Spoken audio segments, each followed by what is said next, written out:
Fuck, where am I? Oh, wait. Oh, yeah, wait. Alright, so I was, farming down yonder, and I was carrying this fucking thing, and I went FK, and I had about, like, 600,000 souls, and I forgot this takes health off my fucking health bar. So, yeah, last night, when trying to farm, I lost 600,000 souls. Yeah, best bet fucking I made. Anyways. So today I think I'm gonna just focus on the dancer or whatever the fuck it's called. I don't know what it's called, but the dancer, bitch. The dancing. That, yeah.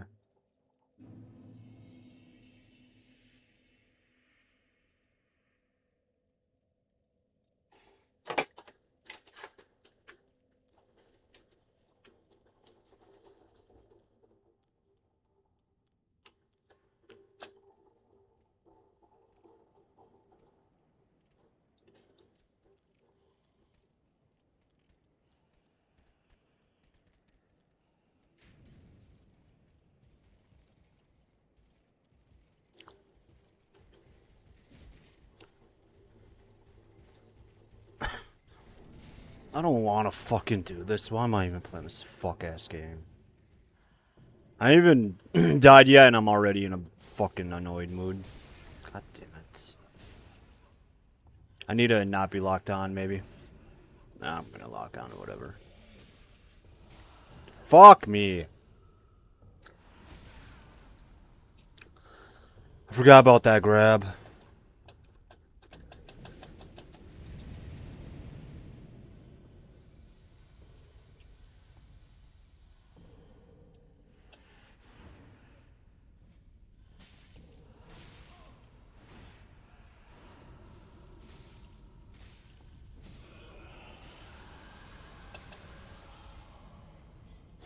Oh, she got two swords now.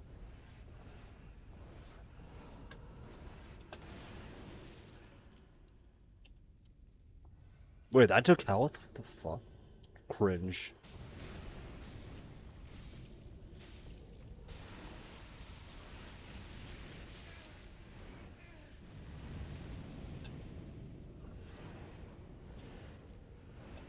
Can't see. Please move. Come on.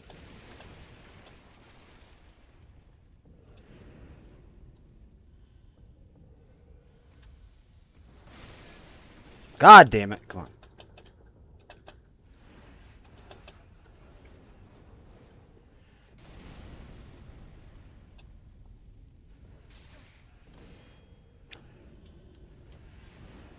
Why does that do so much? Holy shit. Is there something I'm missing? Okay, just whatever. I'm dead. I'm.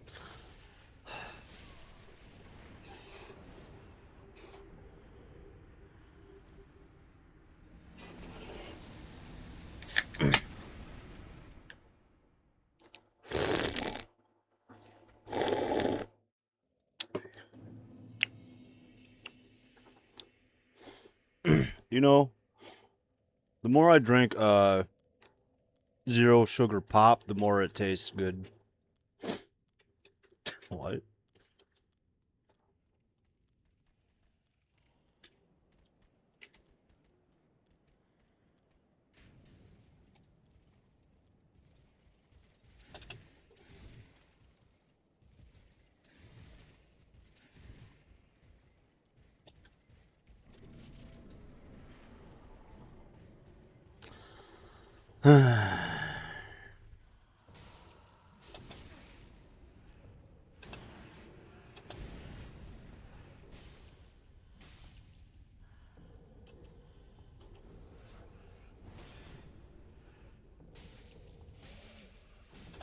God.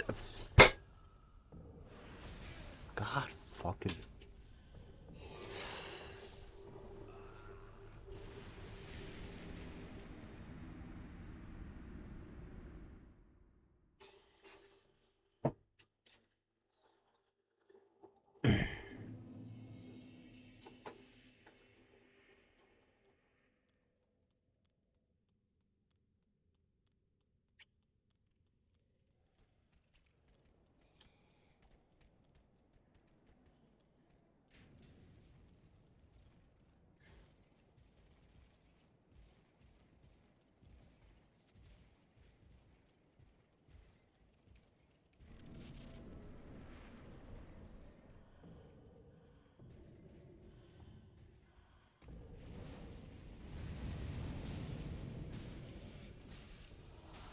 fucking...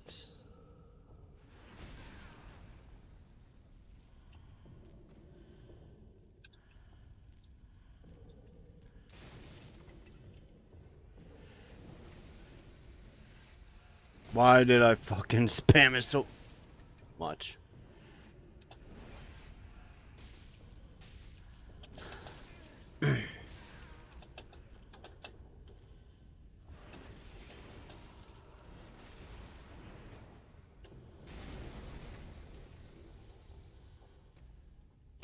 Well, GG, well played.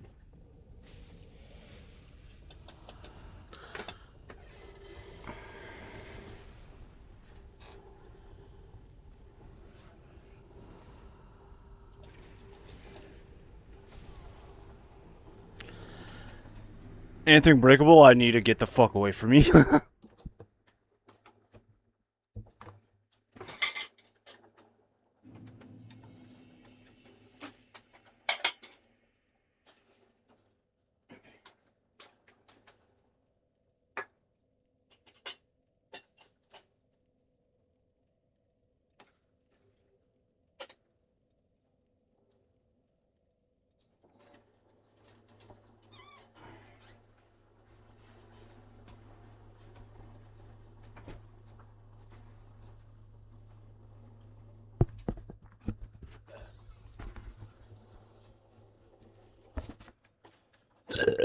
Okay.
I'm so fucking bad at this shit.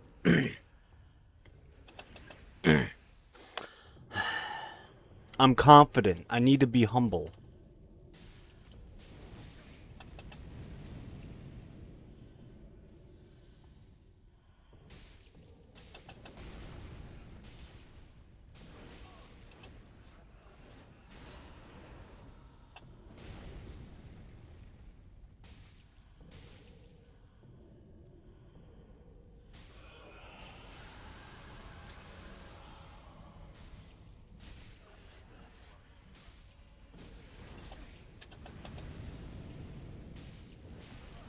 No, you fucking...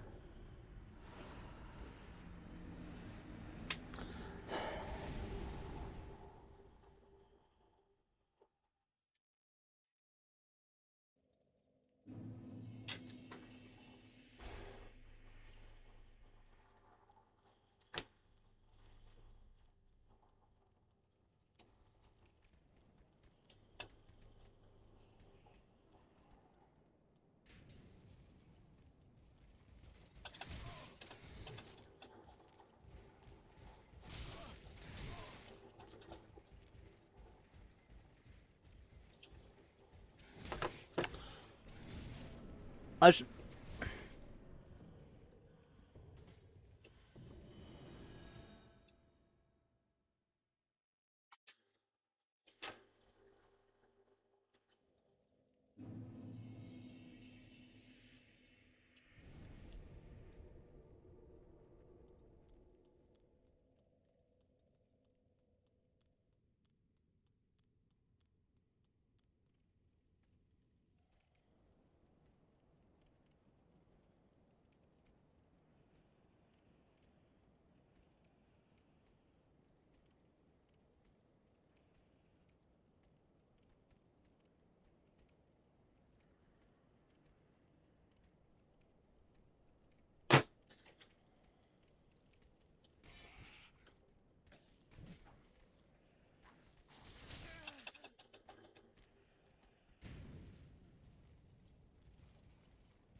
damn it. Ah, fuck it, whatever. Go.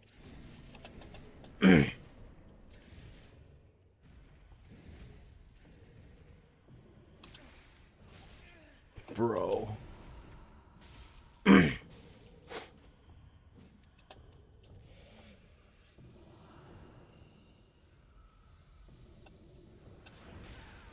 God fucking damn it. My shit on fire.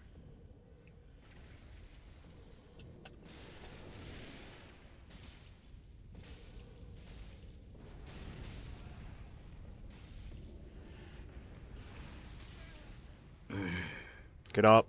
Get up.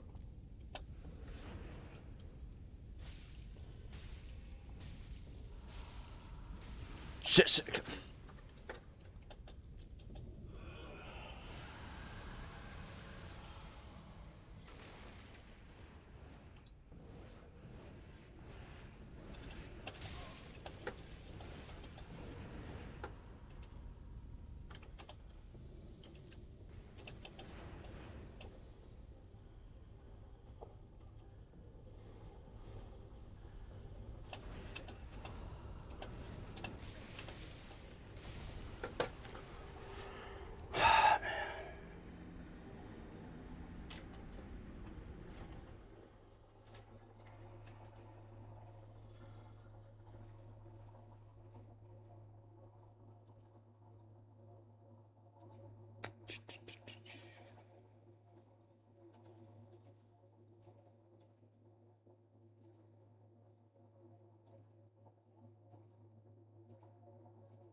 By hand. Dang. But after 3 hours of digging a trench, my Lowe's order was finally ready. Time to supplies. We also had to pick up just a few other things while we were here. A couple of these. How many bottles do you think? One each? Stock it up. Yeah, that turn right there. Yeah, you're gonna want to turn right there. And no, that's You're you good. passed Oh. it. No, ah. Maybe next time. Yeah. God damn! That's some copper. Holy shit. Here's $1,300 worth of copper.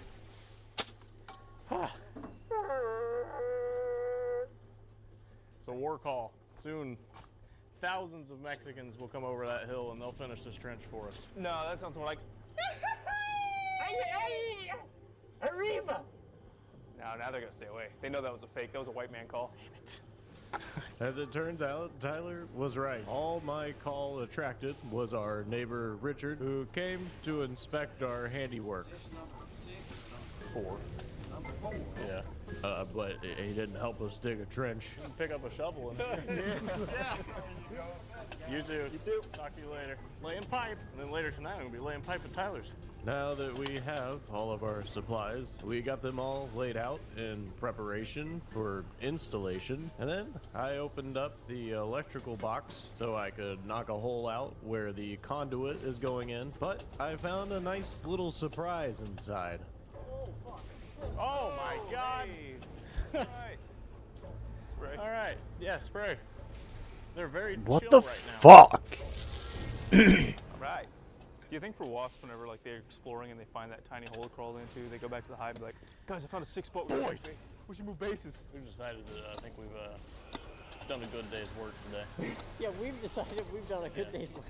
We're gonna take a little break from building the shop to tell you about the sponsor of this video, Free Cash. Now, when I first tried out this app several months ago, It was kind of I working. really wasn't expecting much, but after messing around with it in my free time, all of a sudden I was cashing out real money. So after that, they had my attention because I really like money. Now, if you haven't heard of it already, Free Cash is basically this platform where you can earn a little extra money by doing tiny little tasks like surveys, testing apps, or even playing games. And yes, they actually paid me to play games. Now, I went with one of their game offers. Screw Out had a little ducky on it. Looked cool to me. And in not much time, I had hit the $25 cash out requirement. And so I'm sitting here thinking, why was that actually kind of fun? And the variety is insane. If you like games, they got them. If you like surveys, they got 'em. If you just want something to do while you're killing time pretending to be productive at work, they got that too. Now, I'll be real, when I first heard about this, I was skeptical. Then I checked out their Trustpilot. And they're sitting at 4.6 stars with thousands of reviews. So, yeah, they're the real deal. All right, it's cash out time. This is my favorite part. You can literally pick how you want to be paid. You can do PayPal, Venmo, crypto, or even gift cards. And boom, done. It's that easy. Now I can pay Tyler and Joey. And best of all, they're giving my viewers a $10 sign-up bonus. That's literally free cash. You just got to use my link in the description below or click the QR code floating around on screen And start your first offer today. I mean, what are you waiting for? Go ahead and give it a shot if you're looking for a fun, free way to make a little extra cash. But anyways, thank you, Free Cash, for sponsoring this video and for the free cash. Now it is Do time something. to get back to building. All right, welcome. It's very, very early. No one should ever have to wake up this early. It's 9 o'clock. Tyler also decided no one should have to wake up this early because he's not here. He's supposed to be here. So I'm gonna get started without him. It's not like I needed him much anyways, because today is wiring day. My favorite thing in the world. I hope I'm good. I can't see behind me. Get in, dog. All right, meet you over there. Come on, dog. It's a red. Hey, are you sure we don't have two dogs? 'Cause didn't you take this one? All right, first I need to run all the wire through the pipes. I'm trying to pull it somewhat tight. I want to not cut it too short, that would be a disaster. Cutting it too short is going to be the least of our worries because I'm about to find out we have an even bigger problem. Shit, this isn't even enough for this. Wait, really? Yeah, I'm out here. The fuck? How? I don't know. We must have cut those others way too long. I was going to put all of the breakers, like a breaker for this building there and a breaker for that building there. But now I'll put a breaker for this building here and then the breaker for that building will be in that breaker box. This does mean that I'll only have 100 amps for the wood barn, the metal barn, and the house that we're going to be building, as opposed to having two separate 100 amp breakers for each of them. I don't think this is going to be a problem. Well, we'll find out, because it saves me about $500 in wire. As far as I know, there's no reason you can't do that. And unless we were running literally everything all at once. I mean, 100 amps should be enough for all this shit. I only had 75 amps at the office. Got more wire. Fire! Anna Tyler. Hey, what's up? Yeah. $220 more. It's a cheap build. Yeah, they always are. There's really no point in budgeting anything. Just spend until it's done. You should just budget and then double it. And that's your expected budget. Well, I just won't do it if I know it's going to cost double. I'll be like, well, that's too much. So it's better just to budget and then get too far in where you can't stop. What's going on? Yeah. This is a very fun job. We need to run.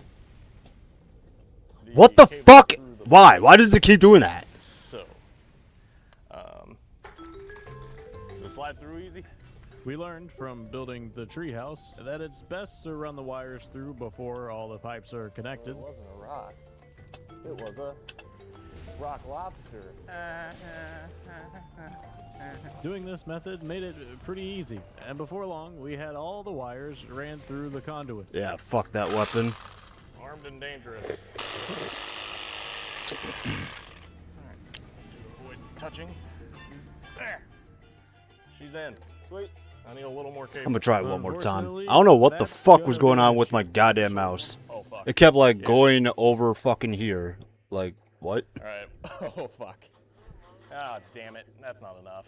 That got to about titty height. Like, why? Why does it do that? Man. Like, Yeah, what? It's gotta go through a tube and yeah. There's no way. While Tyler worked on getting the trench dug closer to the building for the conduit, I started wiring up the breaker, but pretty quickly ran into another problem. Ah, damn. It's on full screen. What? God damn. Shouldn't be that hard, I don't think. What? It's the right breaker? Oh, motherfucker. It's a fucking Eaton box. It's not a square D. Yeah, so I bought the wrong breaker. Damn it. Which means I'm gonna have to go back to the store for the second time today. Installing a standard square D breaker on an Eaton panel is a code violation and a fire hazard. While some square D breakers may physically fit, panels and breakers are, yeah, so no. So I have to go take all these back, go and buy Eaton breakers and Eaton boxes. Great start. It's a great day at Chick-fil-A. And so, after another quick trip to the store, we got everything that we needed. Goodies acquired. All according to plan. Yeah, it's just another $250. Woo! Let me go over there. Good, good, you're good. Will this go on? Oh, it goes on. Hey, wait, do we need to label them? Like, Yes.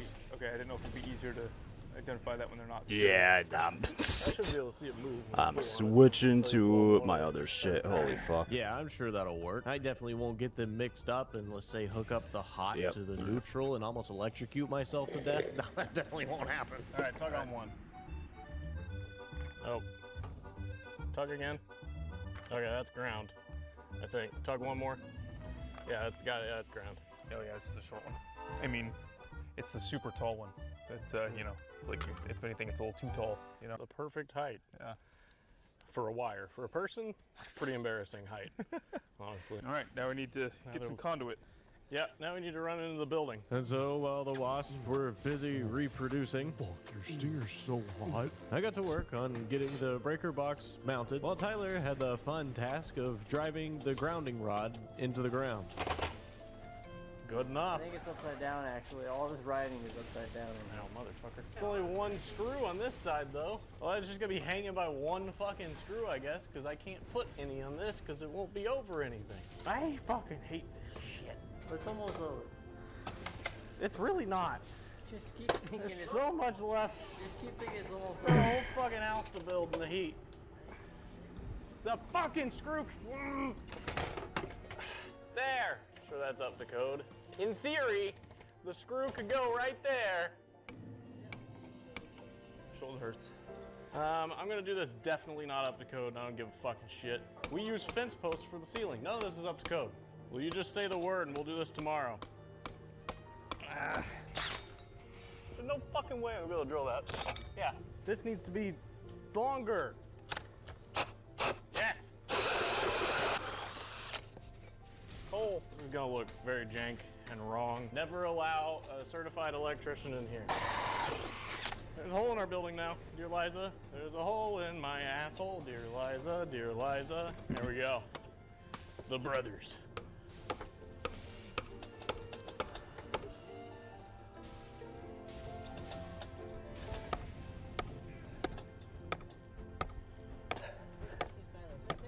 Oh yeah, that's too far. Fuck! I mean, that'll do, but you almost went too far. Shit. It's gonna look quite jank. But it'll be functional. It will be functional, very functional. Just having this should be in a conduit. This should be in a conduit, and there's supposed to be clamps that attach to this that hold these wires so they can't ever get pulled out. But what's gonna pull the wire out? It's underground. I'm Unless dead. somebody like hit that conduit with a truck and ripped it off. Or with like a skid steer bucket. Yeah, or like possibly a skid steer bucket could do it. But I mean, no one would ever accidentally hit this building with a skid steer. Yeah, no. I've never done that before. Who is it?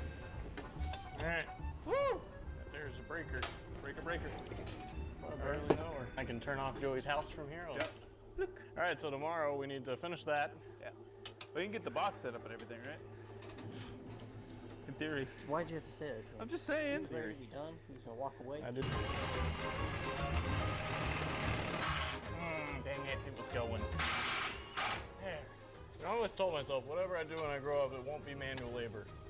And look where I am. It started with video games. We actually did like almost a 9 to 5. Yeah. Like we didn't do the progress that someone would do in a 9 to 5. What's happens when you live 20 minutes away from the store? Ran some wires. Yeah. And conduit. Ran it through conduit. We ran some wires through conduit. And it took us 7 8 hours. Yeah. This is not Yeah. boding well. It should have taken us like an hour. Yeah. Yeah, that should have been just one of the things we did today. There were legitimate reasons of why it took longer though. Welcome to the office. This needs to be separated. And the screw to separate it It's inside of it. Do you think if we activate the shocker and spray through it, we'll have electrified shock? Where'd he go? Yeah, it's outside it. Oh, God! Yep. Jesus. He touched it. He dead now. Whoa! Cool guy over here. Hell yeah, brother. Hell yeah. Nice. That's a big screw. That's what they called me in high school. The big screw. Or maybe it was big screw up. I can't remember. Yeah, I don't think anybody called me in high school. Oh, yeah. Here we go, brother. No, it's still connected. For some reason, I built this cabinet very, very well. That's a nail. It's technically just 2 tables screwed together, but I built it so long ago, I don't remember how many screws there are. This side's separate. Now I gotta get the other side. I built this table too well. But eventually, after a lot of struggling, we finally had the tables separated. Yes! Woo! Separate. So now we can struggle some more. What is it on? Oh! All right, where are those wheels? Oh, yeah. What? Oh, it's the fucking mail door. Table on wheels. Definitely gotta make more than one trip. This is a big moment. Oh yeah, that's gonna be fun. Yeah, we already lost one of the wheels. Yeah. Ah, we're losing her. Wheels? Okay, that should be good to get on these. Come on.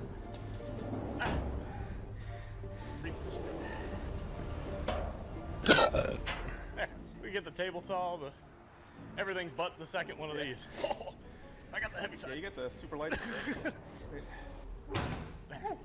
Oh yeah, like a glove. I feel like I'm not doing anything. You got that. Big, strong man. Oh, I need some Tiger Balm. Tiger Mom? Tiger Balm, yeah. You're a disappointment. You are a weak boy. He'll never be a man. Sturdy table. I think they'll both fit. 94 inches, just under 8 feet. I don't think they. Nope. Rip. It won't fit by about 4 inches. So we'll come back for that too. Yeah, well, very similar setup on the way. Yeah. Oh my God. Who's walking through the spiders? Me? Okay. Yep. Here we go. Woo. A snake molt under it. Decent size, like, together. Being held I guess there was a snake in the garage. Yeah. Good job, brother. Now that we're back from the office with the first load, it's time to start removing things from the wood barn so that this stuff can be moved in. What's behind door number foam? I bet there's 0 spiders. I'll bet $1 billion, 0 spiders. Damn it. Damn it. Damn it. Look at the back of this. How many billions did I just lose? Where's the spider spray, Tyler? Pronto! Now there's 1 can in the truck. What's up? There's a can of spider spray in the truck. We're gonna need it. I really hope I Though, didn't take it too was big of a so hit. I hot wasn't paying outside that They attention. were literally melting. He's literally dying from the sun. He just curl up on his back and die. My kind of Jesus. spider. Oh shit. It's so hot out here, he just died. After a successful extermination, I got all the big shit moved out of the way with the very squeaky skid steer, and then I decided we could save ourselves some manual labor by unloading the trailer with the skid steer as well. You know what they say, you gotta work smarter, not hard. Oh no. Oh jeez. Nice!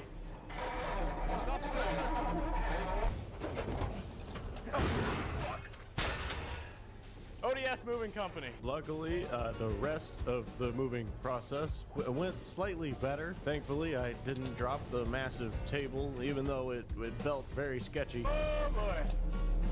Very wobbly. And this was a lot easier than which, speaking of carrying it, we forgot the wheels at the office.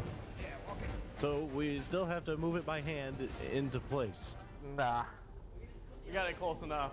We can swing this around. We can get the wheels. After getting 1/2 of the miter saw table unloaded without completely destroying it, we went back to the office to get the other 2 tables. Dude. Yeah.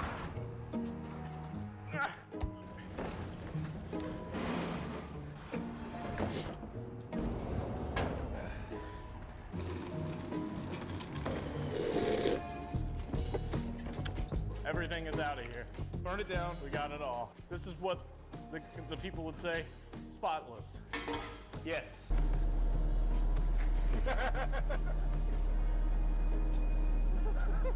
Oh no, I'm scared.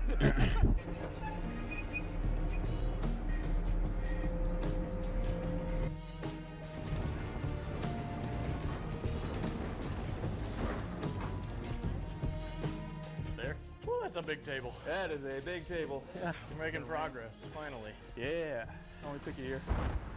Okay, it's the next day. We're not really filming today. I'm supposed to be editing, but I'd rather be doing electrical work. I'm just gonna try and run a few outlets. One there, and one there. That's really it for this side. And I've thought of a solution for not having enough space for the table saw.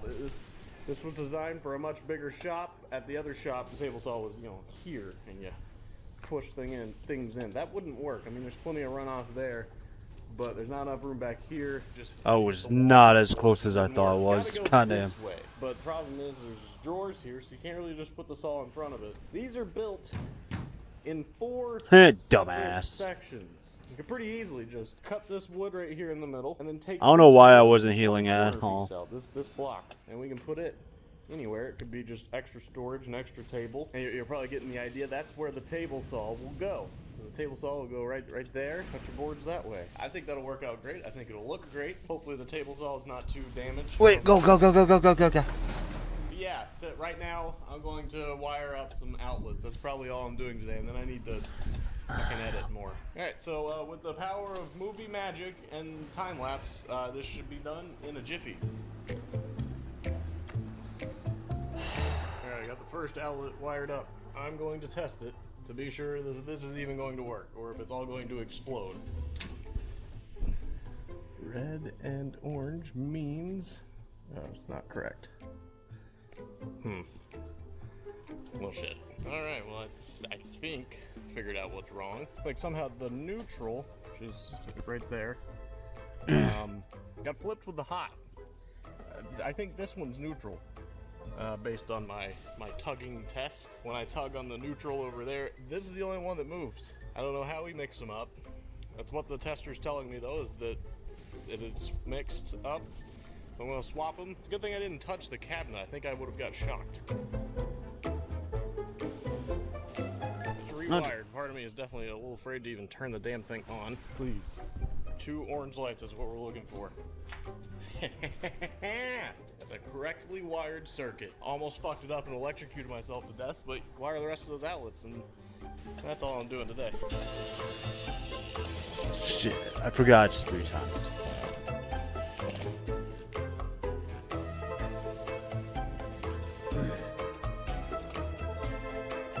That's 3 outlets wired. Moment of truth, though. It's time to test this out. Perfect.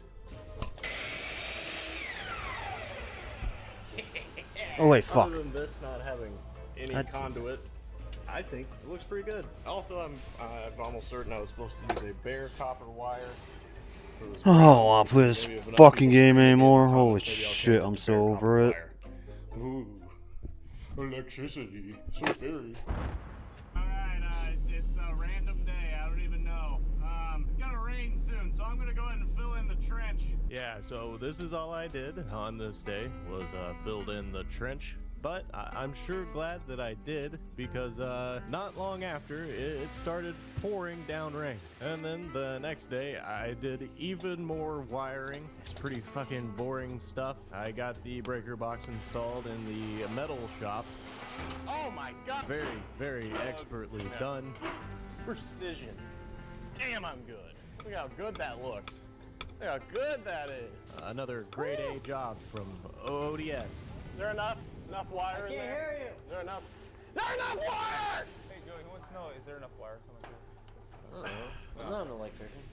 He's not an electrician. Oh, neither am I. Neither is Reese. I also got an outlet installed in the metal shop. Yeah, boy. And Tyler cleaned up some of the overgrowth around the wood barn. It's a solid day's work right there. And then I got more outlets installed on the other side of the barn. Pretty pleased with this. So now it's finally ready to move everything in. And the next morning, the lights I had ordered for the shop finally arrived, so we'll be able to install those today. And it finally won't be a dark, dingy cave inside the barn. No, officer, please don't. No. Zip. I don't have a fly, so I have to say it. Well, welcome back, everybody.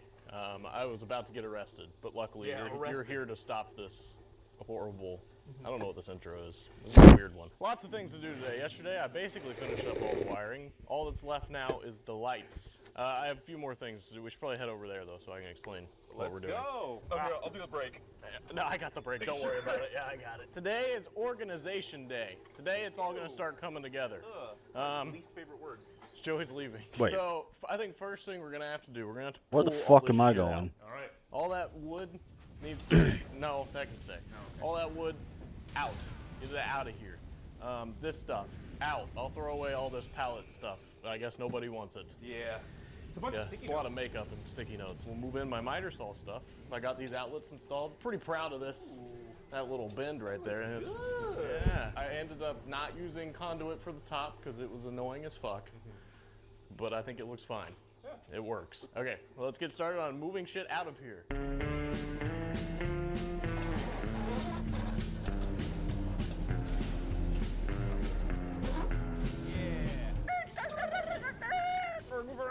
Is that a lightsaber? The fuck? Why can't everything be that easy to move? Now that the shop was mostly clean, I got started on modifying the table saw table, I nicked it. Can't say that. which was super easy to do. Really no struggling at all. Damn it, I gotta take that out. I think that's it now. I have to take the door off because it hits the hinges before I can pull a nail out. I'll take both these doors off. And grind the nail off. Oh, I had to take the other side off because it's screwed in from the other side. Oh, God. He's on the run. Use the camera to find the screw. Oh, this is hard. I'm on it, but almost got it. It is going. It moved. Oh, I can see it lifted off. This is a very uncomfortable Yeah. position. Why? What the fuck? Man, I thought this would be a quick and easy little. We just break it off and. Oh yeah, it looks like maybe. Oh, okay, they're joined up top. Oh, are they? Hey, it's separate. Easy. Now it's like my parents, divorced. And with that finally done, we can move in the miter saw table. They weigh a lot. Holy fuck! Really quick, speedy, like lightning. You sure you can get a shot of this? We better slow down, Tyler. We might be blurry on camera. Oh, you're right. Push. There you go. Coming together. Yeah. Nice. Now that the miter saw is hooked up, I can use it to do its first cut so we can cap off the open spots on the table. All right, now table saw can go in. What the fuck is this? Does he ever go away, or is he just stuck here? Yeah, you want. He's just a part of this now? Well. All right. Well, still some cleaning needing to be done. Lots of Lights. 2x4s. Can I wish I could see it. Moved in and kind of clean. It's finally. I wish I had time to stamina. install God the damn. lights. I've been having so much fun. I wish I had awareness. Much fun. I think it's starting to drive all of us insane. I'm gonna run to the store real quick.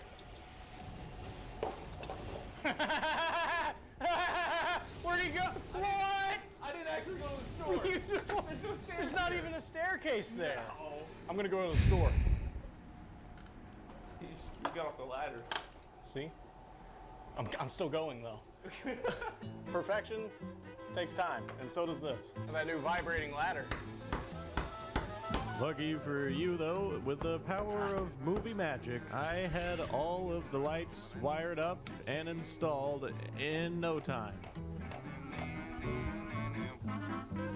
Those will look nifty at night. All right, clean up tomorrow. Clean up tomorrow. Same time tomorrow. There's so much stuff. It'll be organization day. Done. Woo!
The fuck's even going on? All right, everybody, it's done. The barn finally has power. Everything is moved in. It's bright. It's very, very bright in here. We did a few things off camera, like we bought this fridge. We needed a place to put drinks, and we got this for $400. It's sick. I love it. Still a little messy in here. I need to find a good place to store wood. I'm thinking about building some sort of wood storage wall back there, probably. But yeah, it's a functional shop now. We can actually do things in here now that there's power. We've already started on the house. I'll give you a little sneak preview. That's coming soon. There's still a lot of things to do here. The barn door didn't show up. It's lost somewhere. If you know where it is, let me know. Still need to get a patch for that, fill that in. I'll probably never do that. And that too. Probably also never do that. We have the cabinet from the drug dealer storage unit. Wait, what? Saul. Now it works. What? Screwed down. So yeah, hopefully you enjoyed this. It's very late now. I've been editing all night, and I want to go to bed. So, yep. This is the barn. Hope you liked it. Goodbye. Hello, beautiful people. We are doing another response video related to Halo. This is going to be a response to... No.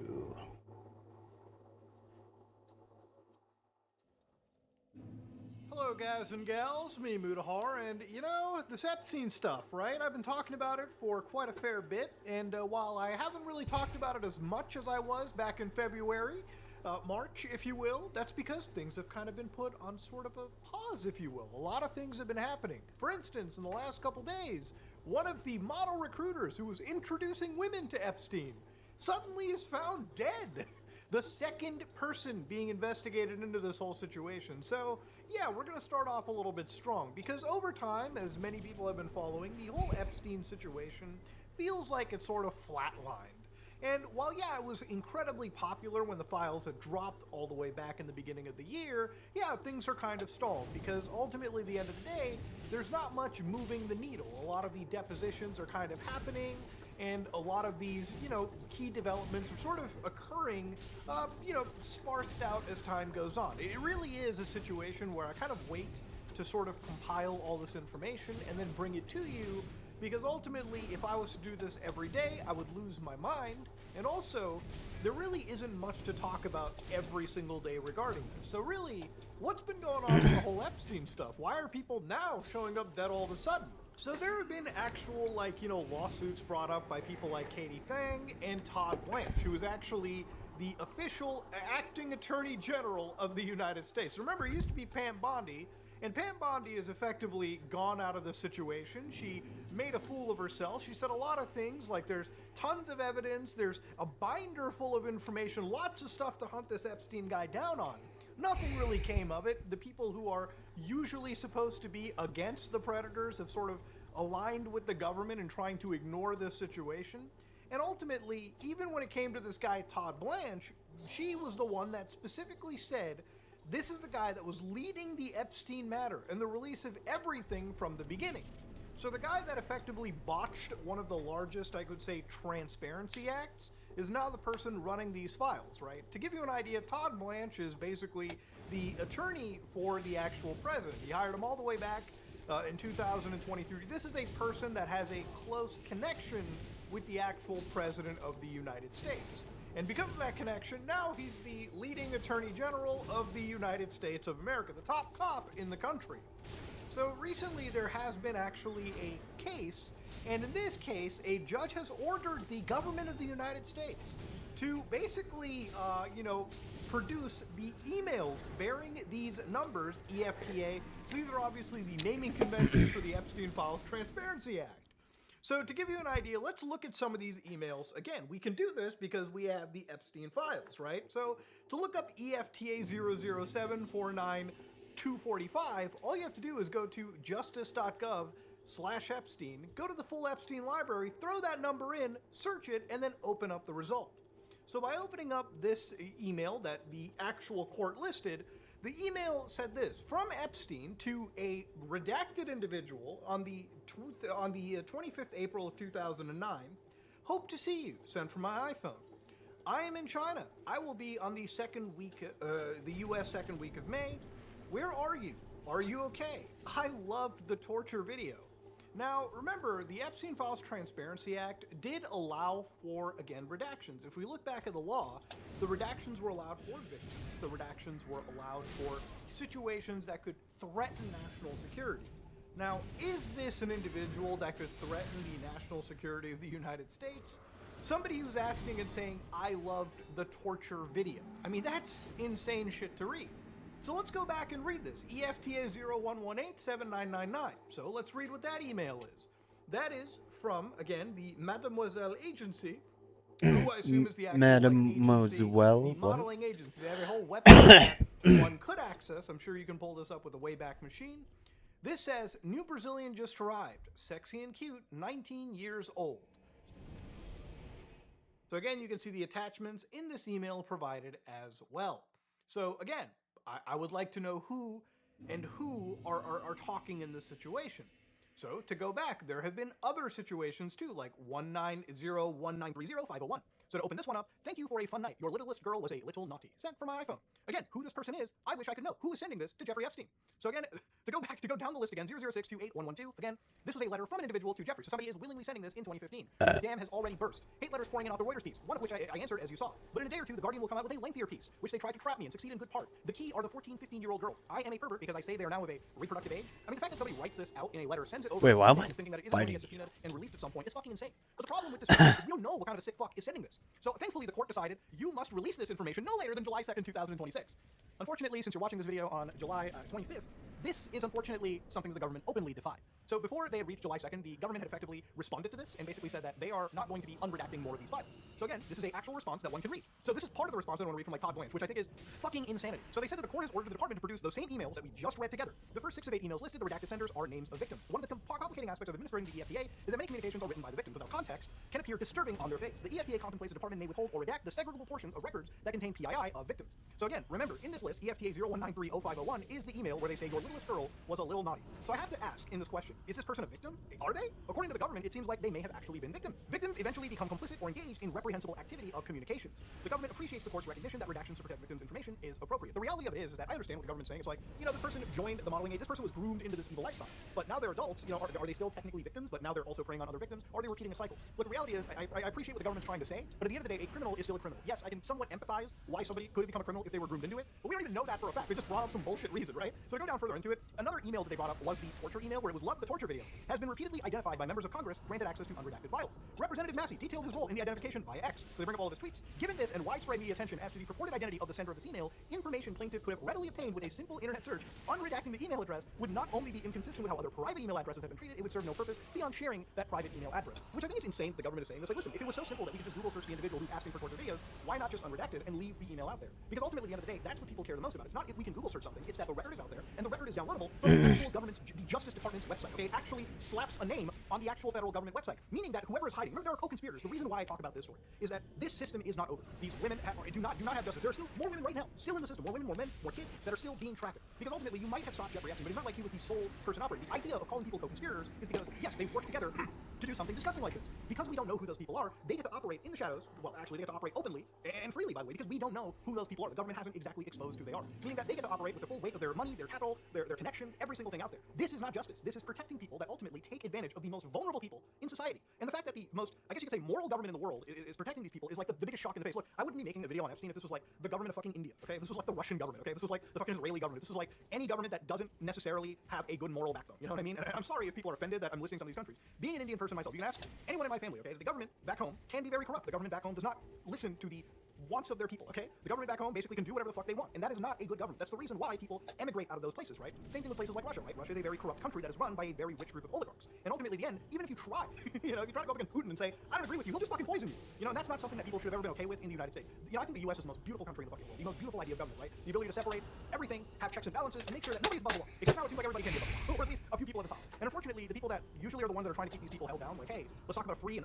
they're the ones that support a very corruptible government, right? It just boggles my mind. But anyways, rant aside, to go back to the Epstein situation, obviously things are getting even more violent when it comes into the clashes the survivors have when it comes to people like Todd Blanche. So when meeting with people like Blanche, for instance, they said that the meeting was demoralizing. It had absolutely nothing to do with us, just had everything to do with him checking a box so he could get a promotion into his job in the government. And of course, unfortunately, Todd Blanche treated the meeting as a mere check-the-box exercise intended to secure votes for his confirmation. He danced around his wording, repeatedly interrupted us, and could not commit to anything that would demonstrate good faith or begin to restore trust. I don't think hearing that for the people that are victims of one of the most heinous human trafficking schemes is necessarily a good thing. And ultimately, at the end of the day, if this was a serious situation, if this was treated seriously, maybe, and I mean just maybe, there would actually be some justice being treated around. I don't think, at this point, Epstein-related, any justice will be delivered from the United States of America. At this point, the only justice any human being can seek is probably outside the system. There's like a quote, I believe, I don't exactly remember it off the top of my head, but it's like, evil triumphs when good men do nothing. And thankfully, in this case, it's not that there aren't good men. It's that those good men and women that are trying their fucking damnedest to fight against a broken system are actually at the same odds you and I are, okay? For instance, Senator Warren, right, was actually bringing up the ties that banks had when it came to people like Epstein, right? Because at this point, following other trails is probably better. Figuring out how the money went is probably the smartest way to go. And so, down in this case, there's been a lot of situations where people have been bringing up the actual, other cases, like they've been bringing up actual people to depose. The current government says stuff like this, like on Joe Rogan's podcast, literally July 15th, J.D. Vance showed up and he was saying this to begin with. Again, to say this all candor, we absolutely screwed up the comms of the Epstein files, like we just did. But do I think the reason we screwed up the comms is because we were trying to hide something? No. I think the reason we screwed up the comms of the Epstein files is one, Pam Bondi said, the client list is on my desk, right? Well, see, they had, they were standing in front. But those binders were largely documents that had already been released, right? So here's, let me try. So what was let me try the to defend. purpose of that performative display of the Epstein files? And she was saying there's tens of thousands of hours of film. I don't know what the purpose of it was, but I know that the effect of it was to make people mistrust the entire effort. And what I think was happening, look, I know Pam, I like Pam, I don't think there's anything malicious going on. I think Pam was trying to respond to the political moment. I think she overstated what we had and what we didn't have, and I think that she, got roasted for it, publicly by a lot of people, including me. You and I have talked about this a lot. Ultimately, one thing that I find funny about this is that he can say that the comms were treated wrong, but the reality of it is that he's still not standing up and saying a single fucking thing worth hearing in this situation, right? Like, the fact is, you came up with all of that, heat, and you never matched it at all. You never brought up any single, you just, he basically started told you, the binders that those influencers were carrying around were just the same files we already seen a while back. Oh dear, another dogged contender. Welcome, unkindled one, purloiner of cinders. Oh, is this kind of like just a music video too? Man, I thought it was gonna be some lore type thing or something. What? The Iron Giant isn't just a regular robot from another world. No, this hunk of metal was made to kill planets, and is actually from the future. And if this robot savior never hit its head on its way down to Earth, Hogarth would have had a very different robot friend. But before we go blasting our way through alternate realities and the stars, hit that subscribe button, as it may just change your future. In the movie, The Iron Giant, it goes through the journey of a boy named Hogarth and his big metal friend who at the beginning of the film crash landed on Earth from a distant world and/or a future of our present story. Hogarth then overhears the fisherman who spotted him talking about it at the diner, as he's trying to capture his new pet that just so happened to be a squirrel, and it runs up a guy named Dean's pants. Dean ends up doing some very questionable thing. Anyway, Hogarth is then at home where he loads himself up on snacks and watches a scary movie, which his mother said otherwise as she's stuck working late at the diner, but Hogarth, as he watches the TV, it starts to stop working, and as he climbs to the roof, we see that his satellite is missing. He then looks around and finds a broken opening in his fence, and then follows the path of destruction. He then ends up at the power station, and here is where Hogarth has his first encounter with our Iron Giant, as it takes a bite out of the power tower and is electrocuted, where Hogarth ultimately saves him. God damn it, why do I keep fucking... sleeping robot, but then it turns on, and he runs away where his mother finds him and takes him home.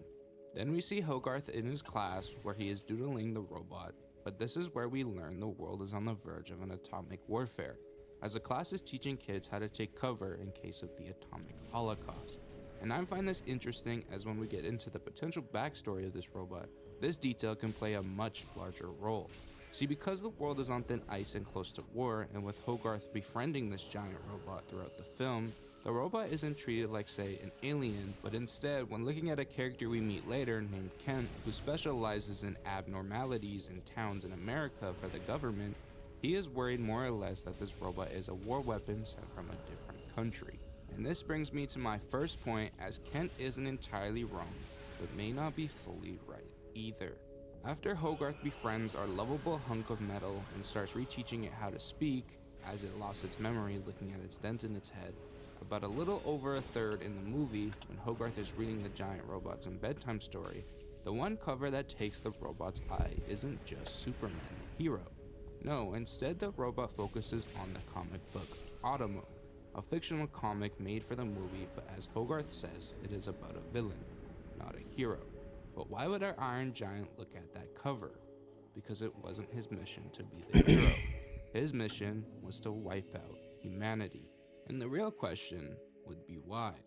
See, the movie makes it perfect to show us that you aren't defined by your origins, obviously showed through the Iron Giant. And by the end of the film, when our heroic friend saves everyone from utter destruction as Kent called a bomb on the giant and the robot sacrifices himself for the greater good, we come to learn by the last few minutes of the film that he isn't actually gone. Instead, he actually ended up in Iceland. But why is this important? Well, it actually sets up two ideas for the same reason. The Iron Giant isn't an alien, nor is he a weapon from another nation. But instead, our big friend is actually from the future. Let me explain. See, if we go back throughout the film, the theme of war is deeply present and rooted in this story. From the school's teachings to the military on standby for any unusual anomalies, war is definitely felt.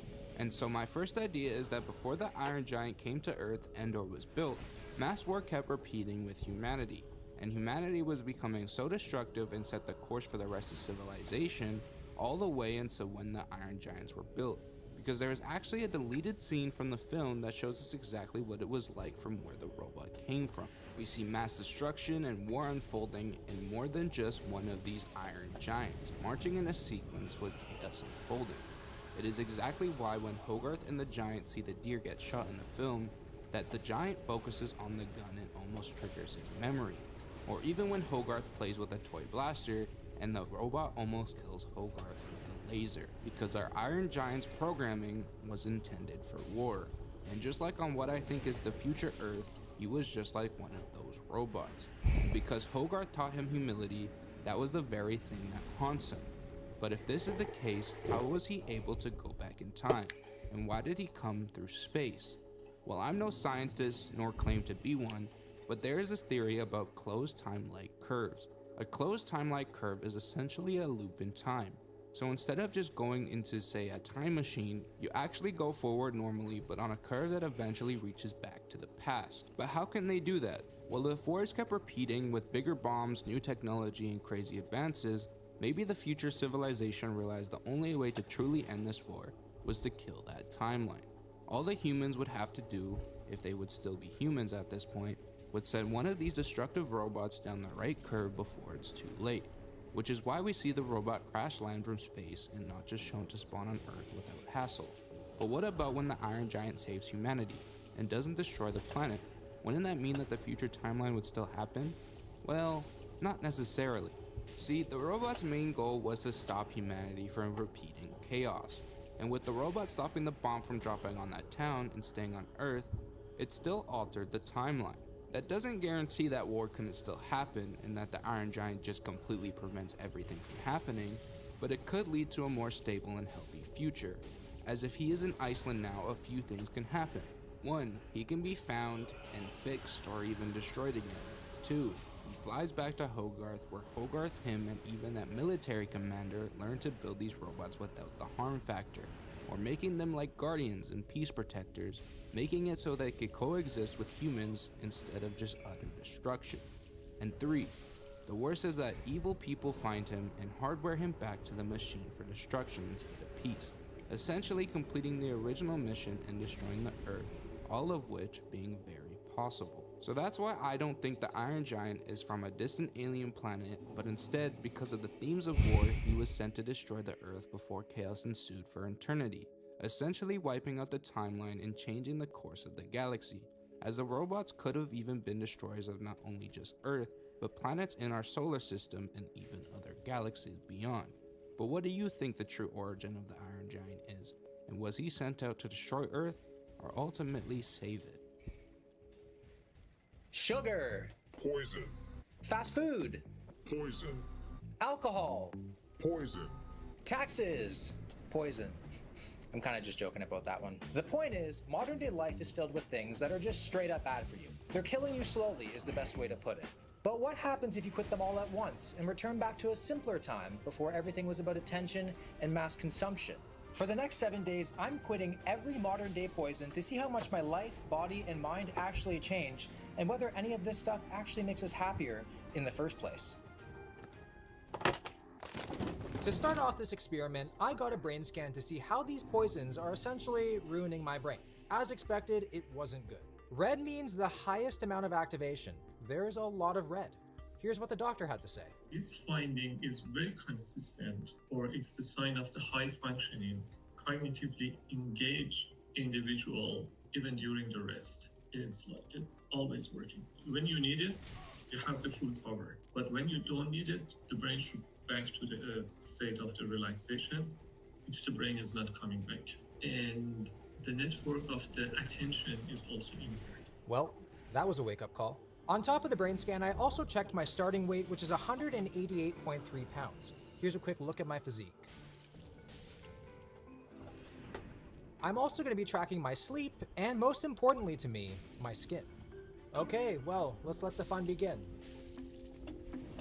Well, I definitely have the fight or flight activation you'd expect from quitting 10 addictions cold turkey all at the same time. I'm so nervous for this one. Oh my god. But I just had to remind myself, even though I'm quitting all of these things, I'm still less restricted I than thought she so it was could always be taking her worse. sword Now, out. I know by the end Oh of this shit, week, I I'm thought she definitely had gonna be way healthier, more health but missing. I don't know about happier. Oops. So to make things easier on me, I'm gonna go around the house and just remove all the temptations. Besides Katie, of course. Now, here's the list of the 10 things I'm quitting. Some of you might be like, oh my god, seed oils are great for you, or caffeine helps you live longer. Regardless of what I agree with, they're controversial and on my list, so stop it. First thing I'm getting rid of are all my supplements. Next, my snacks. I love these strawberry yogi things. I also love rice cakes, but caveman didn't eat them, so neither am I. I think I'm actually gonna unplug the coffee machine because I can't bear it to be on, waiting for me to press that button right there. Some things were harder to get rid of than others, like my Nintendo Switch. I'm a Mario Kart fiend, what can I say? But this week is all about making healthy replacements. Time to delete all my apps, saying goodbye to some unbelievable snap streaks, 3,000 plus days actually, so I might need to get somebody to log on my account. My phone feels so pure right now, it's weird. It's like I am holding hands with a virgin. But I've officially removed all temptations from the house, besides the camera I'm using to film this video. Don't even comment that. I know. I am out front of Whole Foods right now, about to go inside and get some groceries, and I think it's gonna be tough. You know, like Whole Foods is marketed as the healthier grocery store, but I just think that they're professional gaslighters. Like take a chocolate chip cookie, add some chia seeds, boom, health intervention, you know? I also just know I'm gonna struggle immensely with the microplastic situation because, like, the world is essentially one big giant Tupperware with Wi-Fi.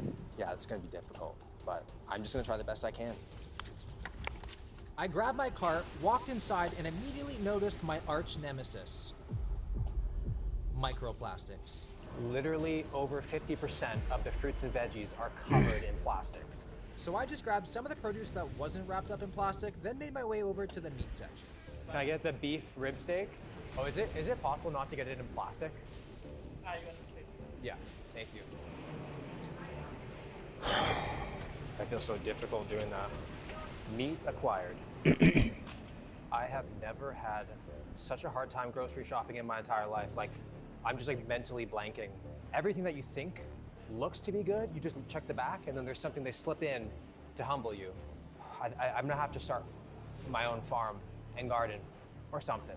I'm being that guy looking for Greek yogurt in a glass container. You know when they say just shop the outside of the grocery store? Yeah, they're right. But even doing that, you're still limited. Look how healthy that cart is. Crazy work. We're only a few hours into day one, and it's already made me realize how many bad habits I have. Turns out I'm mostly made of bad habits.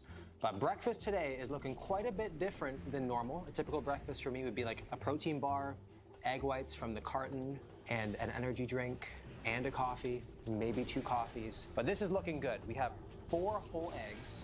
We have a cup of the yogurt, which is made from grass-fed organic whole milk. And then we have this massive apple, which I have never washed an apple so hard in my entire life because That apple, it raw dogged the cashier counter. Probably had more disease than Bonnie Blue's bed sheets, so it got a triple wash. Let's try it out.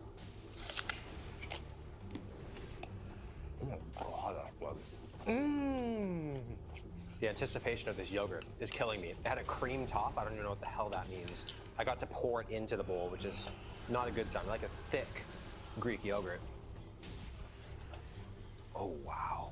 It's like I have my mouth straight on the cow's udder. I was wondering if I was gonna gain weight or lose weight on this challenge, but I'm starting to think that I'm gonna lose a lot of weight because I kind of have no idea what to do besides like the same things, and it's just gonna get really old really fast. And I'm also getting kind of worried about getting my protein in. I never struggle getting my protein in. About to enjoy this big old banana for a snack, and I'm already having a very hard time just trying to figure out what to do with my hands.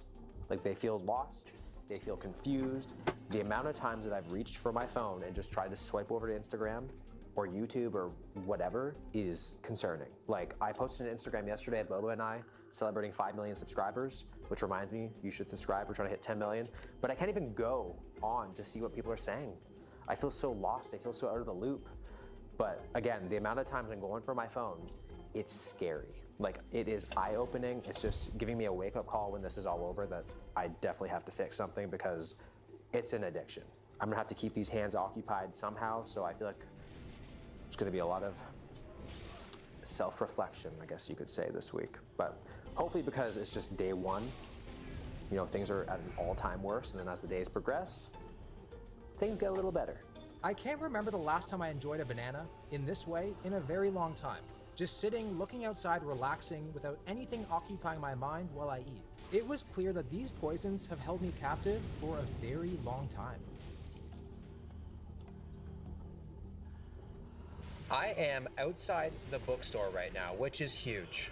Like if you guys knew me well, you would know that I just don't read.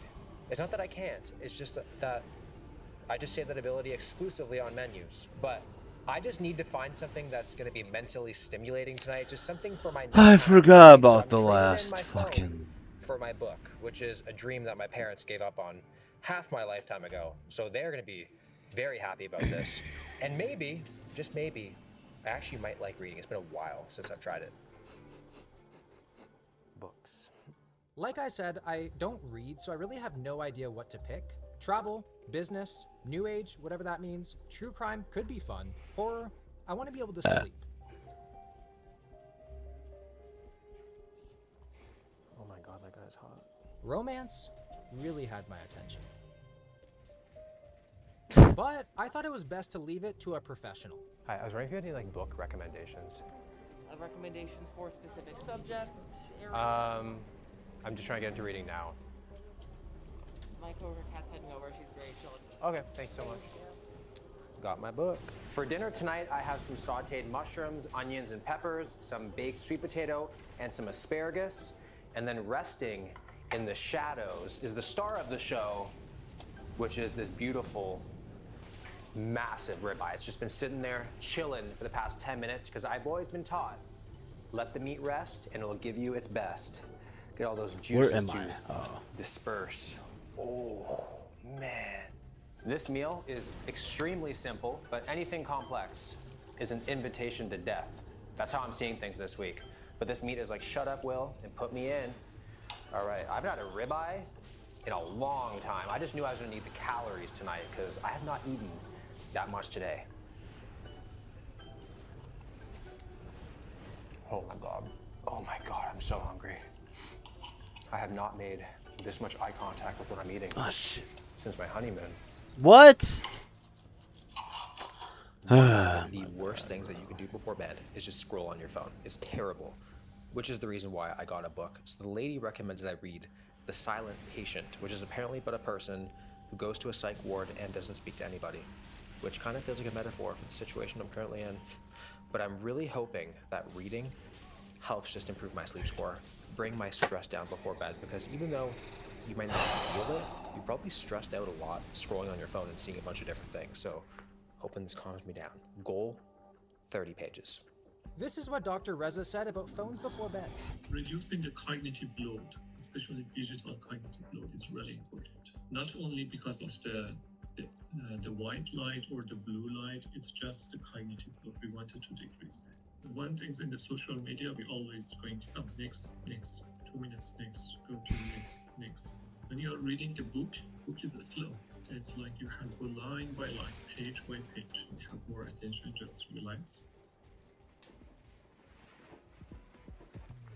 A lot less bloated this morning than normal, probably because I don't have a gallon of Coke Zero in my body.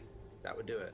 My head is feeling a bit off. The headache is starting to come on right now, and my body is definitely noticing the absence of certain substances, mainly caffeine and artificial sweeteners.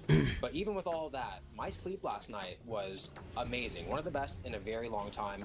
And looking at my sleep scores from the previous days before this challenge, I got an 83, then I got another 83, and then last night I got a 90, which is optimal, well rested.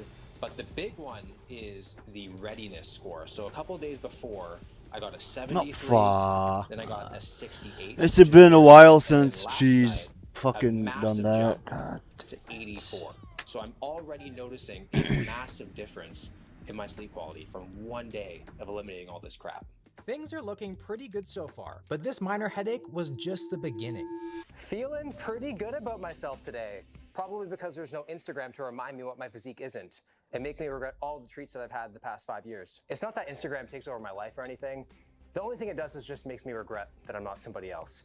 But no Instagram, no body dysmorphia, imagine that. I'm also getting this workout done in half the time because I'm not checking my phone between sets. Like, I'm blowing through this workout.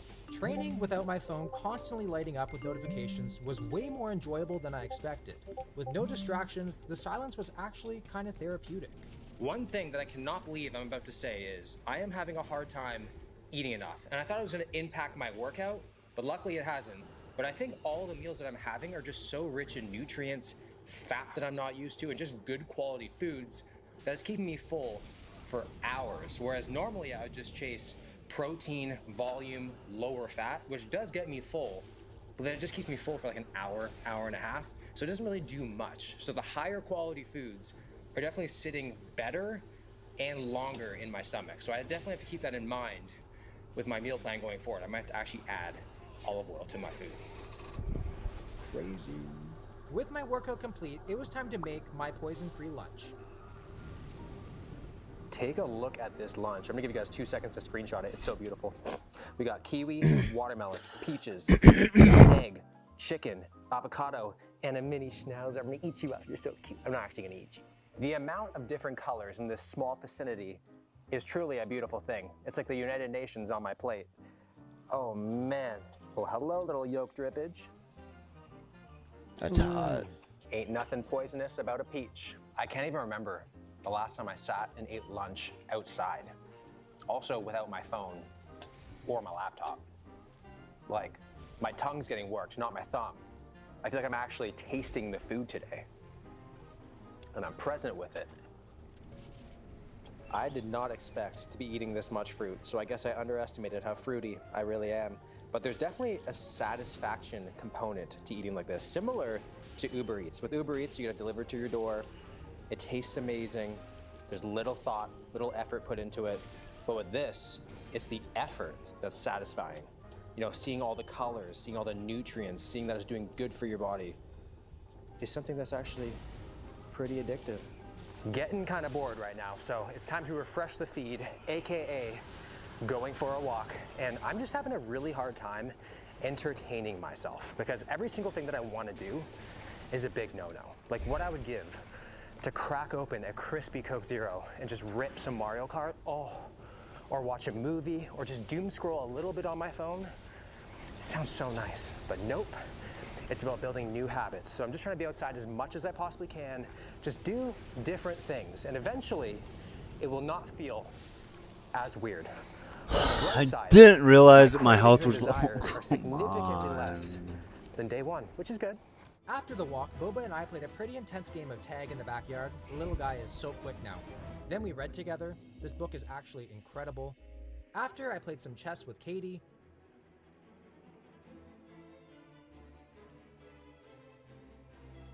Next, I did some red light therapy for 15 minutes. And lastly, some cleaning. I really had to distract myself, as you can see. The poisons still had a hold on me. The scariest part wasn't quitting, it was realizing how much control they had over me. I have just been getting after it today. I've just been doing things non-stop, productive or not. At one point, I was reading the ingredients in my shampoo bottle. What this challenge really has revealed to me is that I have a shocking amount of free time. Like, I am the most available man in North America, but it's 4 o'clock now, and this is typically when I would have a snack, like a protein bar, and we're gonna have a protein bar, but a more healthy, natural protein bar. So I brought with me on the road a bar of Parmesan cheese. It's certainly tastier than an actual protein bar. We will not discuss the calorie comparisons though. This is actually my first snack of the day, which is extremely rare because now snacks are so less convenient and I'm way more limited in my options. It really makes me question if I'm actually hungry or not. And a lot of times I'm not really. So back when I'd be like, I'm kind of hungry, I'd grab a protein bar. Now I'm like, well, I have fruit, I have this, or do I really want to go grill a chicken breast? I'm like, nah. So, I mean, it is kind of good. You get more in tune with the hunger cues. I have the biggest headache of my life right now. Like, my brain feels like it's being congested, and I'm feeling very agitated right now. I'm craving drinks more than food. The artificial sweeteners in an energy drink or like a diet soda just sounds so good right now. Thankfully, I'm not craving alcohol because that would be concerning. Now, nighttime is usually when I binge watch a month's worth of TV in a matter of days. Tonight, I was entertained by my own shadow instead. It's really hard finding things to fill my night because everything that I want to do is poisonous or severely time restricted. So I'm just sitting here, relaxing, and if my house is haunted, my senses are fully available to sense it. Good morning. It's day number 3 of being poison-free, and I'm starting to notice a difference in my skin. It looks more vibrant, it looks more smooth, and I feel like I just look less tired and more alive. So it turns out the real glow-up is just not eating like a raccoon. I didn't upgrade my skincare routine, I'm just downgrading all my bad habits. However, I still do feel like somebody going through withdrawal from multiple things at once. So the duct tape keeping my mind together is holding so far, just barely. Let's go make breakfast. Today, I decided I wanted to make an omelet, and this process is looking a little different than normal. For one, I'm using whole eggs instead of egg whites. Next, I'm swapping my plastic cutting board for a wooden cutting board. I probably have so many credit cards worth of plastic in my bar. Then instead of a toxic non-stick pan, I used an aluminum pan. And for my spatula, again, we went from plastic to wood. Well, I was marketed the perfect omelet on the pan, but then why does mine look like it got scraped off the sidewalk after a 10-story fall? Like, I think at this point I'd rather a non-stick pan and a plastic spatula to make my freaking omelet. That wooden spatula is a double agent because sure, it's protecting me from microplastics, but then it just ruined my omelet. It's like literally every single thing sticks to it. So frustrating. Why do all things that have to be good have to just be so inconvenient? But I guess that's the help from the chemicals that make things so easy. It doesn't even taste like an omelet. I think I'm just being bitter. I did not know there was a pickleball court within minutes of my home. Gentrification just sneaks up on you sometimes, doesn't it? But it's crazy what you miss when your head is down looking at your phone. You miss all the beautiful things around you. And I've been wanting to get into pickleball more consistently for the longest time. And I've just been saying, I'm too busy, only just to be at home, watching TV, being on social media. But now those gone. Here I am. I'm getting into it. I've also been outside so much I might actually get a tan. Having a little post-pickleball picnic. So one of my go-to meals is ½ a pound of ground turkey, whole eggs, and then fresh Parmesan cheese shaved on top. I'm calling it boiled kibble. And then on the side, What time is it? 9:14. got an apple. And then all I've been drinking the entire week is either water or some peppermint tea. This is incredibly relaxing. I feel like I've been missing out my entire life, not having a picnic. Although people are walking by looking at me like, this must be some lost Amish boy. It's that strange to have a picnic. It's sad, really. To be fair, it does feel kind of strange having a picnic. Imagine riding a horse to a nightclub. That's the same level of strangeness that this feels. I have been dangerously unpredictable lately, and I kind of love it. I might even skinny dip in the pond soon. But I think it's because I need to rely on myself to create my own stimulation rather than relying on an algorithm to spoon feed it to me, which is why the past few days, I don't think I've felt this connected to the world in a very long time. And if there's something that I can learn from that, it's, I used to think that watching TV or being on my phone was time spent, but it's actually time taken. And when you remove those from your life, your days just open up completely. Like this week has felt double the length. My days feel twice as long, but in a good way. And it's a trickle-down effect. When you feel good, you want to be outside. You want to eat. Brother, you're Like, just I don't even think yapping. Holy shit.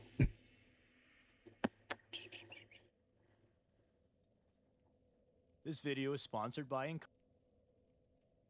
The land of Albion has endured many ages, each one leaving its mark upon the world. But to understand those eras and how Albion came to be shaped by them, we must travel all the way back to the very beginning. So, when was But that's this? not the very beginning. The earliest known point in Albion's history is the War of the Gods.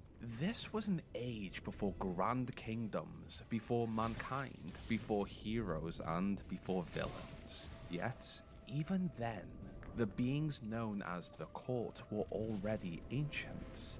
This consisted of Jack of Blades, Queen of Blades, and Knight of Blades. These entities, these demons, were bound to their masks, which held the very essence of their souls. They had no true forms of their own. Instead, they possessed the living, using mortal bodies as vessels through which to carry out their will. It remains unclear whether the court themselves took part in the War of the Gods, but as the world burned in a blur of fire and demons, the gods forged terrifying beasts of nightmares to fight on their behalf. Krakens were formed to hunt the seas, dragons claimed the skies, trolls dominated the swamps, and through the forests wandered the mighty Balvorn. How the War of the Gods came to an end is unknown, like so much. I guess I could use that time to heal. Stages. What is known, however, is that when the devastation finally faded, the court withdrew to their netherworld realm, the Void, a place of pure chaos and power. Over the centuries that followed the war, without interference, Albion blossomed. The I'm dead. scorched earth flourished into verdant forests filled with lakes Wait. of fire cooled into Oh flowing my rivers, fucking and the God. oceans rose to form stunning islands. As for the monstrous creations of the gods, they adapted. The trolls wandered the wilds, the Balvorn continued to hunt in the woods, and the Kraken conquered the 9 seas. Then came the humans. They knew nothing of the war that had scarred the land they inherited. Years turned into decades, and decades into centuries as mankind evolved, adapted, and fought to survive. But in a land shaped by the destructive powers of gods, even a single wrong step could bring terrifying consequences. The Balvorn feasted on the flesh of thousands at a time. It is said that at one point, a human survived this attack, but he did not succumb to his deathly injuries. Instead, he changed into something new, a monstrous hybrid of Balvorn and man, the first Balvery. And from him, others were born, cursed into existence by his attacks. Through such a dangerous period, humanity still endured. They established villages, farmed the land, and fought back the beasts that plagued them. The Balvorn faded into history. Humanity learned to avoid the dark magic of the fae-filled forests, to watch out for trolls in the wild, and to survive in lands that had once seemed impossible to tame. Even the Kraken withdrew, moving farther into the depths of the 9 seas. And so began the Age of Man, a time of peace and tranquility, but it would not last. It never does. For a time, the court watched from their netherworld realm of the void as Albion changed. They saw a land at peace, a world no longer ruled by monsters, and decided that beings such as themselves deserved worship from these lesser beings. So, they returned to Albion. Humanity had endured generations of hardship to reach this point, and when Jack of Blades, Queen of Blades, and Knight of Blades appeared before them and demanded their submission, they refused. Angered by this disrespect, the court unleashed their power upon Albion until the earth was scorched once more and the skies were thick with smoke. And still, mankind stood strong and refused the commands of the court. In their fury, the court lifted the seas into the sky and flooded the world. But again, mankind refused. They promised peace if mankind obeyed, but when humanity still would not yield, they twisted their mortal minds and corrupted their hearts until brothers. I don't even think that's enough for me to level up. Oh no. Children and friend turned against Oh friend. wait, no, I'm It was bugging. only What the then fuck? that the humans accepted. Oh wait, it's defeat not, and but it's offered their close. submission, devotion, and service. I was thinking I needed And 600,000 a new or age something like began, that, but no. one of What? worship under the demonic entities of the chaotic void. Generations passed with little change in Albion, but then, one day, in a small hamlet, a humble blacksmith and his wife had a child who would change everything. Young William Black Well, now was what? different. In his youth, he discovered abilities no other human possessed. He amazed those around him as he summoned fire from thought alone, defended his village against dozens of invaders with supernatural strength, and helped those who needed him most. To the people around him, he was a hero, the defender of their village. They called the abilities he possessed the powers of will, named after William Black himself. It has never been revealed why William was gifted with these powers. Perhaps it was destiny, or perhaps he was naturally attuned to the raw essence of will that flowed through Albion, untapped since the War of the Gods. These gifts manifested through three disciplines: skill, strength, and will. Skill granted speed, accuracy, and guile. Strength came through a hardened physique and good health. And finally, will allowed him to wield magic, summoning electricity, twisting minds, and healing wounds. With these gifts, young William Black hoped he could one day free Albion from the dominion of the court. This growing power had not gone unnoticed by Jack of Blades. Here was a human with access to incredible gifts, and Jack sought to enslave him. One evening, as William read an ancient tome chronicling I'm going the wrong Albion's way, history, right? he found himself pulled into the void. As he looked around, William found himself before Jack of Blades, who sat upon a throne surrounded by ghastly figures. In the moments that followed, Jack attempted to use his weapon, the Sword of Aeons, to enslave both William and his powers, but William fought back. He wrestled the sword from the demon and managed to escape back to Albion. The Sword of Aeons was no ordinary blade. Back in Albion, it spoke to William. It appeared to be a conduit of Jack's power, yet it had no desire to serve him any longer. Instead, it offered the human a bargain: his soul in exchange for the strength to rid Albion of the court completely. With a better future in mind for his people, a bargain was struck, and William Black's soul was absorbed by the Sword of Aeons. As he trained, his powers of skill, will, and strength grew with each passing day, until he believed he was ready to free Albion. And so, as the tale is told, a series of legendary battles began. William Black, the first hero, scaled the peak of Albion's highest mountain and challenged the court to combat. It is said that the Knight of Blades appeared first, but his vessel and soul were destroyed swiftly by William and his sword. Next came Jack. Enraged by this human's defiance and by the theft of his sword, Jack fought to reclaim what had been taken from him. But without his source of power and against William's extraordinary gifts, Jack was no match. The vessel he possessed, just like the knights, fell. Yet, before William could destroy the demon's soul, it escaped back into the void. It was here that only the Queen stood before William and a greater future for Albion. And for weeks, they fought across the land. Mountains were raised and valleys formed as they clashed, but eventually, the Queen's vessel and soul shattered beneath William's blade. The defeat of the court freed Albion from their terrible reign, and for his heroism, William Black was hailed by the population. How long did it take me to fucking...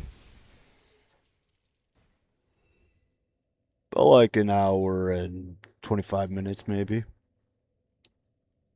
Nice. The first king of Albion. However, in the void, Jack's soul began to recover, biding his time until he could recover his sword and strike again.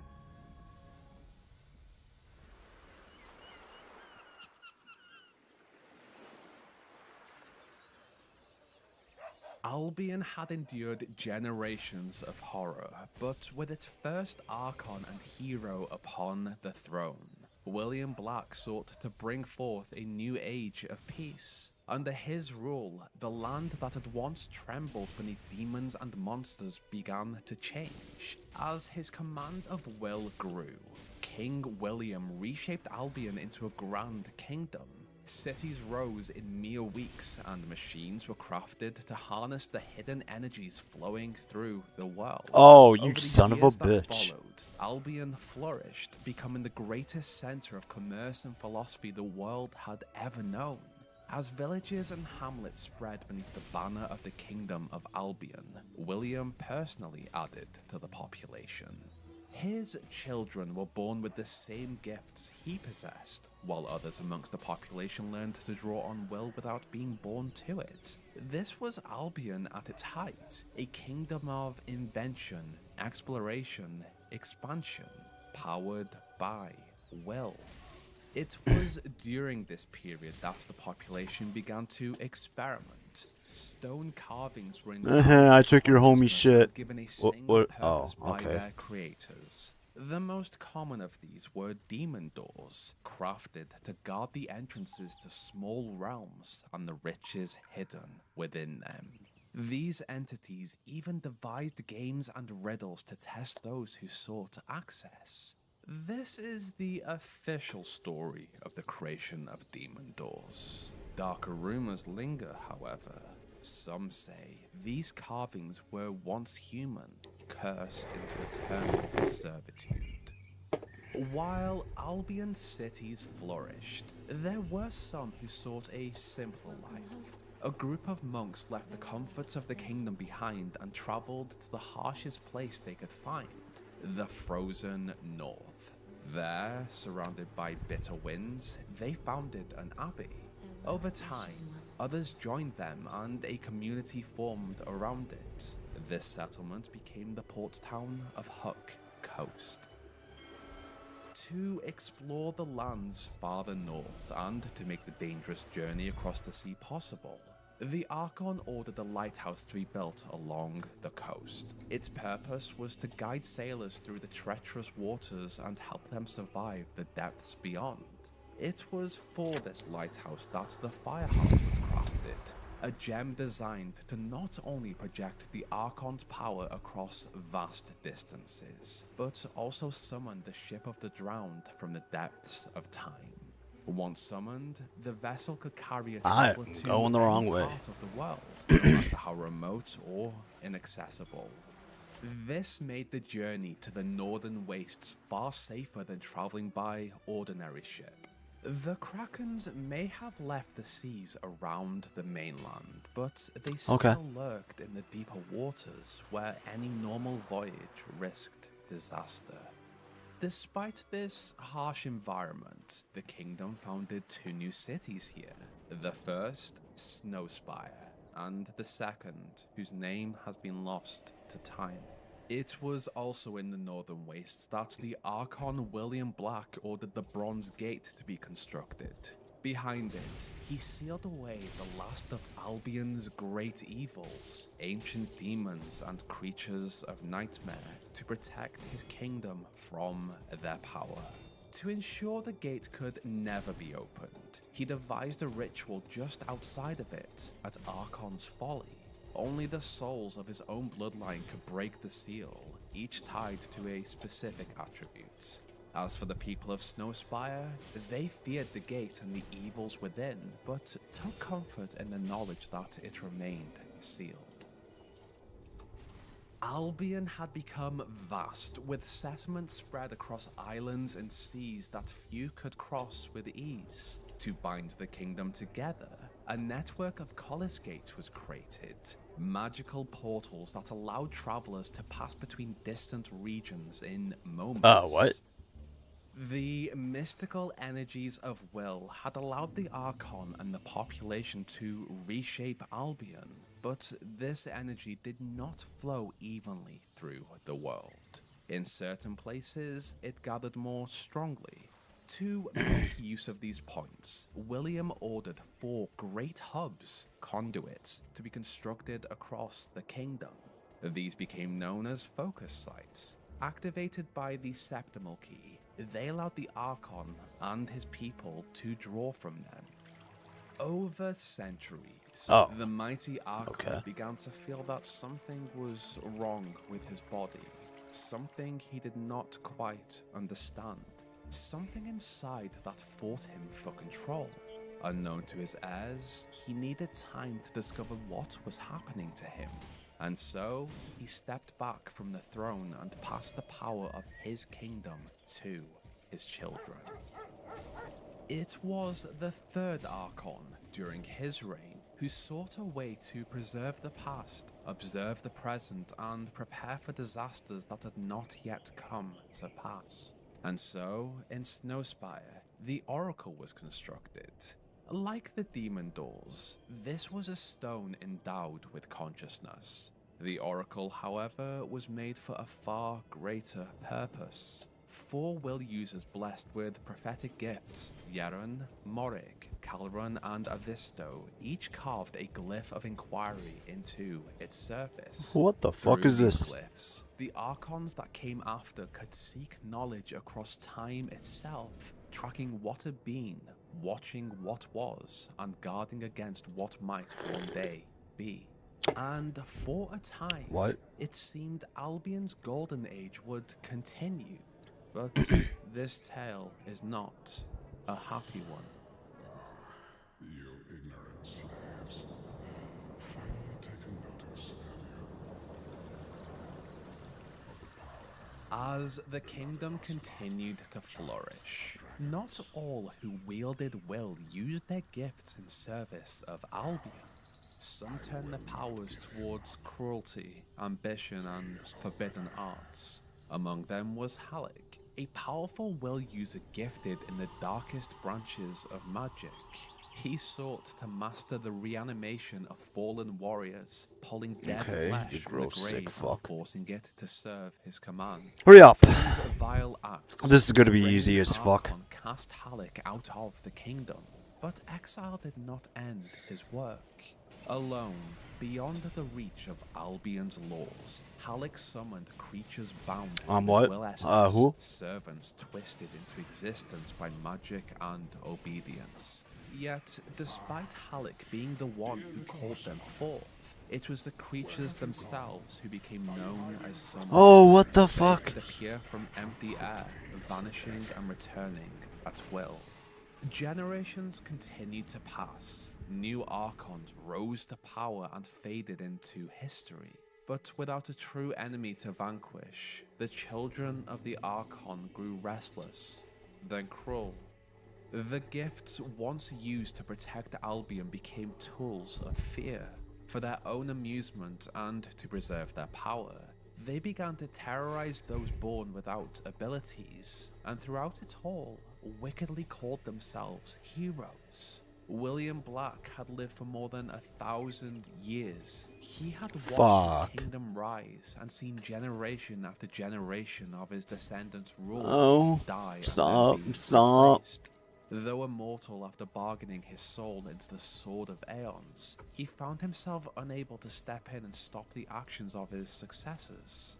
Though William had defeated the Knight, Queen, and Jack of Blades long before, it was his brief time inside the void that had harmed him most. During those fleeting moments when he had met Jack for the first time, William did not escape only with the Sword of Aeons. Something had latched onto him, an infection. From that moment, it lived inside him.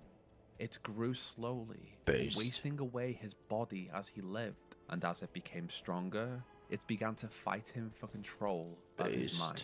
There was only one place William could go to be free of it. He left Albion and returned to the Void. There, with everything he had, the first hero purged the corruption from his body and then returned back to Albion.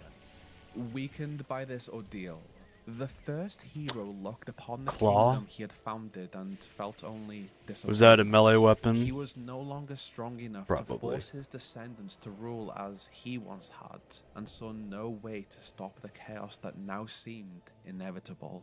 So William Black, the progenitor of the heroic bloodline, grabbed the Sword of Aeons, dressed himself in golden mail, wrapped his royal blue cloak around his shoulders, and left them behind. Meanwhile, in the Void, the infection expelled from William's body adapted. It formed into an entity of its own. Having lived within the hero for so long, over 1,000 years of memories and actions, it believed itself to be the true Archon of Albion, the true King William, a corrupted echo of the first hero. And as its new form grew stronger, the corruptor waited for his chance to return to Albion. Back in Albion, without William's guidance, and with corruption from the Void beginning to seep into the kingdom, each Archon grew crueler than the last. Other entities also soon found their way to Albion as well, and brought their own chaos with them. It was in a thriving city close to Snowspire that one man encountered these sinister entities. The tale speaks of a town whose people were as peaceful and content as any in Albion, yet among them lived a man who longed for something more. In pursuit of this, he reached out beyond this realm and made contact with a sinister force. They offered him wealth, they offered him power, but gave no warning of the price. When the pact was made, the man received the influence and gold he desired. However, he did not have it for long. The next day, this necropolis fell in an instant. The devastation came so quickly that, even now, its ghosts still wander the streets, unaware that they no longer belong to the mortal world. Fuck. Though it has never been confirmed, I suspect the entities he contacted were the Shadow Court, not to be confused with the Court of Blades. This trio of demons offered extraordinary gifts to those desperate enough to accept them, but at a terrible, unknown cost. This was not the first town they would ruin. As corruption seeped deeper into Albion, wars erupted between those who sought the throne, and 3 out of every 4 people were lost to disease or starvation. Albion became a much darker place. Balverine stalked their prey through the wilds. The first hob was created after a dark nymph lured a child into a forest and stole their soul. And in the graveyards, the undead rose, unable to fight. Oh my god. A Holy new fuck. age was on the way. It would not be a good one. Maybe I should have just started killing mofos. Fuck it. Ugh.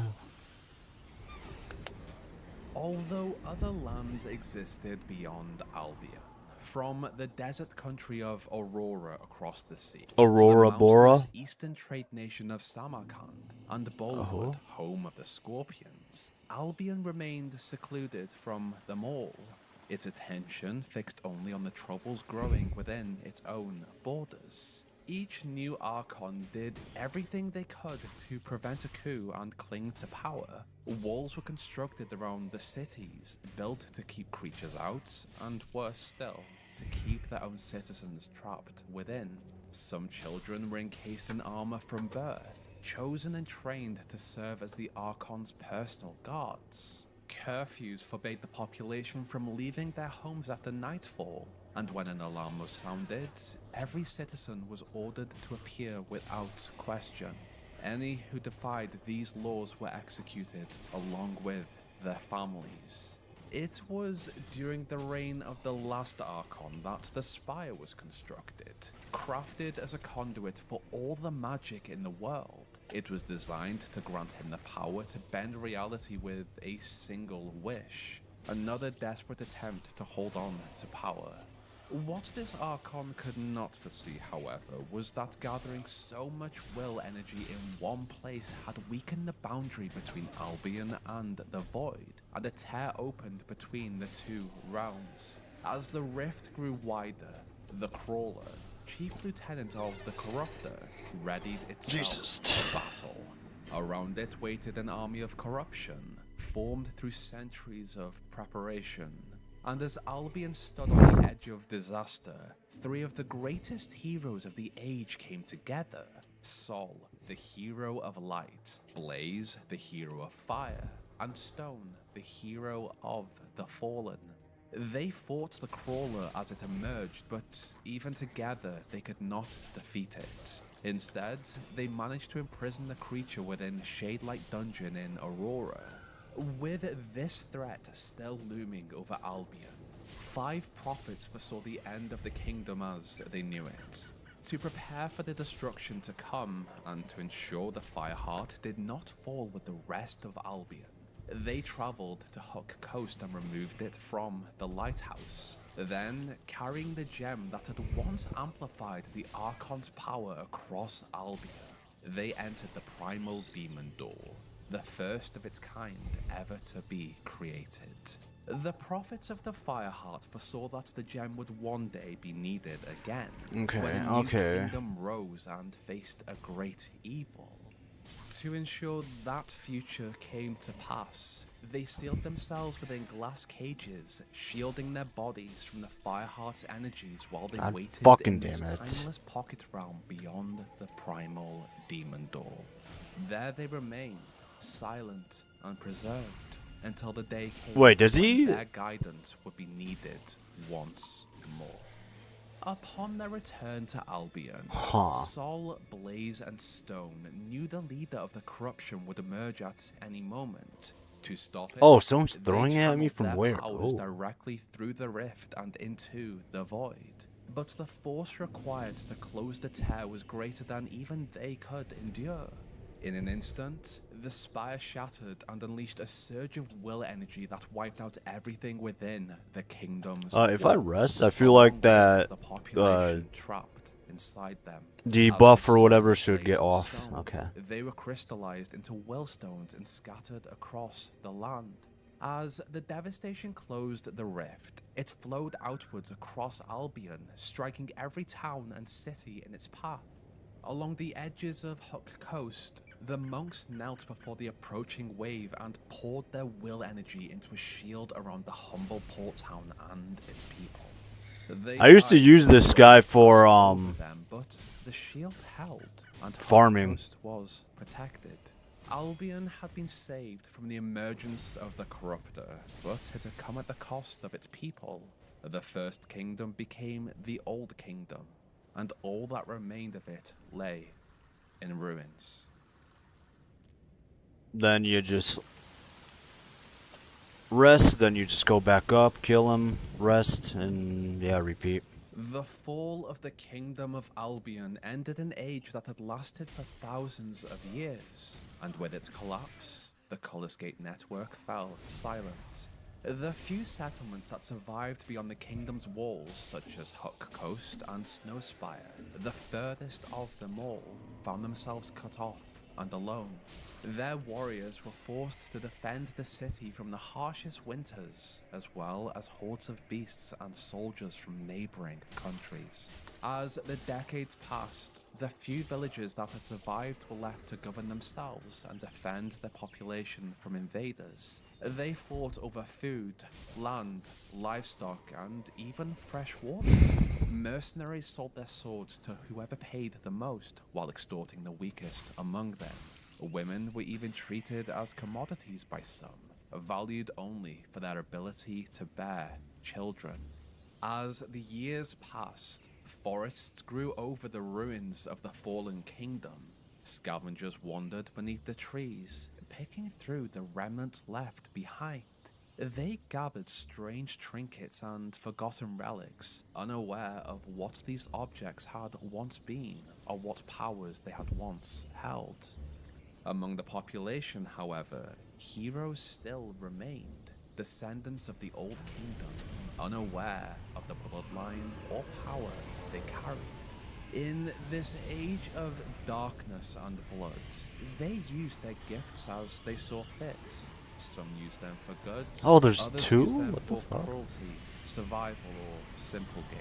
But even those blessed with the powers of old were not saved Okay, from the sinister fuck. forces of the land. Born during the height of the Old Kingdom, Yogg had delved deep into witchcraft, granting herself the ability to remain young. Through these dark arts, she had learned how to extract the powers of a hero by consuming their flesh. The Old Kingdom had fallen, but heroes still existed, and over the years that followed, Yogg lured them into her hut, immobilized them, and feasted upon those who might have helped Albion survive its age of horror. It was only when the hero known as William Greyrock cursed the witch that her hunt came to an end. No longer able to feast upon heroes, her victims were spared, and those who had hidden from her shadow began to emerge once more, helping Albion slowly grow beyond the darkness with more heroes born in time. With heroes once again emerging across Albion, the ruler of a town called Brightlaunch, the self-proclaimed King Wendelglass I, summoned every hero in the land to his side. His dream was to begin an age of heroes, an age where gifted men and women would travel across Albion, aiding those in need and making the people feel safe from both human cruelty and monstrous threats. It was a noble idea, perhaps Oh, even shit, a no. great one, but it did not last. The first age of heroes ended almost as quickly as it began, fading into a tale soon lost to history. The details of this collapse, even now, are unknown. Before long, the bandits claimed the roads. Meanwhile, during his travels, a trader discovered two places rich with will energy.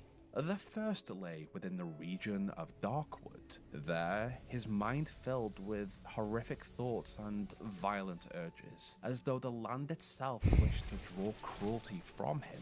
The second was found on the island of Witchwood, where he felt calm, restored, and strangely blessed.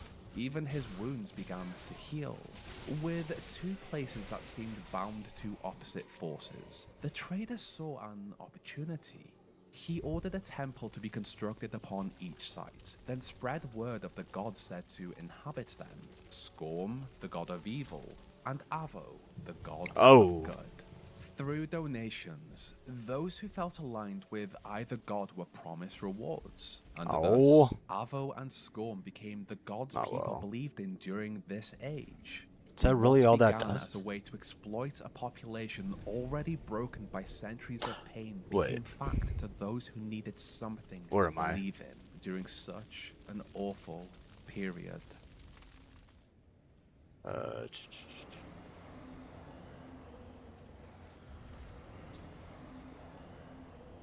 Many centuries had passed since the fall of the Old Kingdom, and from afar, William Black had watched it happen.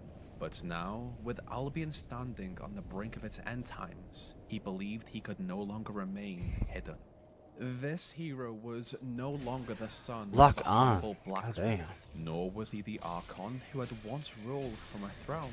William Black returned I'm to dead. Albion under a new name, Scythe. Though a shadow of the hero he had once been, as a result of the infection he had purged, Scythe sought someone who could fix his That's a mark. beautiful He smile. found him to the east. It was here that a mercenary by the name of Nostro piqued his interest. Although a bandit by action, he was a hero by blood. Young Nostro was driven by an ambition to leave his mark on the world, and Scythe believed he could guide this man, his gifts, and his drive to restore Albion, to fix the damage his children had caused. Given such a remarkable opportunity from the old wizard, Nostro accepted Scythe as his mentor and was taught how to become a leader of men, just as King Wendoglass I had attempted ages before. Nostro set out to usher in a new age of heroes. To do this, the bandit hero traveled across Albion, from the swamps of Darkwood to the forests of Greatwood, and even to the Balvrine-infested island of Witchwood. He sought out men and women who possessed the heroic gifts of skill, will, and strength. To each of them, Nostro offered purpose and adventure, to use their gifts not as weapons, but as tools to unite their land. And so, with Scythe's guidance and a group of heroes by his side, Nostro returned to central Albion. It was here, just north of Greatwood, that he founded what would become one of the most important institutions in Albion's history, the Heroes Guild. As construction of the physical guild commenced, Nostro was trained by Scythe in the ways of the will, as the rest of the recruits were trained in their heroic Oh, shit. disciplines. When their training was complete and they graduated from the guild, these newly forged heroes ventured out across Albion. They restored the ancient Collisgate network, drove back the evils that plagued the roads and villages, and forced peace. As a wave of calm slowly settled over Albion, within the grand structure of the Heroes Guild, Scythe stood in the Chamber of Fate. He was weaker than he had once been, and knew how powerful the Sword of Aeon still was. If it got into the wrong hands, then Albion would suffer the consequences. Am I To dead? I feel like secure I'm a dead. Future for the next generation. I'm he dead. decided to seal it away. I've- Scythe drew the Sword of Aeons. Stop and it. placed Stop, it stop, at the stop, center stop, of the stop. We can be Chamber friends. of Come on. Fate. Then, Easy, with easy, every easy. ounce of magic he could muster, he enchanted the chamber itself, hiding the blade from the world and binding its return to a ritual. Ow. To reveal the sword, the 4 focus sites across Albion would have to be activated, but this could only be done with the Septimal Key. And so, Fucking Scythe traveled dickheads. to the old abbey in Huck Coast and concealed the key inside. With another spell, he ensured that only someone from his direct bloodline would be able to summon it. With safety restored to the world, new settlements rose across Albion, and its people once again explored the land they had inherited. The town of Bowerstone was founded just a short walk from the Heroes Guild. In the wilds, archaeologists God ventured damn into it. ancient ruins to understand the past, while the heroes searched for others who shared their gifts and welcomed new recruits into the guild. Lock on. Far out in the isolated northern wastes, Jack of Blades returned to Albion. Still weakened from his battle with William Black thousands of years before, and without the Sword of Aeons as his source of power, Jack sought to use Albion itself to regain his strength. Time had erased all evidence of his connection to this mortal realm, and this absence served him well. Oh, The alright. human host he possessed had Alright. put on That his mask leads to the behind it, dragons, I allowing believe. Jack to take Nice. I'm full so fucking control, smart. like a parasite. And on his armor, he held the empty, What? soulless masks Yeah, of fuck his you, fallen bitch. family, the queen and the knight. Though weaker, the demon still had more power than a hero, and those who opposed him suffered greatly. On one occasion, a group of will users attempted to attack him.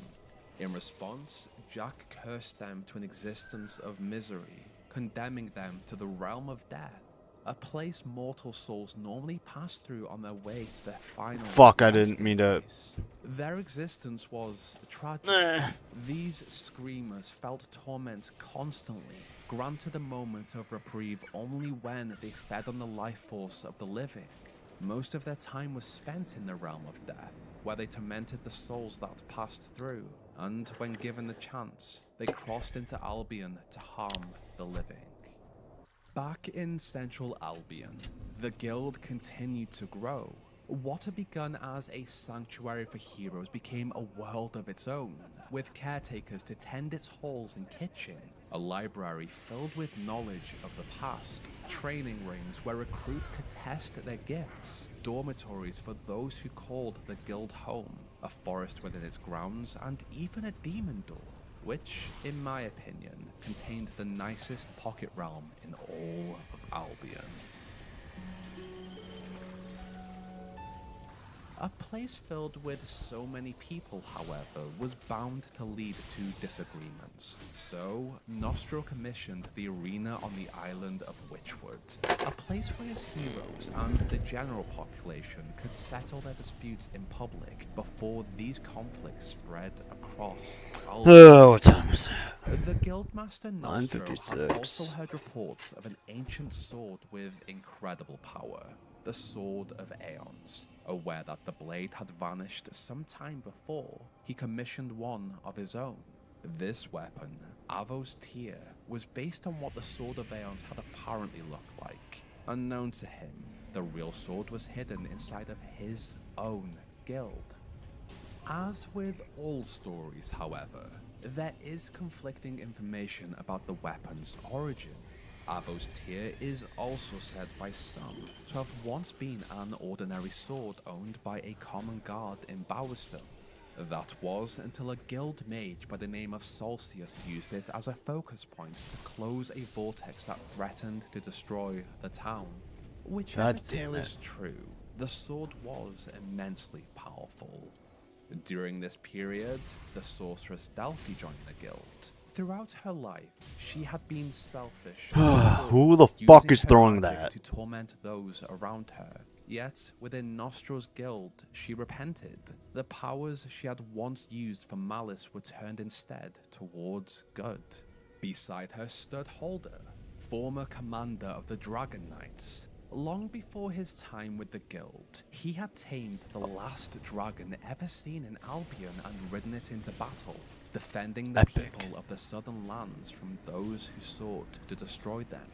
Each person who joined the guild came with the desire to see Albion changed for the better. They wanted to help people, protect the weak, and prove that heroes could serve a greater purpose. But wherever good is built, there are always those who come to corrupt it.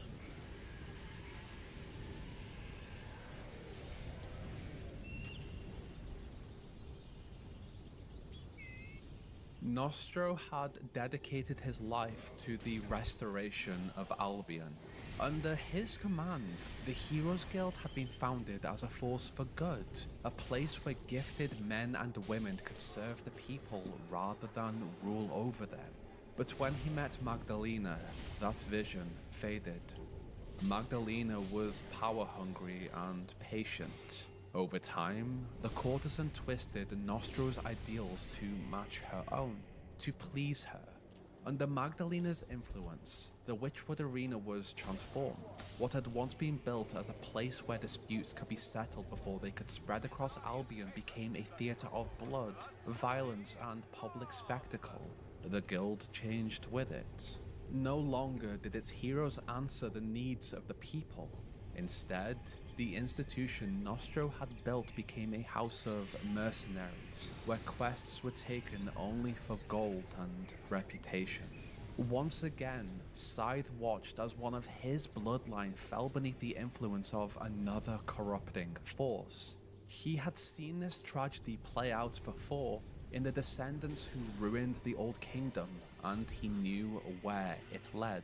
So, disappointed once more, he left Nostro to his fate. Bro, Years come passed, and Nostro slowly came to realize what had happened to him. His followers abandoned him. Magdalena, now his ex-wife, left once she had taken all she could from him.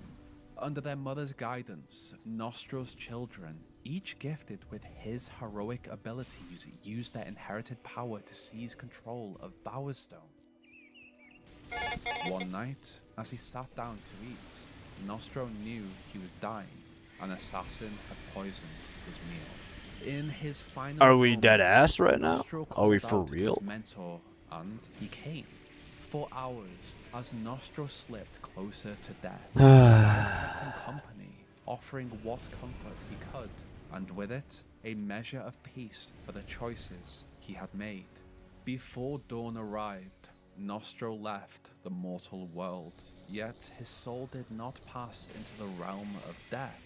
It lingered, restless, unfulfilled. He had been a warrior for his whole life, but he had not fallen in battle. He had been poisoned, robbed of the honorable end he believed he deserved. And so, he waited within his resting place in Litchfield Graveyard among the other tormented souls Albion had buried there. Once again, Scythe disappeared from the world, watching and waiting for a new hero to emerge as evil spread across the land. It was in the northern monk-founded village of Huck Coast that three heroes of the guild found a terrified boy. His parents had been torn apart by Balverines, and before the beast could claim him as well, the heroes intervened. One of them was Jack. With the Balverines dead, Jack struck down the other two heroes beside him. The demon had taken on the guise of a hero. In a twisted sense, I guess he was one, for the mortal body he possessed carried the gifts of the heroic bloodline. He had reinvented himself as a hero of heroes, one of the strongest of this age. Jack saw something in the child before him, the promise of the powerful will user he might one day become. And so, he allowed young Maze to live, but only in exchange for a life of servitude. As an orphan with heroic abilities, Maze joined the Heroes Guild and spent much of his youth within its walls, training among those who shared his gifts. Sometime later, he joined forces with another will user named Weaver. This was their home, and they had heard tales of what the Heroes Guild of Albion had once been, what it had once represented. Together, Maze, Weaver, and a group of like-minded heroes formed a coalition and took the guild back by force. The battle within the guild and the violence that followed across Albion brought the heroic population to its lowest number in centuries. Yet, from the ruin, something new was offered to those who remained. A guild no longer ruled by greed or reputation, but by a code. The code was simple. Any citizen of Albion could bring a contract to the Heroes Guild. Once accepted by a graduated hero, the task had to be completed exactly as written, with payment made up front and the laws of the region obeyed. Beyond that, the choice belonged to the hero. A quest could be noble or cruel, righteous or wicked. The guild did not judge morality, it only demanded that the contract be honored. After the revolt, Scythe returned and appointed Weaver as guildmaster of the Heroes Guild, and Maze as head of the guild. They had made a change that would make Albion better, and over the years, years, Scythe watched as Weaver grew into a serene and impartial man, one who would allow destiny to shape the heroes who walked through these halls. It seemed Scythe had finally found his hero in Weaver the Guildmaster, and thus, the Age of Heroes finally began.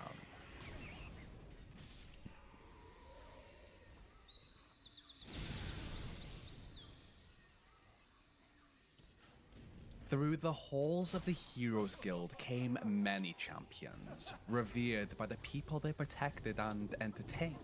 Among them was Scarlet Robe, the hero of Knothole Glade. At only 15 years old, Scarlet's powers revealed themselves when she brought down a Balverine with nothing more but a piece of wood, despite having no training. After traveling to the Heroes Guild and graduating from its halls, Scarlet became one of Albion's most formidable hunters. With silver arrows, she brought down white Balverines and even took part in the Great Balverine Extermination. It was through the Witchwood Arena that Scarlet gained immense fame, becoming the first female champion in its history. But Come on, man, holy shit. Changed completely. During a journey through the woods, she was attacked by 12 Balverines. Scarlet killed them all, but when the final beast fell, so did she. Nope, I'm still standing. A woodsman named Brom discovered her broken body and carried her back to his village of Oakvale. There, he nursed her back to health, and in time, the two fell in love. Together, Cringe. they had 2 children. First, a girl whom they called Teresa, and later, a boy. Albion had finally stayed. What was the boy's name? Settling into a long-awaited age of peace. Heroes wandered the land and accepted quests from those in need, while new hamlets rose to shelter a growing population. Demon doors continued to toy with travelers who passed them by, guarding their hidden treasures with riddles, games, and strange demands. And each day, the Inquisitive uncovered more ruins from the Old Kingdom, reminders of the age that had come before. Even Jack of Blades took part in this new era as a member of the Heroes Guild. He fought in the Battle of the Bloody Harvest, a victory later. I don't think I should have been down here. I don't think I should have done this. Picnic area near Bowerstone. But beneath Albion's peace, Jack had Really? already begun planting seeds of corruption across the land, and he would continue to do so until the Sword of Aeons was his once more. As daily life continued across Albion, a hero came from the South Islands, Thunder, who sought a better life for himself and his little sister, Whisper. During their journey north, their boat was attacked by a nest of krakens. Thunder called Oh them god. lightning Yeah, upon I had release souls, before right? diving Yeah. into the ocean with Whisper in his arms. Fuck me. Behind them, the boat was torn apart, along with the Maybe men I'll just skip still this for now. aboard. Fuck it. But Thunder carried his sister through the waves and Is kept it? her alive. 2 days later, they were found upon Albion shores, and from there, they began a new life. Born into a noble family, young Briar Rose lost her mother to an accident she could not have prevented. In the grief that followed, her heroic abilities began to manifest, but her father, broken by the same loss and unable to understand a child with I such suck. gifts, cast her out. Briar found refuge within the Heroes Guild, mostly in the library, and there, as she trained, she began a new life. And meanwhile, Jack continued to wander Albion, planting seeds that would grant him influence and power. It was in Bowerstone that his gaze turned towards the Grey family, the rulers of the town, and there he sensed the desperation of one of their children. Amanda Grey was set to become the next mayor of Bowerstone once her parents were gone. She was beautiful and pure. Her younger sister, however, was jealous and envied the power Amanda would one day hold. When Jack visited Elvira, she realized she could have a better life. He convinced her that if her sister somehow died, everything she wanted could be hers. And when the opportunity arose, Elvira locked her sister in their home cellar, left her to suffocate, and waited for the day she would be appointed mayor of Bowstone in her sister's I think I'm gonna just place. try running ahead of everything. Over his time in Albion, Jack had gained the influence he sought. Through Maze, he had a hand within the Heroes Guild, one of the most powerful institutions in the land. Through Elvira Grey, he had reach into Bowerstone, Albion's capital and seat of political power. And to the people themselves, he remained a hero, admired and trusted by those who had no idea what he truly was. Information was power, and when Jack heard whispers that the Sword of Aeons was still in Albion, sealed behind an ancient ritual, he put a plan in motion. He knew the ritual was tied to the bloodline of his ancient enemy, the Archon. So he ordered those beneath him to find a direct descendant of William Black. But after so many years and so many catastrophes that have reshaped the world, finding one would not be easy. If he had a direct descendant, he could use them to find the sword and unlock its power once again. Through the research of those who served him, Jack was told of a family in a small farming village to the south. The mother, Scarlet Robe, possessed gifts far superior to those of many heroes of this age. Her power came from the Archon himself, and though she had married a human, those heroic I remember that gifts fucking boss. passed to their 2 children. Jack wanted all 3 of them and the heroic blood that flowed through their veins, and so he ordered Maze to raid the village.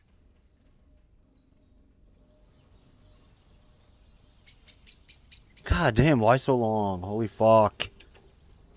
Deep in the forest of Albion lay the small town of Oakvale, unchanged by Wait. time and untouched Where am I? by the sword.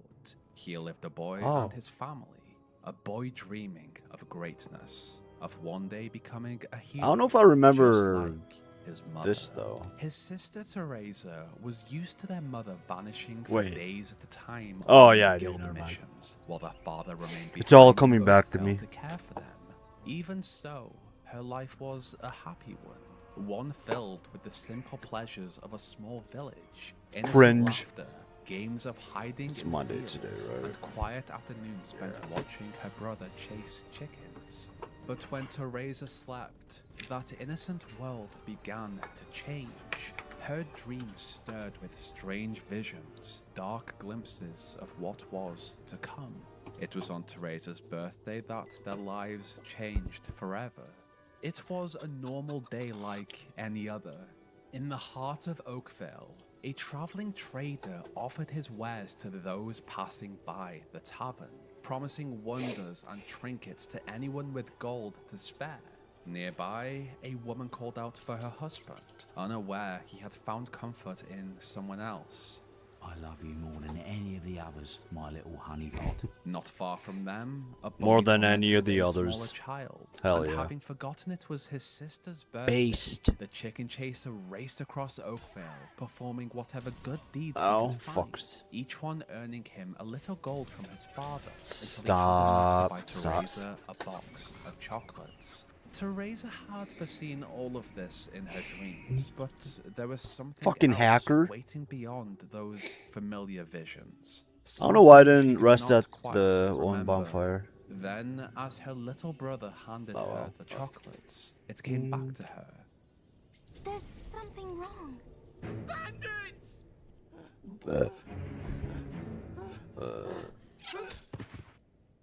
It's really happening. They're here. You've got to hide. God, the anniversary edition looks so ugly. Holy fuck.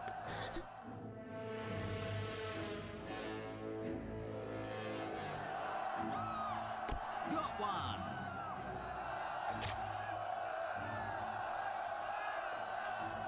Fire and screams filled the streets, and smoke filled the air as the bandits Maze had hired went from house to house, searching for the family that carried the Archon's heroic bloodline.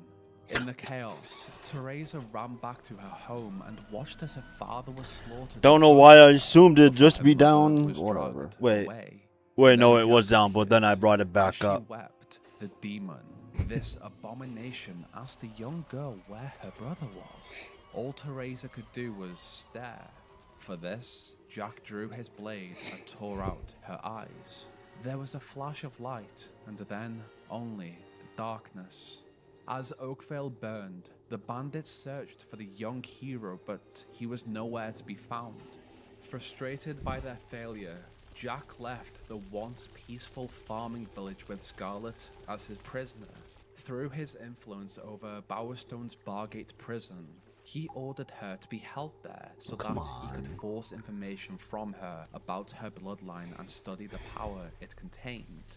Back in Oakvale, the young boy wandered through the carnage left behind, and eventually he reached his home and discovered the body of his father.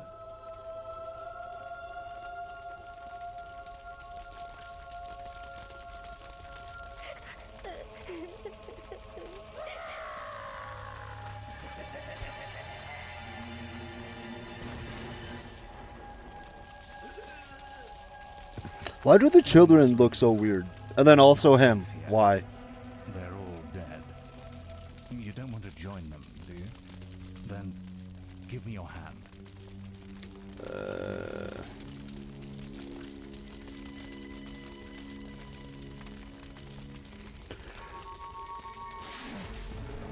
I thought you'd have a stronger stomach than that. Come on. Save your energy, boy. It's not me you want to fight. You might not realize it, but I just saved your life. There's nothing left for you in Oakvale. And if you'd stayed, you'd be as dead as the rest of them. Come with me.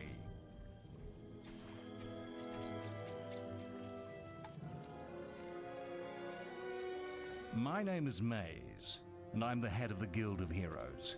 You must have heard of it. You'll find nowhere safer in all of Albion, nor a better place to call your home.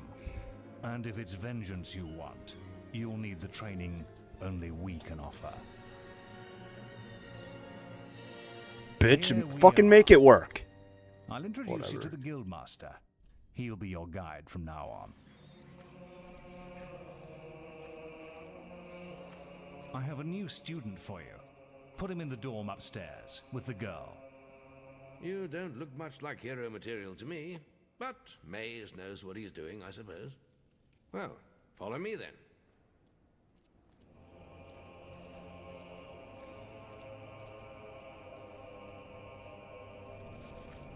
I wish they were using the old school footage. Oh my One of our brightest young god. She's playing in the Oh, woods wait. right now, but you'll meet her in the morning. For now, you should get some sleep. Your training starts tomorrow. I haven't fought this dude since shit, maybe 2029, 2021. I'm not sure, but As the chicken chaser of Oakvale met his roommate, Whisper, and began to settle into life at the Heroes Guild, his sister walked a different path. Blinded and alone, Teresa stumbled through the forests beyond her ruined village for 3 days, until her strength finally failed and she collapsed to the ground. Barely alive, she was discovered by Twinblade, the leader of the bandit group that had attacked Oakvale. Twinblade was a hero of strength. He had once been a member of the Heroes Guild, until he abandoned its halls and used his strength to unite the local bandit groups into one great force, with himself as their bandit king. Yet, when he saw the young girl lying helpless before him, he took pity on her and brought her back to his camp. Over the next decade, the chicken chaser trained beside Whisper within the halls of the Heroes Guild. Under the watchful eye of the Guildmaster, they sharpened their heroic abilities, learned the ways of combat and will, and studied the long, bloodstained history of Albion within the Guild library. All the while, Maze watched from a careful distance. He knew who the boy truly was and kept him close enough to reach should Jack ever have need of him. Remember. He also saw something in the young hero. Forget The about old 9/11, wizard was remember bound to Reach. Jack through fear. If this boy was as powerful as Jack claimed, then perhaps he could defeat the demon and free Maze. How the fuck did I beat this guy before? I'm Teresa very certain I had meanwhile help. settled I had into to a have. very different life.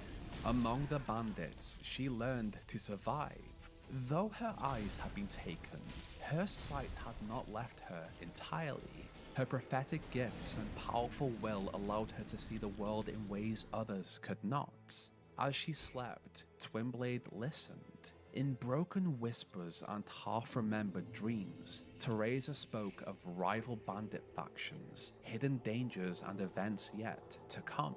Her visions became warnings for the bandits, and those warnings became victories. And though Twinblade had once taken pity on the helpless girl he found in the forest, Teresa was helpless no longer. She learned to fight with a blade, and in time, the blind seer stood at the Bandit King's side not as a rescued child, but as his protector.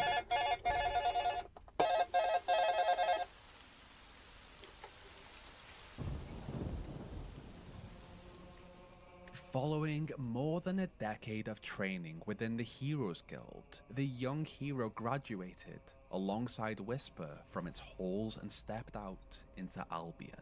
As a hero of the guild, he accepted quest cards, lent his strength to those in need, and began to grow a reputation across the land. His first deeds were small, though no less important to those he helped. In the picnic area near Lookout Point, he drove back a swarm of wasps. In Bowerstone, he helped a man find a date for his daughter.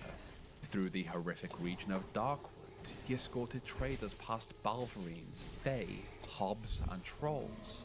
Ah, help! I'm fucked, I'm dead. Left me for dead. Please, Same. let me come with you.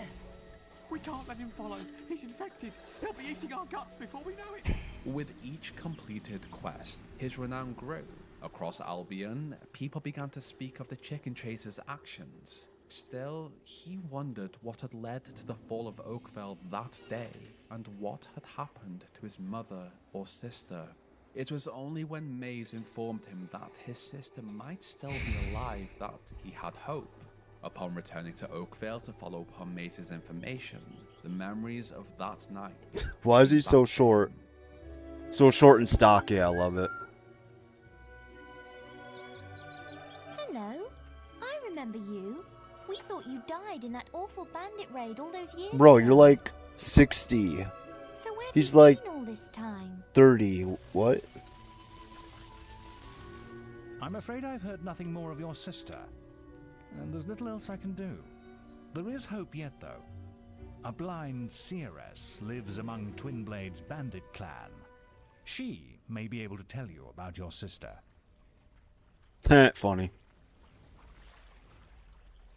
The seeress stands next to the Bandit King himself. And it's no coincidence the bandits have been doing so well lately. Have you heard of Twinblade? He was a hero once. Yes, giant of a man. He had little patience for the guild. Damn, he like me for real. He left and brought together a dozen bandit factions. I always suspected he was behind the attack on your home.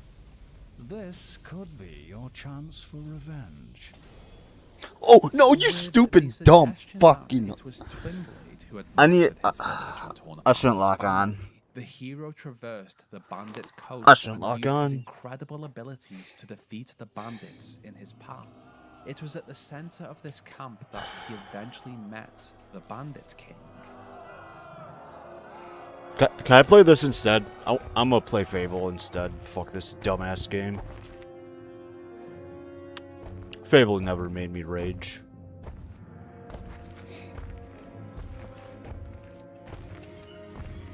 She said a guild puppet would come, and here you are. My blades have been dyed. He looks hella different.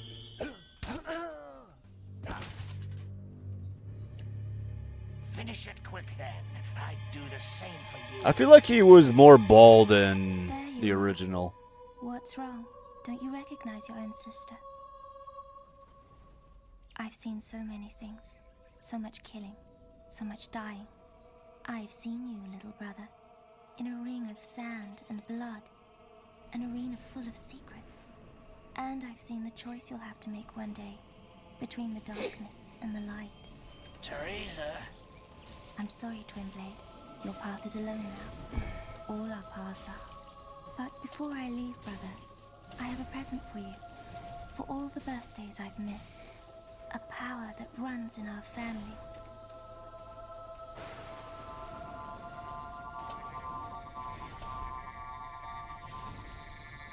He finds you when you're sleeping.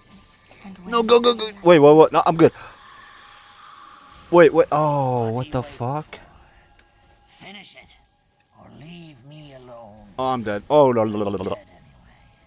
Not me, bro. No one's king anymore. Oh, can't relate. With her prophetic abilities, Teresa had seen that their bloodline was important, and that a demonic shadow followed their family. This parasite had also begun to explore the connection between the first Archon and the deactivated focus sites. He had heard of an archaeologist who had studied them, but something had frightened the man into hiding.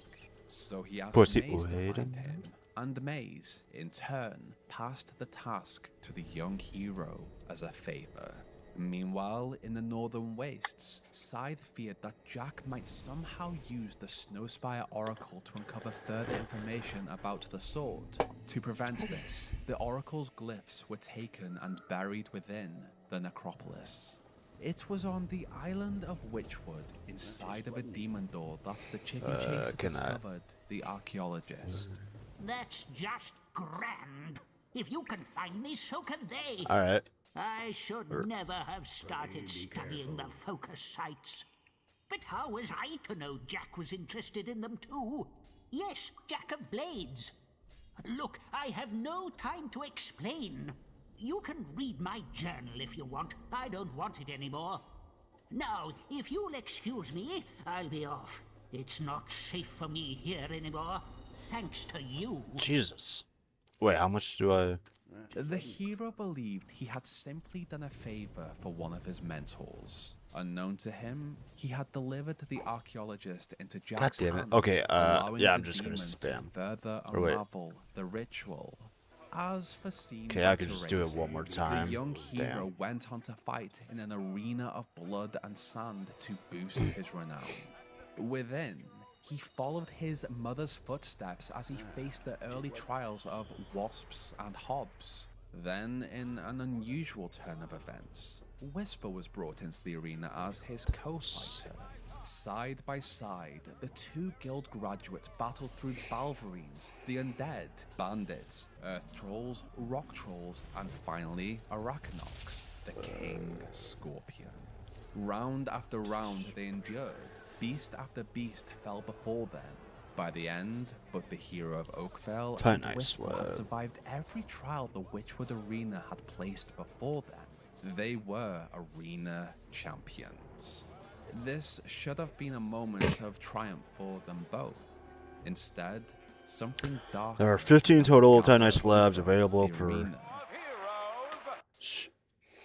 There are 15 total Titanite slabs available per playthrough, 8 in the base game, 3 in the Ashes of the Sea, and cannot be dropped or traded between players.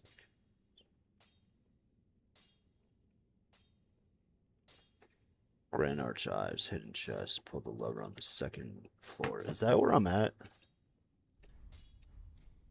Pretty be careful. Shut up.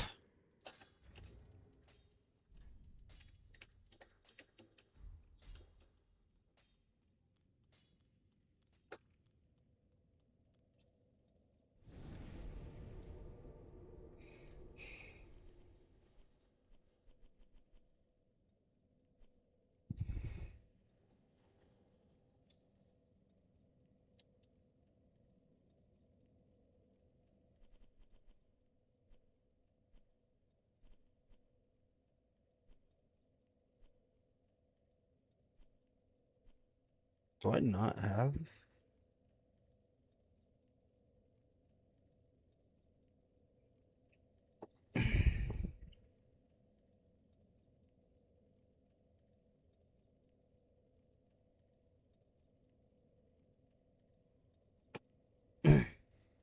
Or wait.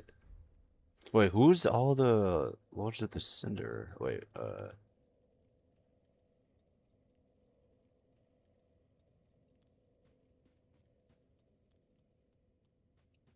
don't think I have anything to put down anywhere. Nope.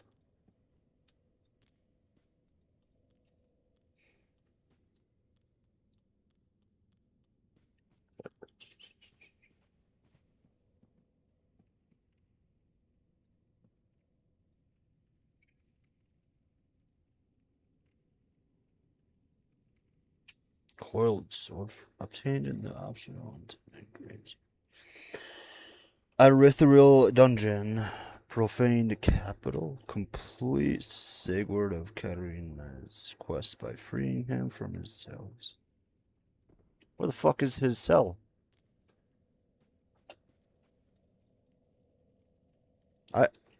I'm very certain I have the Erythrial dungeons.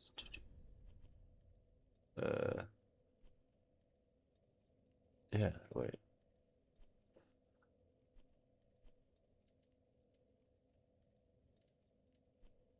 Yeah, right here.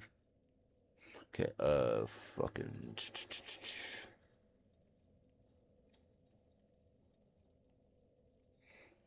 What's his name? Oh, that's not what I wanted. The fuck? Yes, 3, Katarina's quest line.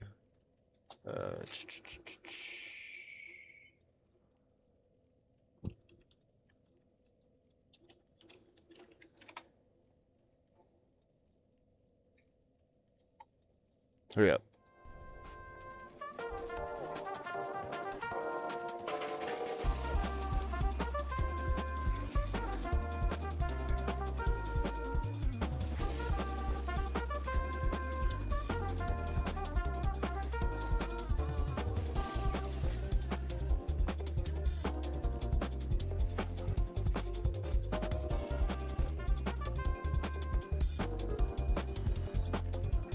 Alright, I already have that.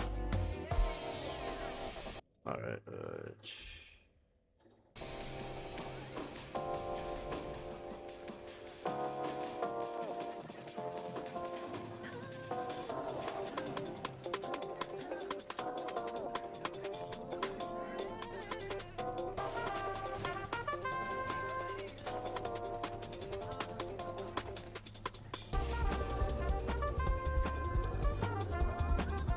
oh, what the what?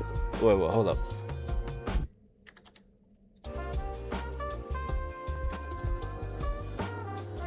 Oh, alright. Shit. I see. Where the fuck am I?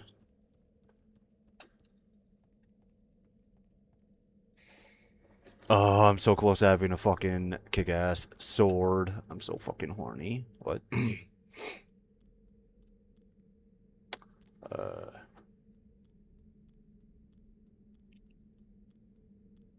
Letters.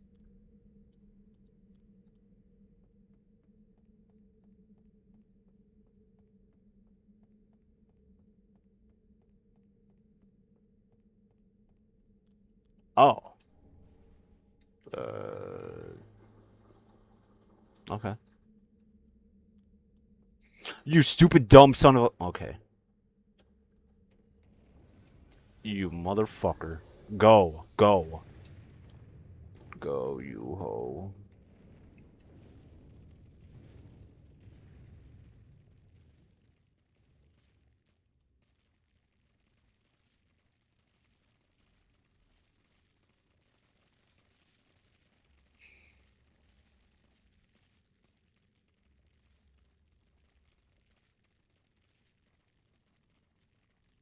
Fuck me, goddammit.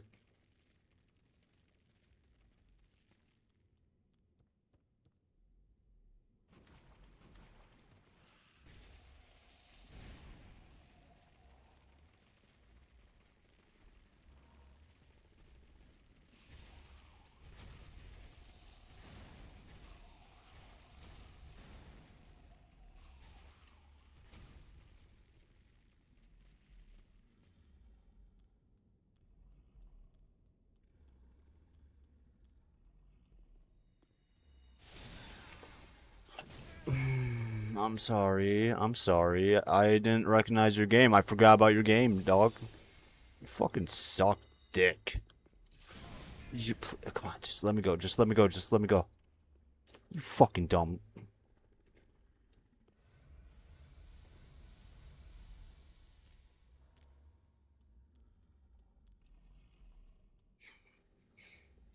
Come on. Nice. God, I'm so good at this fucking game. No, he's not here. Wait, what? No.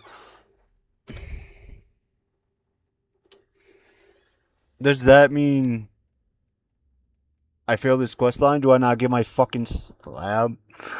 Oh my god. That's so fucking... Wait, no.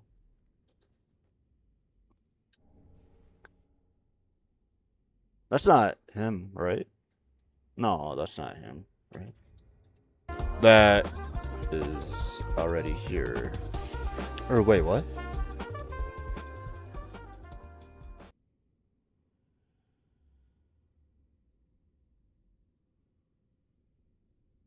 Or wait.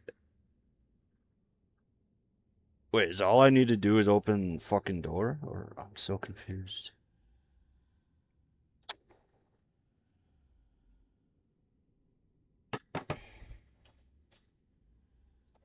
What if Catherine, or whatever, what's his fucking dumbass name?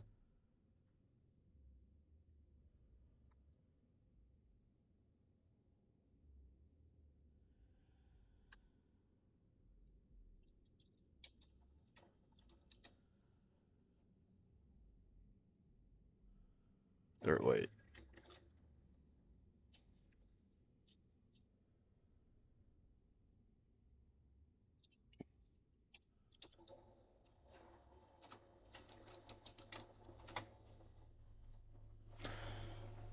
Might be missing from a cell because you forgot a previous quest line step, skipped dialogue trigger, or already triggered a progressive conflict.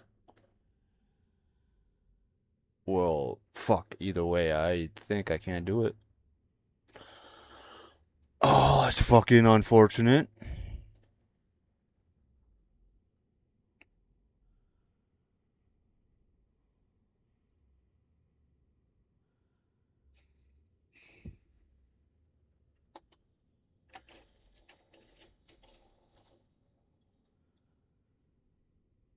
What are the fucking things? Titanite slab.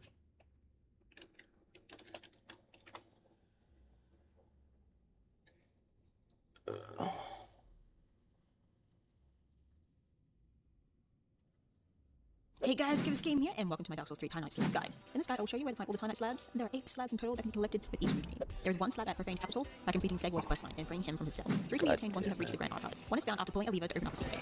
Wait, is that where I'm like right at?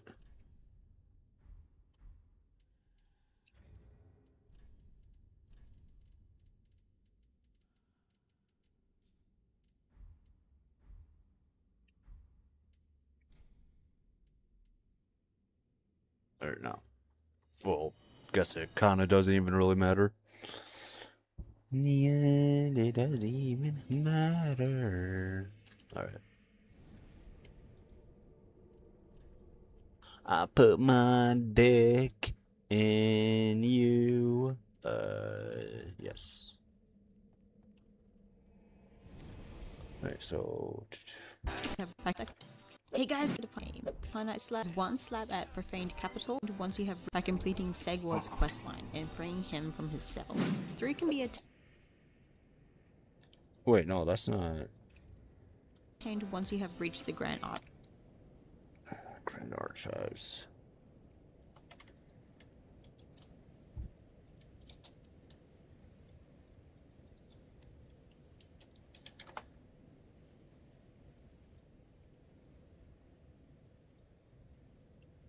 Yeah, no. I'm nowhere fucking near. I don't think. Hello, ladies and gentlemen. There's right there, that ladder. Boss, open the door. will need to go back and kill to open it, and it will. You can kill, but it's hard to do it. Anyway, it's not and ways of sacrifice it is so poisons. There will be a boss. What? In this area right here. Oh, door fix. Wait, what? Right then. So, you've just defeated the Dragon Slayer armor boss, and you're thinking, how do I get into this door here? Fuck, is it past the dragon Now, genuinely, if you don't know, and this is your first playthrough, there should be a guy laying on the floor right there with a key. There's other two reasons why he hasn't spawned it in yet, and I'm going to help tell you why. So, the first reason could be, literally, just reset your bonfire, restart your game, come back here, and the key might be there. But the second reason is, if you haven't beaten a certain amount of bosses, he will not be there for you to pick up that key. So you need an easy way to check like who you've Why couldn't you have just been in the fucking jail cell, dude? Because it says like the Dragon jail Slayer cell, armor, so you know whatever. you've defeated the Dragon Slayer boss, or the Dragon, Yorm the Giant. So you know you. Fuck. Wait. Defeated Yorm the Giant, and so on, and you've got like the Pontiff Sullivan. So you know which bosses you've actually. I don't think I killed that. And you've got like the Pontiff. Yeah, no. Is that his room? I haven't. So you know which bosses you've actually. Wait, so do I also need to Now, kill him? It may not apply for all bosses, of course. Maybe it just might be the main ones, but it sort of narrows it down a bit, so you know what your boss you need to actually fight and kill. Yeah, and that's pretty much it. That's why that key. Hey guys, GiveUsGame here, and welcome to Reach the Grand Archives. One is found after pulling a lever to open up something. One is given as a reward for slaying the 3 gold winged fatties. Dragon Slayer boss fight that takes you up to the princess fight. Once that is activated, take the elevator for the Dragon Slayer. Wait, what? And the last is found by activating the elevator before the Dragon Slayer boss fight that takes you up to the princess fight. Once that is activated, take the elevator to the bottom to obtain the slab.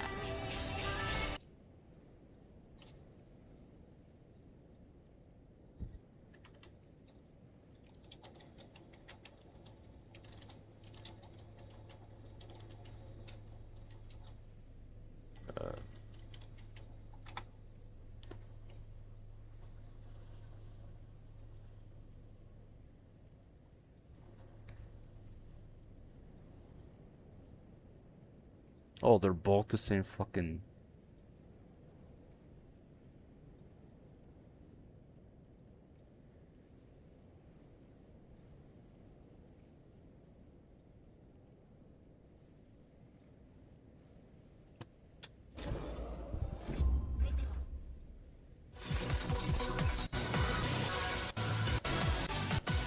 Showing how to fix the elevator.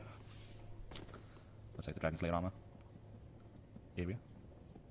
Anyway, So do I. Fuck. And just I don't think I have a choice. fight the. Oh my fucking god.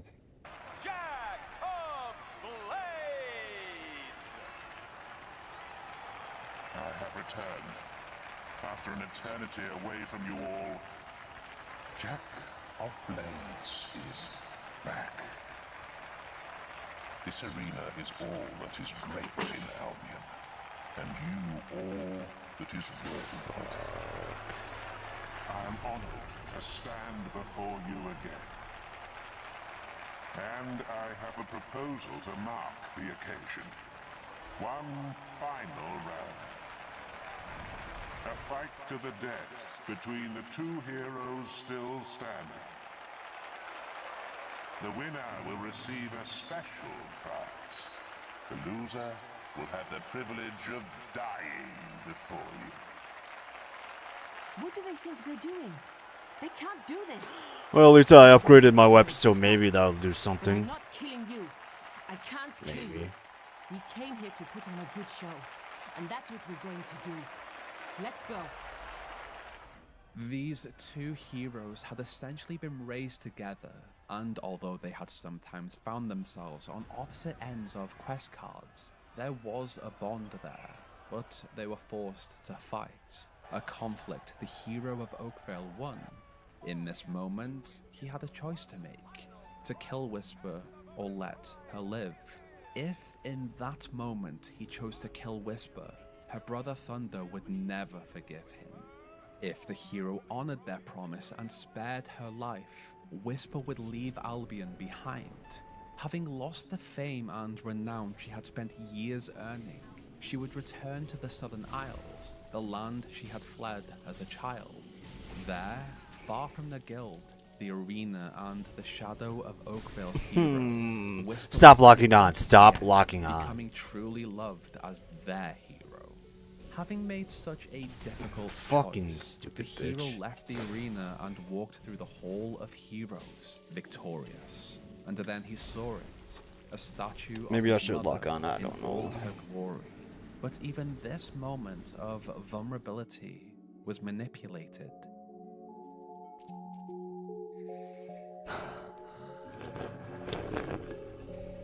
She was a fine hero, just as soft-hearted as you. But her dedication came at a price. After her final battle, she was never the same. She lives now in complete solitude, crushed by her failure to save her family long ago. Nice. And yet here you are. I knew her son would end up here one day. It's in your blood. And in your sister's too. You should bring her to me. I so long to reunite you both with your mother. Just think of the happiness it would bring her. Over her years of captivity and torture in Bargate prison, Scarlet Robe had refused to give the demon any information about their bloodline, but there was more than one way to make her speak. What do you mean? What?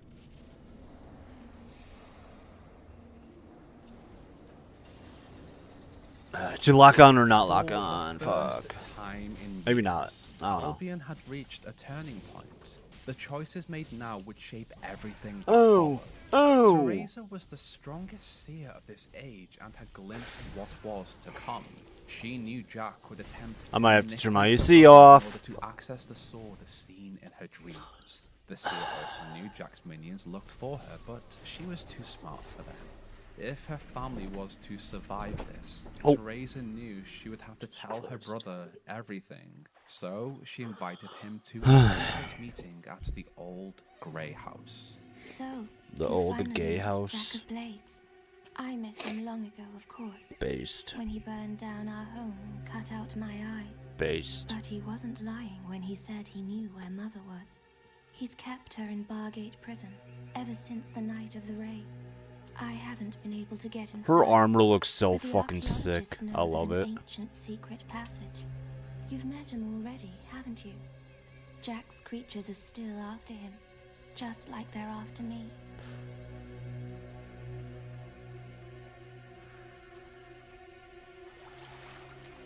I can't stay here much longer. I've left the details in a quest card at the guild. You have to get Mother out. She's the only one who knows how to reach the sword. You did read the book I sent, didn't you? The sword is everything, and it could turn the world to nothing. Oh, and Mother has more power than you can imagine. Having read the book about the Sword of Aeons, the hero of Oakvale shit. now understood his Ah, family's shit. connection to the ancient Archon.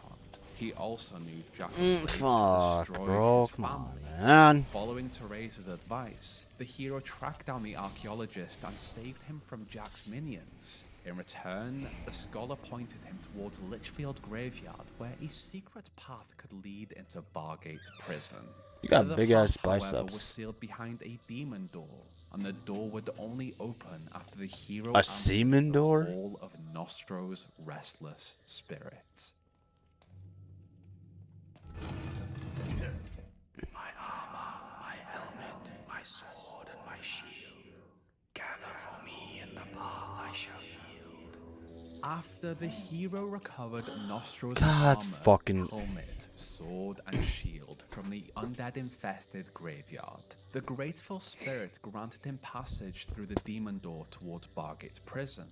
But although Nostro's armor had been restored, his soul was still not at rest. He still longed for a worthy end in combat. Beyond this door and a treacherous hidden path, the hero of Oakville was finally reunited with his mother.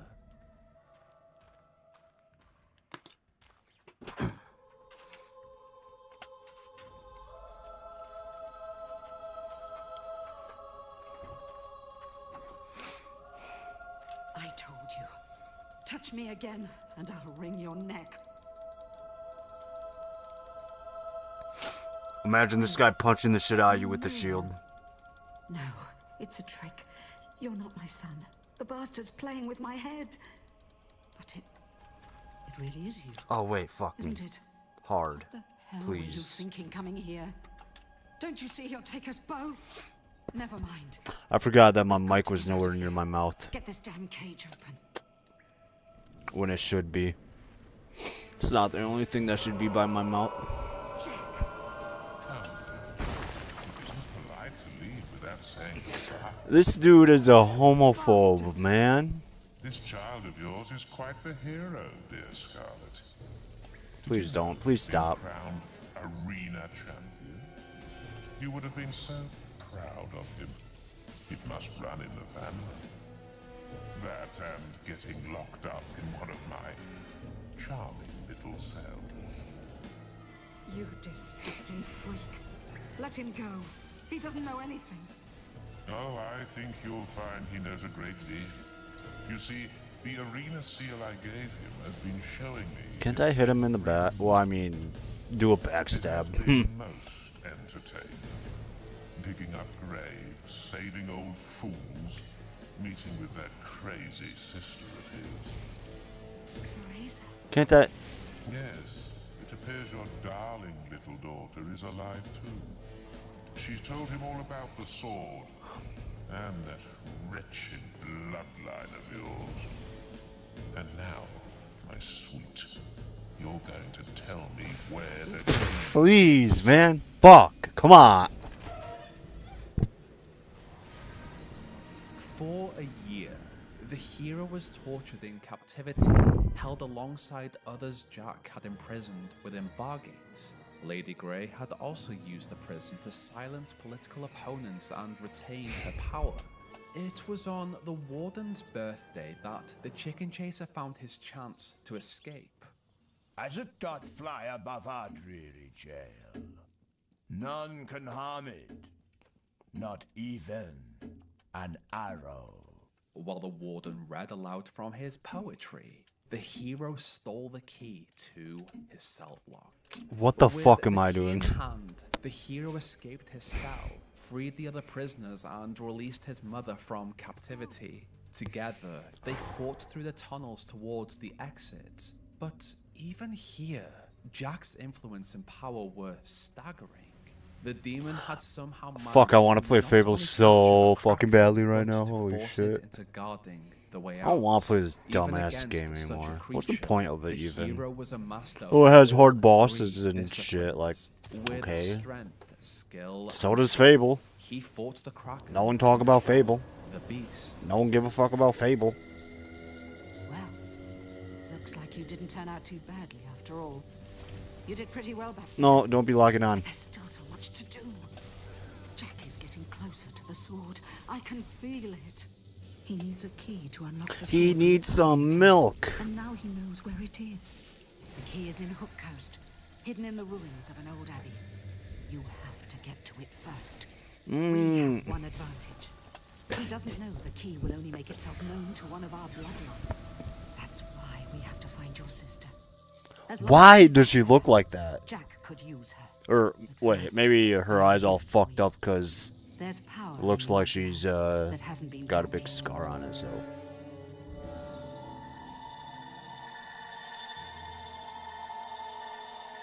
She's not proud of what she's doing. The hero's arrival in Hook So you're Coast like set looking a away and series shit of in disasters awkwardness. in motion. He found the abbey sealed behind Looking the like, barrier one Scarlet what's her knew name? how to remove. But before she could The help, female she was cowboy from Toy Story, when her and Buzz turn away fucking the fuck is his name? She Woody. did, however, manage to Yeah, leave whatever. behind an ancient tome that Weaver the Guildmaster translated so the barrier could be shattered.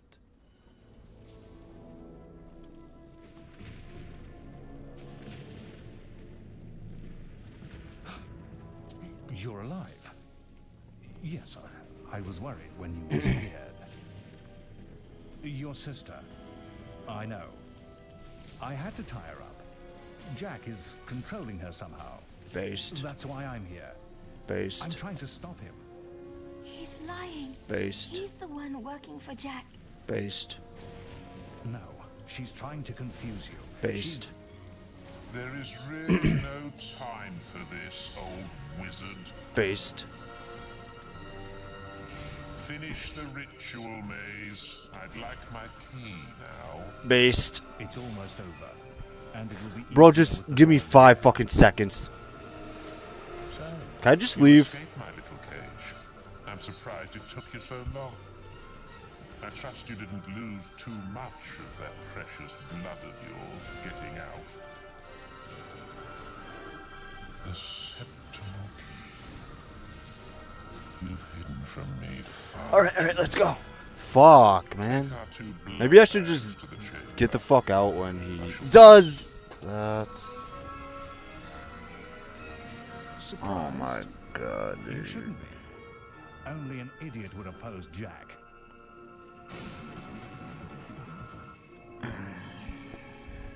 You can't win, boy. The world belongs to Jack now. Maze had hoped the hero of Oakvale's actions would free Their him from body his life language of is servitude to amazing. Jack, Wait, but fear fuck, still held him. He was too afraid to disobey an order, too afraid to believe life could be anything. I really more hope I than just a remember, demon but allowed next to time I be. die, I'm So, gonna go the to hero the and Maze fought across Hook Coast. shrine, Like bonfire so many who shrine had stood place, against this and see if I can legendary upgrade hero my in the making, Maze flasks. I was wrong. Maybe you are strong enough to defeat Jack. Based. You haven't got much time. Based. He's using the key to activate the focus sites. Looks like a monkey. He looks like that one monkey from that one dinosaur movie. And it'll be too late. They'll be trying to stop him. None of them can. That's why You I'm want to know here. why I did it, don't you? No. No. I suppose I'm just an old No. We don't all embrace death Didn't ask. easily. You're For dying. some of us, the only quest is to escape death. Fuck you. Whatever the cost. And it looks like I failed. Yep.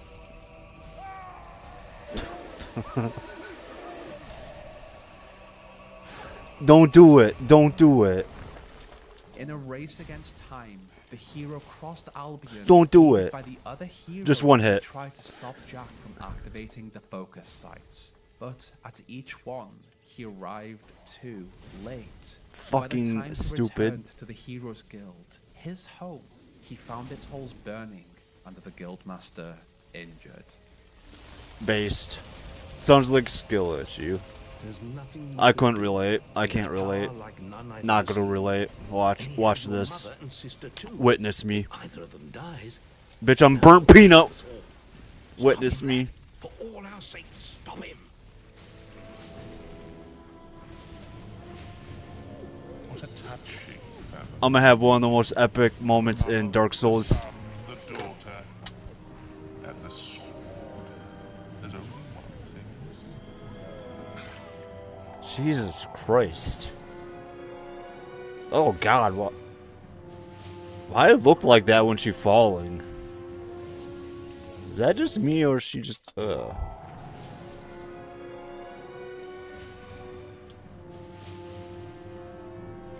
fucking weird.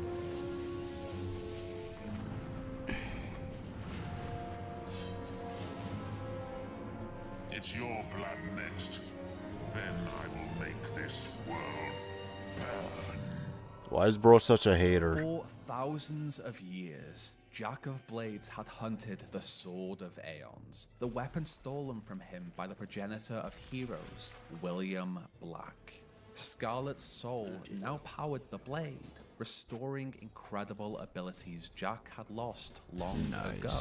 With Teresa sealed in place below him, ready to be sacrificed, only the hero of Oakville remained. I just want a fucking slab. The 3 souls of the Archon's bloodline would be his to use, and Albion would burn. In the Chamber of Fate, the hero faced the demon. He evaded Jack's strikes, cut through his summoned minions, and fought against the ancient being who had torn his family apart. Then, with one final arrow, the hero of Oakville followed in William Black's path and defeated the demonic Jack of Blades.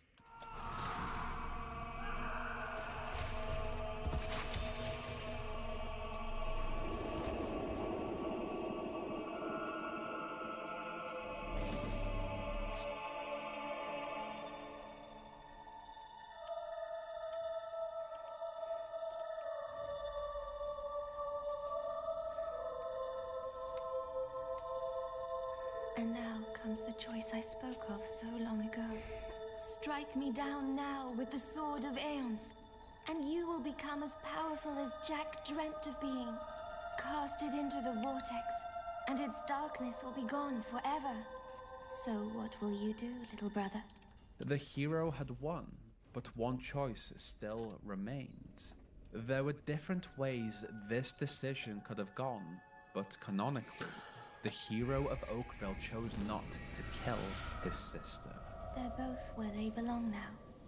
Lost forever. It's time I found where I belong. I know it isn't here. But this was not the end of his tale.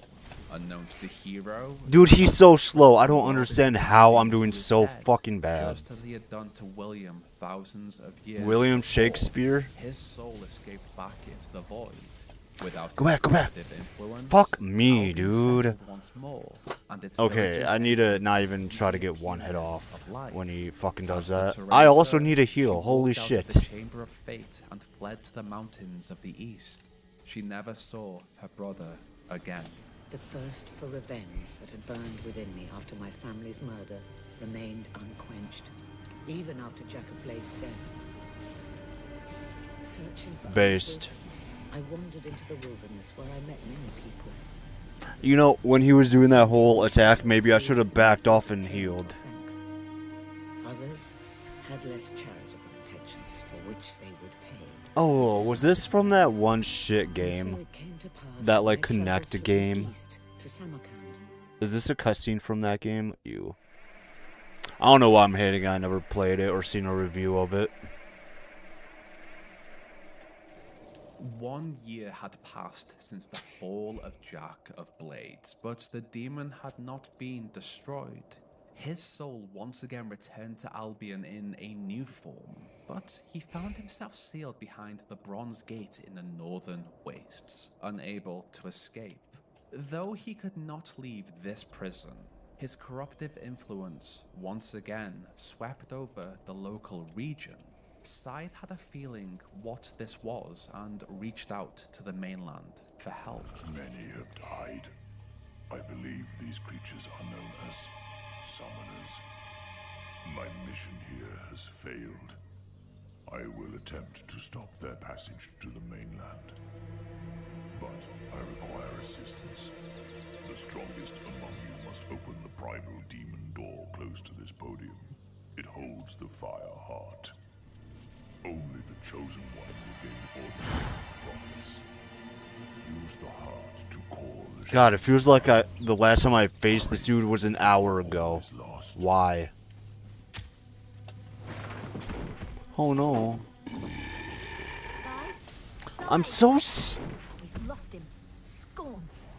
The demon door awoke this morning, but none of us could get through. It says we're not worthy. What time is It it? is up to you. We are not worthy. You defeated Jack single-handedly. It's only 11:03. Really? The man's got a point. I'll stick to my speciality and hit the books. We What need the to know what these fuck? summoners are. It's only been an hour since I had my The meds. hero of Oakville It was like at known least across an hour the and 30 whole of minutes. Albion.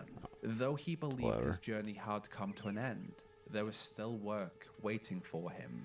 Many years before, the prophets of the Fireheart had foreseen this moment. Someone would come to save Albion again, and after proving himself worthy before the primal demon door, the hero of Oakville met them at last. They had waited a very long time.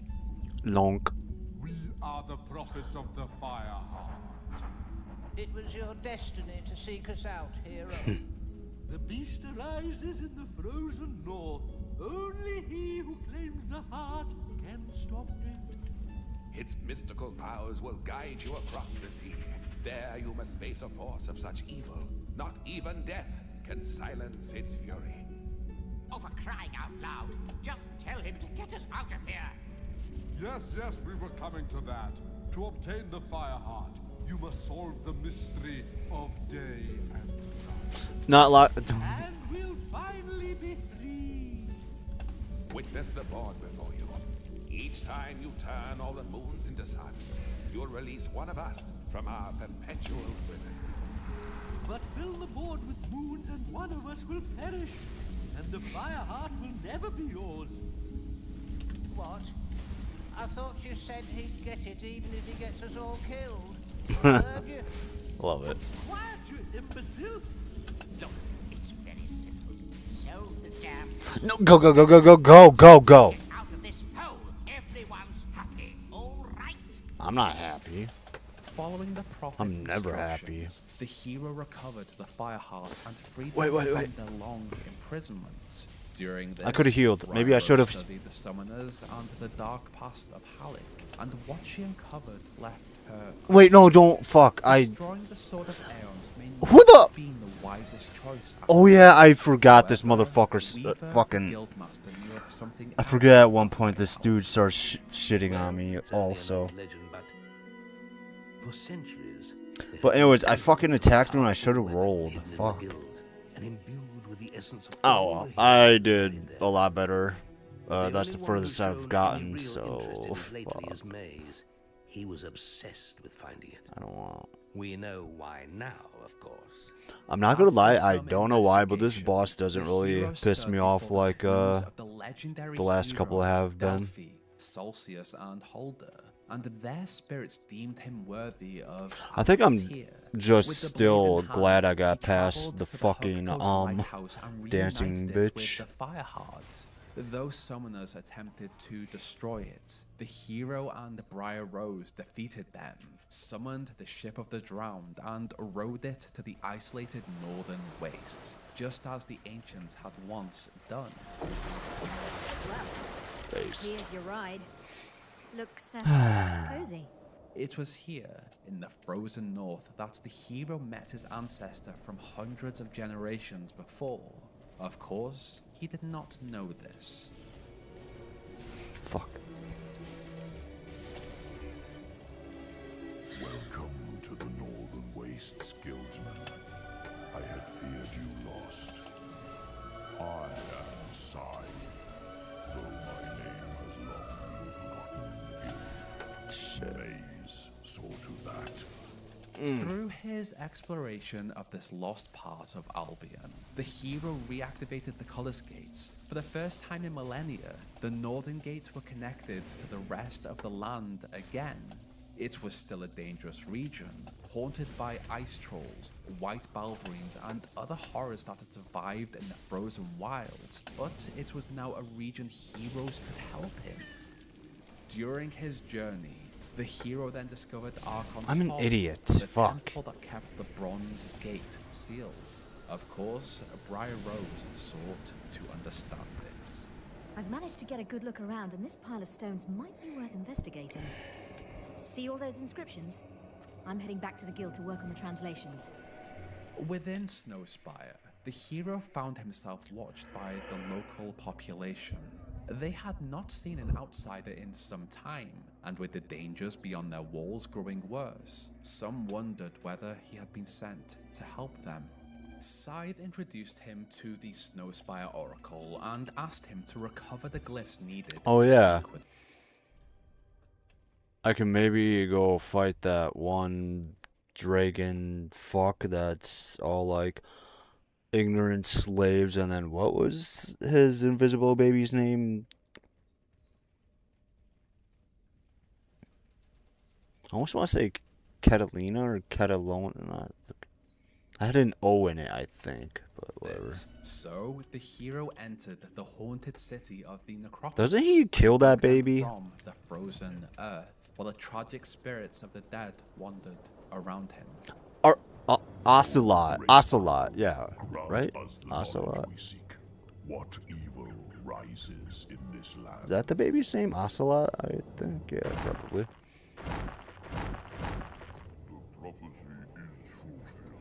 For a second, it sounded like someone's nuts was getting smashed, and it's weird. I know what that sounds like. Jack of Blades has awakened the dormant power of the Summoners. He has used the blood of your family to feed his new shell beyond the Bronze Gate. But now his soul mask is in. You must use it to feed the Archon's shrine and open the gate. Go now and face your destiny.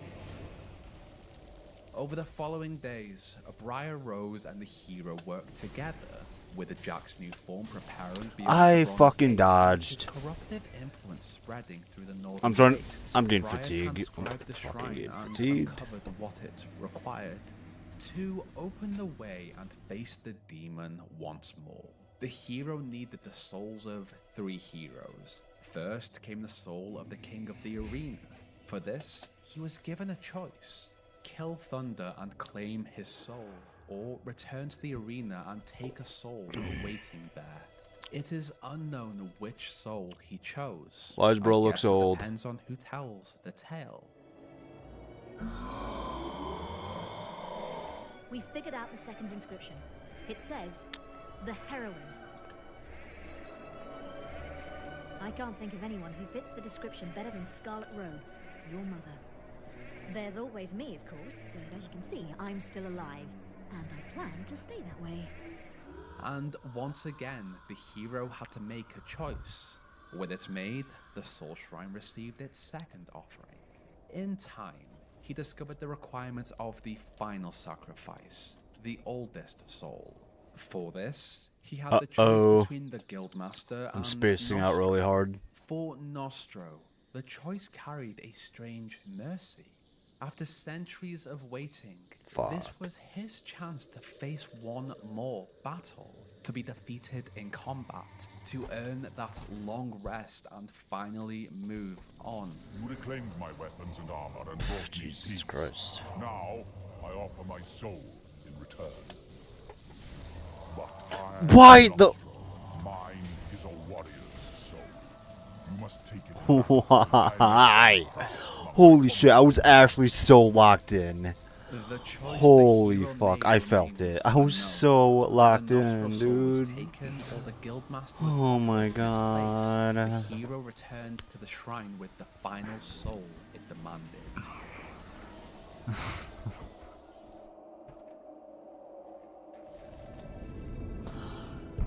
God, so what the fuck? God, that's so stupid. Here you are. It's been a long wait, but I knew you'd free me eventually. Yes, always the puppet. Don't you ever get tired of having your strings pulled? I am no mortal man. The gods and demons you fear and worship are as nothing to me.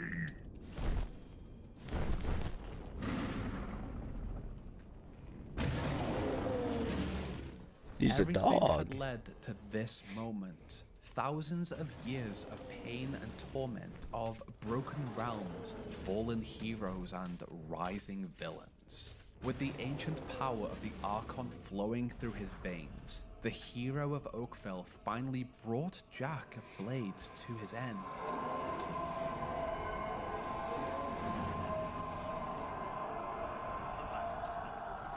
You must destroy the mask. Whatever you do, you must not wear it. Put it on. Put it on. Fucking goddamn it. I'm dumb as fuck. I'm dead as hell. I'm dumb as fuck and dead as hell. With one final throw, the hero of Oakville cast Jack's soul mask into the lava. There, the mask was destroyed, along with the soul trapped inside it, ending the conflict William Black had begun aeons before. For the first time in thousands of years, Albion was free from the torment of the mighty Jack of Blades. I'm so bad at this fucking game. Okay, instead of attacking, maybe I should just try to dodge for a bit and practice that, maybe. And so, our story comes to an end. And yet, this is just the start of a much larger tale. This is the first of 3 chapters in the fable of heroes and villains in the mystical land of Albion. While this was the story of the first hero, William Black and his bloodline against an ancient enemy, this is ultimately the origin story of Teresa, the blind seeress who would use her powers to guide the population of Albion for centuries to come. The old kingdom may be gone, but its artifacts are still in the world, waiting to be discovered by adventurers. And without a great evil to spread corruption in the world, what becomes of the Heroes Guild? There is still so much more of this story to tell. What became of Sai? How did the hero of Oakville's journey finally come to an end? And what about the Corruptor, the dark version of William Black? Fuck, I want to play Fable so badly right now. Opportunity to claim his kingdom. So grab yourself some potions and food to prepare for when we return. But no, I'm stuck playing this shit. Can you believe this is some people's comfort game? Okay, so I haven't posted in a while. This took a lot of work. I originally planned to put every Fable game into this timeline, but I realized Oh yeah, I was gonna practice his forever to do a complete story in this much detail, so I decided to split the timeline into 3 videos. I loved working on this, and if you've made it this far, I hope you enjoyed it. And thanks for sticking around, hero. Interestingly enough, Fable was actually the first timeline I made on this channel. That was 7.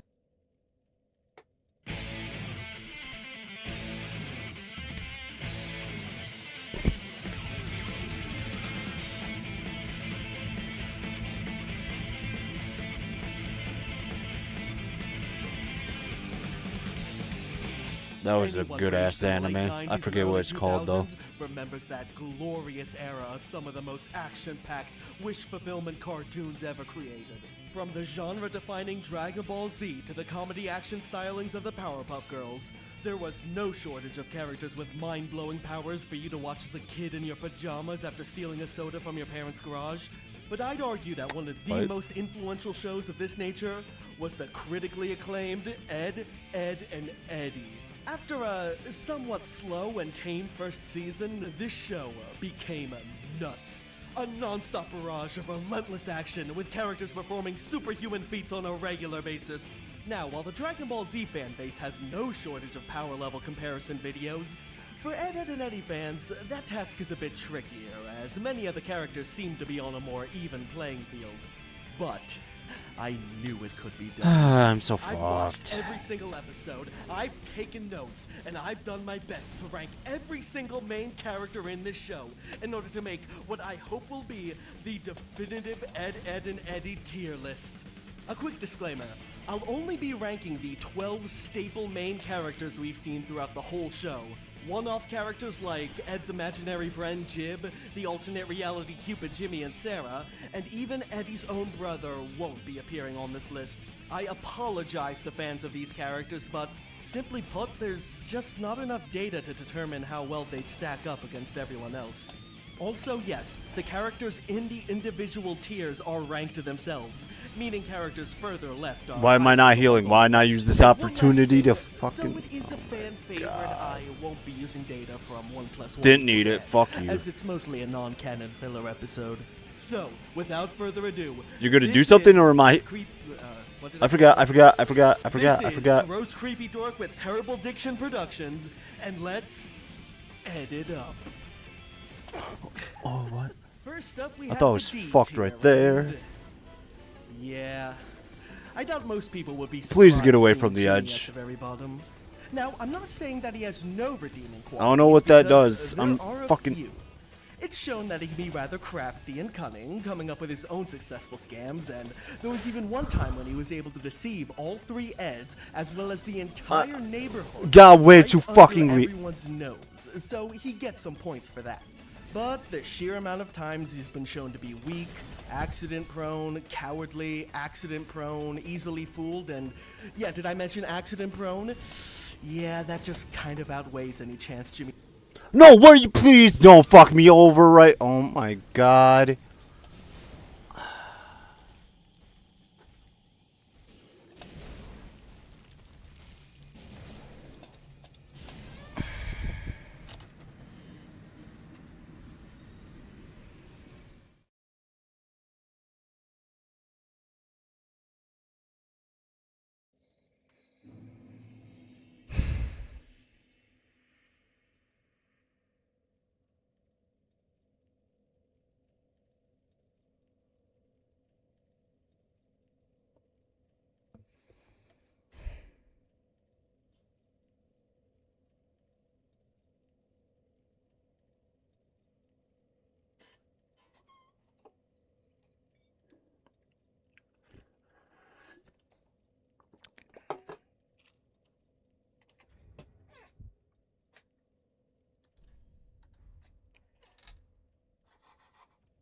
Why?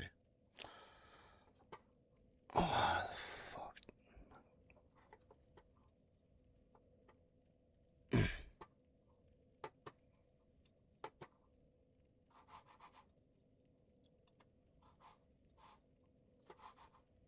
I don't fucking understand. What?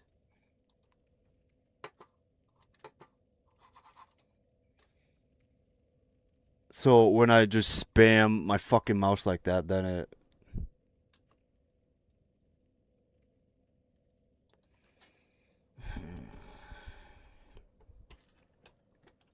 What?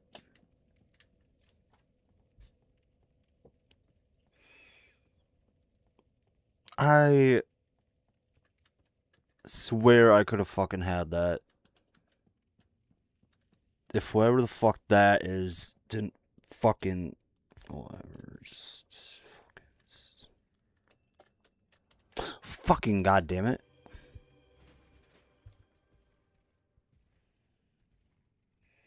What time is it? I might actually be done. Oh my fucking god, that's annoying.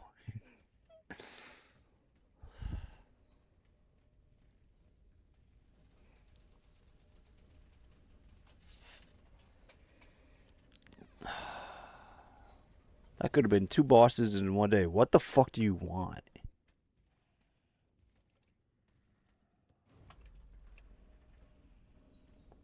Bro thinks he's Wygor from fucking, I don't know what that D&D channel is, but...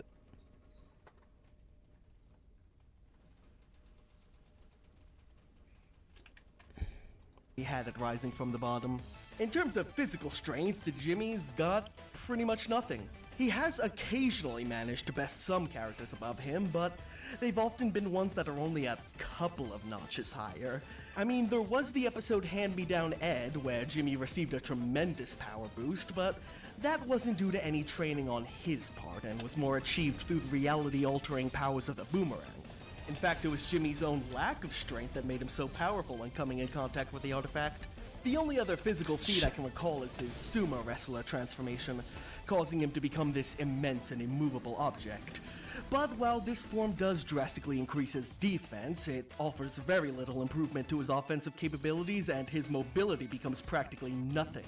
In fact, Jimmy's greatest advantage, apart from his charismatic dance moves, is the close friendship he's established with one of the most powerful characters in the series. But that does very little to improve his own stats and likelihood of winning. Sorry there, Jimmy. Love you as a character, though.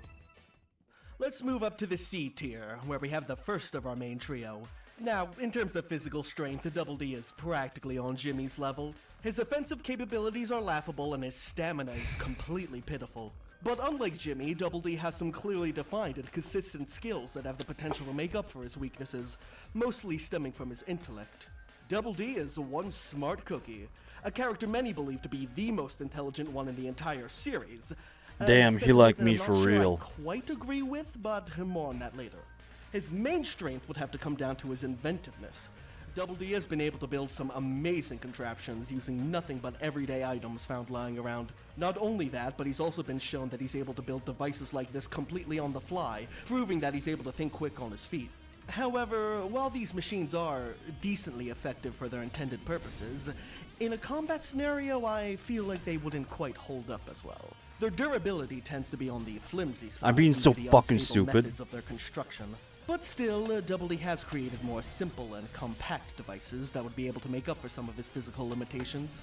But now we get back to the question of whether or not I believe Double D is the smartest character on the show, and, well, that all depends on how you look at it. In terms of being book smart, well, yeah, Double D has no equal. He's clearly very well educated in all sorts of texts and scientific research and stuff like that. Where I feel he lacks is What? in terms Too of early. like, Wait, no, street I'm good. smarts All right. and his social abilities. Fuck and me, I'm so sometimes even common sense. I mean, Double D has been fooled by some pretty obvious and ridiculous tricks in the past, usually as a result of his overly neurotic nature. He also seems to lack a certain sense of craftiness that many other characters possess. Given Double D's No, intellect, fuck. you'd think he'd have already studied and researched all the weaknesses of the cul-de-sac kids in order to be able to exploit them, but he kind of hasn't. In fact, Double D has made attempts to control others, and they've never worked out.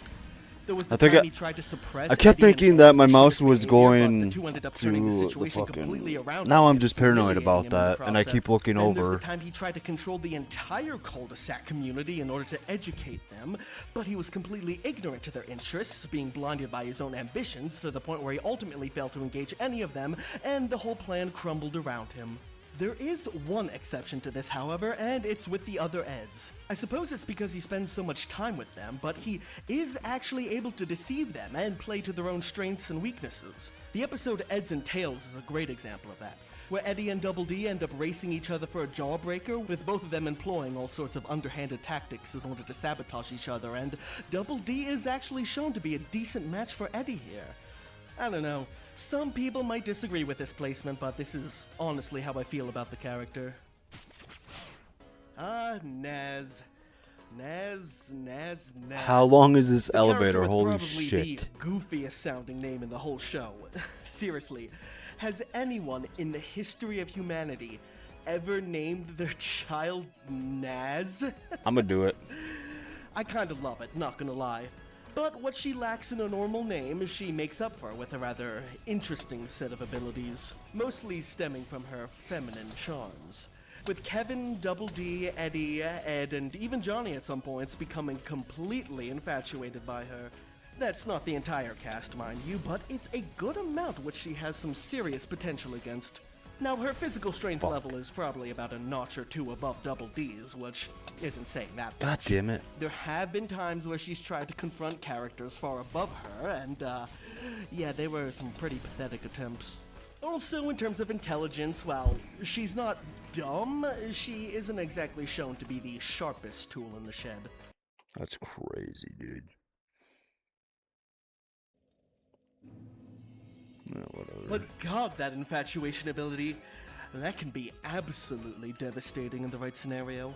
What's ultimately holding her back are a couple of things. For starters, she doesn't seem to be all that aware of her own abilities, or at least not aware enough to actively train them, as she mostly appears to be completely oblivious to her potential.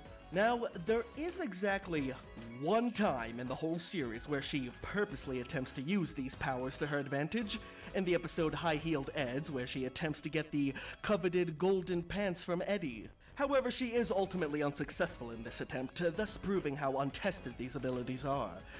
But I guess it does show that she is at least somewhat aware of them. Perhaps she doesn't tap into this power because it's too much for even her to handle, as seen in the episode Boys Will Be Eds, where she was completely overwhelmed by the effects of her own abilities. Another theory why she doesn't use this more would be due to her kind-hearted nature. She's probably the most morally just character in the entire show and is mostly a pacifist in nature, so using her abilities for more manipulative and self-serving reasons is probably not something she's all that fond of doing. All of this, coupled with the fact that her abilities have no effect on half of the cast, is why I can't put Naz any higher. Moving up a tier, and we come to arguably the main character of the show, who is a rather unconventional fighter. While Eddie does have some amount of physical strength and fighting technique, his main skill set comes from his tactics of manipulation and deception.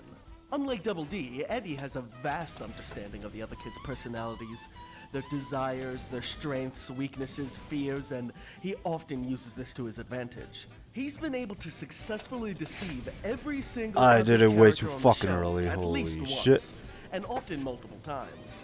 A great example of If this comes only- from the if only- episode All Eds Are Off, where the characters each wager a quarter and swear off of one of their flanderized personality quirks, with the winner being whoever can go the longest without giving in. And Eddie does a dastardly cunning job of wearing down and emotionally breaking everyone else into submitting.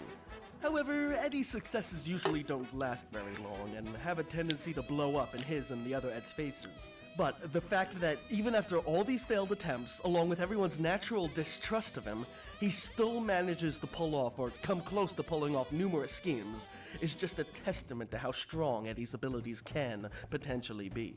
Physically, I'd say Eddie is about average, maybe slightly below average. He's not shown to be I particularly don't know strong why in I'm skill so or adept addicted to combat, this boss. But he is full of surprises, actually being able to hold his own and occasionally Like, there's a score part of some me that's like, impressive blows damn, on characters this far is pissing stronger me than him. off. A lot of But at the Eddie's same strength in time, this area like, comes I from what the fan base has dubbed the don't know why I rage actually boost. enjoy this When a boss. character gives Like, I into don't know, their it's anger weird. and emotions and receives a tremendous power boost as a result. And yeah, it's clear Eddie has some practice with this technique. However, prolonged exposure does take a toll on the body, so it's not a form that can be sustained with ease. Other strengths of his include a high stealth level, decent speed, an impressive pain tolerance. It's some 'cause type he's a of fucking minor voodoo gangster. shadow manipulation, being disturbingly adept at many forms of torture, Shit. and surprisingly, having some inventing and engineering skills. Now, they're nowhere near as good as Double D's are, but Eddie has been shown to create a few contraptions entirely on his own. The culmination of his true power comes from the episode Out with the Old, In with the Ed, where Eddie, through several different tactics, actually manages to fool the entire cul-de-sac into believing that it was still summer, even as school was approaching the very next day. This is one impressive feat, even if it was eventually unmasked. And I suppose I also have to cover the controversial Ray of Riches technique from the episode Rob and Ed. See, in this episode, Johnny and Eddie don comic book personas and have a little imaginary fight where, at one point, Eddie proceeds to fire a stream of energy projectiles, seemingly from his mind. Now, the fan base is rather torn on this. I was In so fact, stupid some with my argue it's healings. entirely imaginary, I was way stemming too from the desperate. fictional nature of the fight, while others try to argue that it's real due to Johnny's physical reaction to the attack. I strongly side with the former here because, like, come on. If Eddie really had access to an ability like this, don't you think he'd attempt to use it at least one other time? So yeah, I'm not counting this move. But now it's time to discuss Eddie's flaws, and oh boy, he sure has some big ones. Eddie Does is he? sadistic, extremely petty, and has one delusional ego. He seems to have actually fooled himself into You like believing me for he's real. more well-liked and popular than he really is, and will often go to drastic, borderline psychotic lengths just to prove it, while getting easily provoked by the smallest of things. Johnny and He's Jimmy the playfully declare Plank as 40-year-old king of the CEO cul-de-sac. with a yacht. Well, clearly Eddie thinks he should be king, so he coerces the entire cul-de-sac into an election campaign, all in order to satisfy his own ego. Everyone's giving Jimmy a bunch of attention after he sustained an injury. Well, Eddie sees this, gets jealous, and then goes through the process of trying to have as much pain inflicted on him as possible, delighting in the sympathy he's about to receive. Yeah, Eddie's shown to be a bit mentally and emotionally unstable on multiple occasions. For example, in the episode Luck of the Eds, after Ed forgets where he hides Eddie's porno magazines, Eddie becomes What? increasingly paranoid and distrustful to an almost irrational What? level. And then there's the episode Laugh, Ed Laugh, where without anyone to scam, Eddie's immense boredom causes him to snap and he completely loses his goddamn mind. Overall, this is a dangerous combination of personality traits that ends up hurting him a lot more than they help. One aspect of Eddie's character I believe to be both a blessing and a curse would be his insatiable greed. Ooh, I'm It's fucking up so definitely hard. fair share of Fuck problems, me. but it can also provide a benefit that's very similar to the rage boost. The rush of adrenaline that he receives as a result of this greed sometimes causes him to push himself far beyond his physical and mental limits. Such as in the I think episode it's The because I End of just have Time, so where much Eddie confidence. suppresses any fear of potential Like, I alien know I can invaders, do it easily, charging I in just headfirst in am hopes of fucking capturing one being for a profit. dumbass right now. Okay. I think I'm just I fatigued. think that's enough about Eddie. I could honestly go on, but you know, we have to move on to other characters. I Next, we forgot I have our had very first sushi. Oh, character of notable fuck. I physical might have to strength. take a break from Yeah, this for Kevin like is no pushover 10 when it comes minutes to combat. after Being this able to one. hold his own against a good amount of the cast with his brutal fighting techniques. However, as tough as Kevin may be, I don't believe he's quite as strong as many give him credit for. And I feel his greatest strengths come down to both his charisma and authority. Kevin has managed to win the respect and adoration of almost every kid in the cul-de-sac, all due to his cool demeanor, impressive showy stunt work, and not to mention his entire garage full of jawbreakers that he gives out on a regular basis. But if you notice, throughout the series, Kevin actually doesn't do all that much fighting on his own, being much more likely to rally all the other kids together for a group attack. Now, like I said before, Kevin is no slouch in combat, but I do think even he realizes that there are others on his side who are even stronger than him, so he often gets their help in order to increase his odds of victory. On his own, Kevin has So actually stupid. been caught off guard and overwhelmed, leading to his defeat at the hands of opponents he's usually capable of defeating. But fucking Kevin has the don't wanna confidence and stop. courage that often have him taking charge of a situation and leading the others. This status tends to lend Kevin an imposing authority, often making his enemies think twice before crossing him. In terms of intelligence, Kevin isn't too bright, but he does have a decent amount of common sense. He's by far the least trusting of the Eds and their schemes, which allow him to catch on to things before most of the others. This distrust has worked to his detriment once before, but apart from that, it's usually a benefit. While Kevin does have his strengths, I do believe that there are a lot of characters who could still beat him if they were forced to fight. They usually don't, though, since they're almost always on the same side. Now, Johnny here is the wild card of the show, the ultimate chaotic neutral character.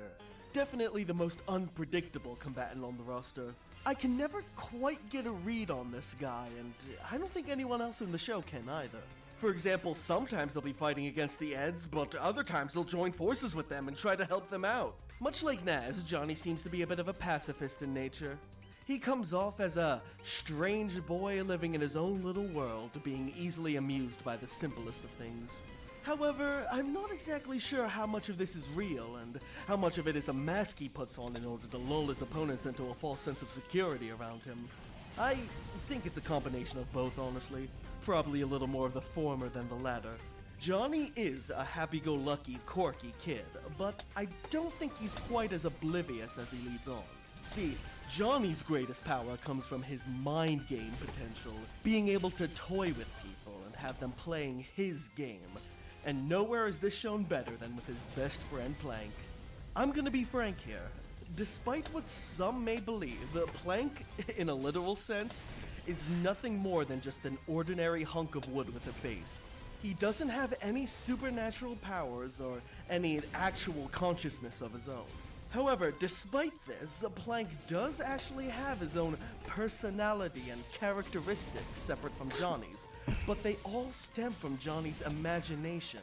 He is so I'm- thoroughly convinced that Plank is alive that he gets everyone else, who all know Plank is nothing more than an ordinary hunk of wood, to fully acknowledge him as a separate person and play along with Johnny's game.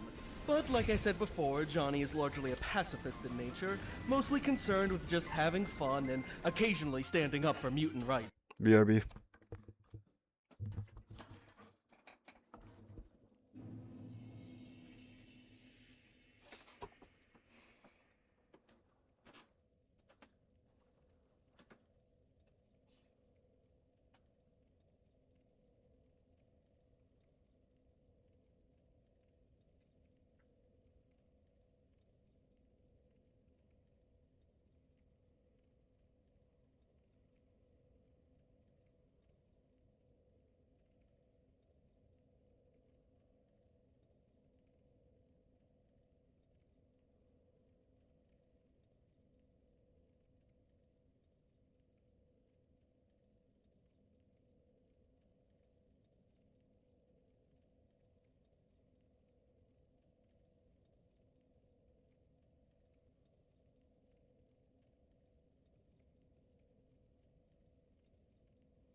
so he hardly ever uses any of his abilities for ill intent. But when he does, oh boy, he and Plank are able to play people like a fiddle.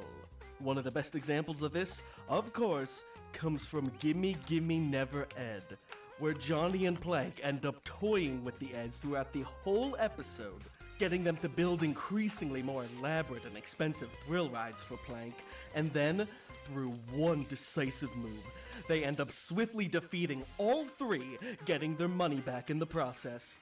And this isn't the only occasion where the Eds attempted to use Johnny for one of their schemes, only for him to turn the tables on them in the end. That's not to say Johnny is a complete genius or anything. He is shown to be easily duped, easily impressed, or easily distracted as a result of his carefree nature.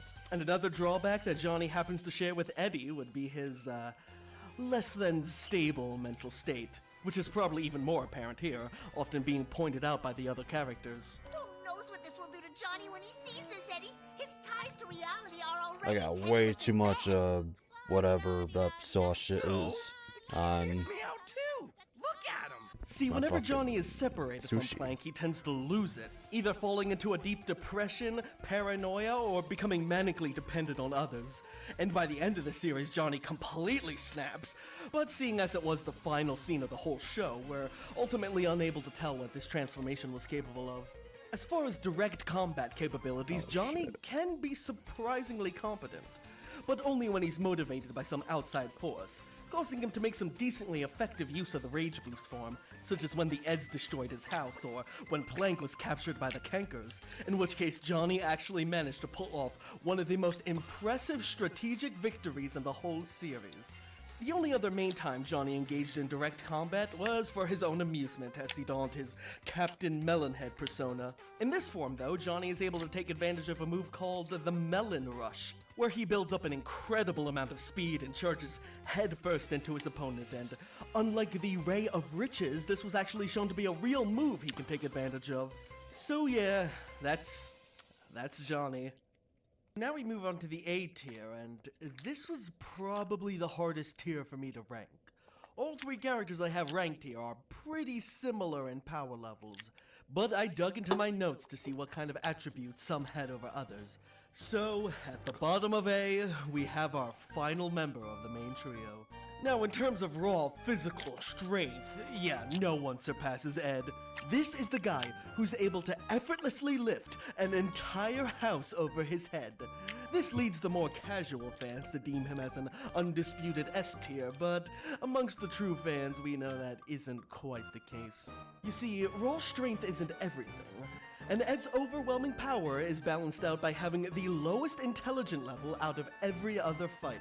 Ed doesn't have any fighting His sister's techniques, gonna be any at S tier, I strategy, bet. Any sort of skills in combat outside of just being really, really strong. This frequently causes him to be easily defeated by characters who are often far weaker than him strength-wise.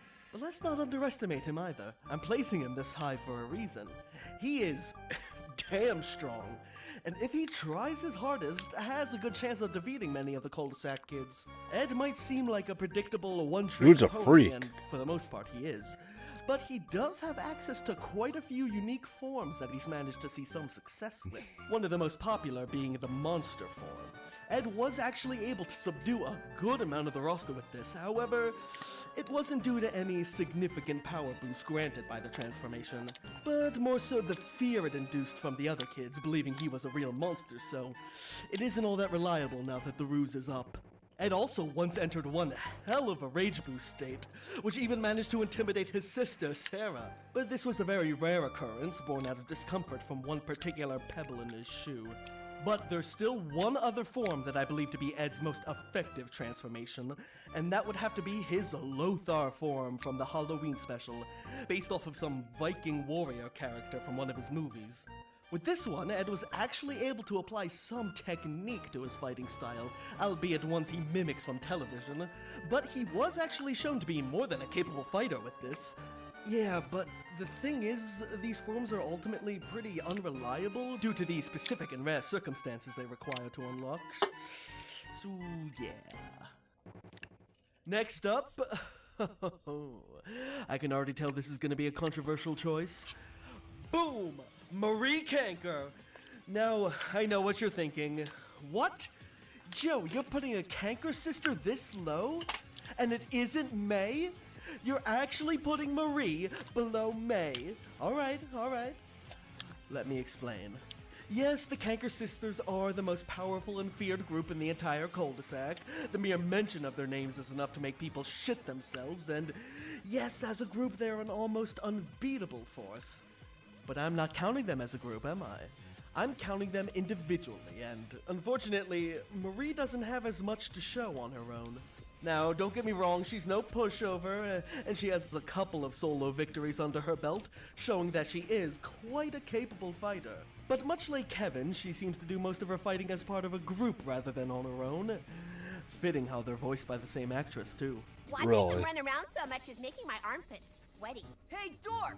Say cheese! What the By fuck? herself, Marie has actually been shown to struggle That's against crazy. some characters like Johnny and, well, especially her sisters. Voice Sure, acting she can be does so manage to score trippy. some hits against them, particularly May, but these confrontations usually don't last long enough to determine an outcome, and I'll get more into this later when I talk about her sisters, but while May is often treated as the butt of the group, often getting pushed around by both of her sisters, I think Marie knows deep down that May is actually stronger than her. Fuck. Take the Valentine's Day special Hanky Panky Hullabaloo, for example, where May and Double D end up falling in love with each other, mostly I don't because of fight some this dude for like interference 10 from minutes, Alex, and Jimmy, I Sarah. And because Double D happens resort to be Marie's main to head, being yeah, fucking she's not shit. too happy about that. Now, romance is something the Cankers take very seriously, so you think all this rage bubbling inside of her would cause Marie to directly confront May, perhaps even challenge her in a head-to-head fight, but nope, she doesn't. Instead, choosing to simply vent her frustrations through passive-aggressive artwork. It's only after getting Lee to also disapprove of the relationship that she decides to do anything about it, with Lee at her side, of course. This, to me, proves that Marie Canker might actually be the weakest link of the Canker sisters, and I do think there are a couple of characters that could beat her. And if you could, please hold off on your comments until you see my description of May. Then feel free to comment away. But who knows, it's shown from a deleted scene in one episode that Marie does drastically bulk up in the future, so perhaps she becomes even stronger then. And at the top of A tier, I'm placing Rolf. Now, in the beginning of the series, Rolf wasn't all that impressive. He was probably around Kevin's level, showing some decent strength and competent fighting abilities, but at the same time he could also be defeated or deceived rather easily. His lack of understanding of his current environment also didn't help with that. But, Rolf's been doing some serious training, and you has say managed to Rolf or significantly Ralph? increase his strength, durability, and fighting techniques. The constant farm work he does on a daily basis has pushed Rolf far beyond what he once was, having probably the most drastic increase in power levels of any character throughout the seasons. Watching the Season 5 episode, Boom Out Goes the Ed, it's apparent just how far Rolf has come in comparison to a character like Kevin, who's done very little training and has just sort of stayed at a flat constant. While not quite possessing the raw strength of Ed, Rolf has performed some impressive physical feats. This includes tearing down trees, crushing boulders, and even being able to push his entire house several feet back. Though Rolf does have strength to spare, it's his fighting technique and combat skills that truly put him at this spot. Fuck. Using a variety of weapons from his bare hands to My nose is pitchforks, itchy, large god fish, damn it. his hat of discipline, and even his own goddamn shoe. He also has a whole farm full of animals with some decent power levels at his beck and call. Most notably Victor the Goat and What the Wilfred fuck? Pig, with Wilfred in particular having some great synergy and combo moves with Rolf. Now, he occasionally struggles with controlling these animals sometimes, but they're still reliable enough to be seen as a positive addition to his arsenal. He also has the ability to completely shatter any form of armor with a single well-placed strike, and couple that with his canine level of smell and tracking abilities, and it pretty much makes any form of defensive play practically worthless, especially when in the woods, where he's able to pick off his opponents one by one. Taking him head-on is really your best bet, but that won't be easy, especially with his high durability and pain tolerance. Now you're probably thinking, well, Rolf here sounds like an unstoppable machine, and I wish yes, I he worked on can a be. farm. Once he gets going, that is. See, Rolf's techniques, more so than any other character, relies on a sense of momentum. Once he gets going, he's a beast. But if his opponent is able to catch him off guard early on, it can sort of throw him off and lead to his defeat. This has made Rolf probably one of the most inconsistent fighters in the show's run. Other weaknesses include the aforementioned lack of understanding of the environment he's in, as well as certain tasks that are outside his comfort zone, such as the entire public education system and especially spelling bees. It's also shown that a constant protein diet is basically the source of his strength, as without it his power level drastically drops. Another, albeit unconventional strength of Rolf's would be his lack of sexual urges. I can't believe I'm actually using that sentence in an edit in any video. But yeah, Rolf isn't shown to have any attraction to either gender, which is often depicted as a weakness for so many characters. This led him to be the only one to catch asexual? on to the shenanigans of the alternate universe Jimmy and Sarah, thus promptly defeating them and undoing the love spell they put on everyone. Come here often, big boy. What happened? Weaklings? S tier, here we go. No more fucking around. First up, we got Ed's little sister Sarah, and oh boy, this little kid's a threat. Now, I've mentioned the rage boost knew it. before, and we've seen quite a few characters dabble in this technique, but Sarah has downright mastered it. She's able to unleash this form in the blink of an eye, sustain it for extended periods of time, and take full advantage of it without suffering any of the drawbacks. You see, in her base form, Sarah honestly isn't all that powerful. The problem is, she's rarely ever in just her base form, always keeping some lingering amount of rage power flowing inside of her, so she's able to more easily crank it up to 11 at a moment's notice. Remember that point in Dragon Ball Z where Goku and Gohan mastered the Super Saiyan transformation and they were able to just walk around in that form like it was nothing? Well, that's basically what we have going on here. For most characters, having a bad temper would be a drawback, but Sarah takes this flaw and weaponizes it, making her a goddamn bulldozer plowing over anyone who's in her way. Oh, and if you think her temper is the result of a lack of control over her emotions, please. Sarah has a tremendous control over her emotions, putting aside all other feelings except blind rage when needed. For example, she does happen to have a minor little crush on Double D, but that sure doesn't stop her from beating the shit out of him on numerous occasions if she has to. One of the only weaknesses that Sarah does have, besides there being a couple of characters even stronger, is that, well, she's pretty young, and thus her naivete can get the better of her. I used a big boy word. She has suffered some defeats in the past, but she's usually able to somewhat work around them, even through more cunning and duplicitous means. And there's honestly not much more I can say about Sarah. Next up, Boom. Like I said before, May is often seen as the lowest of the Kanker sister trio due to how her sisters are constantly picking on her and belittling her. But I'd like to argue that she is much, much more powerful than she leads on. Her biggest weakness is that she is pretty dim-witted. Not quite down to Ed's level, but still not a very bright or perceptive individual. She's kind of like a combination of the Kanker attitude mixed with Ed's stupidity and Johnny's more carefree outlook on life. Which is why her sisters, even the less powerful Marie, are able to frequently bully her. She's not quite as bossy as them, and even seems to be rather content with her status. But unlike Naz or Johnny, it doesn't take much to provoke her to fight back, particularly against Marie, who she usually exchanges equal blows with. So at the very least they're at the same level, right? Well, that's how it seems. Ooh, he had another one. Another one. Has an I don't remember that chain. Oh wait, what? Power stored the fuck? up inside of her.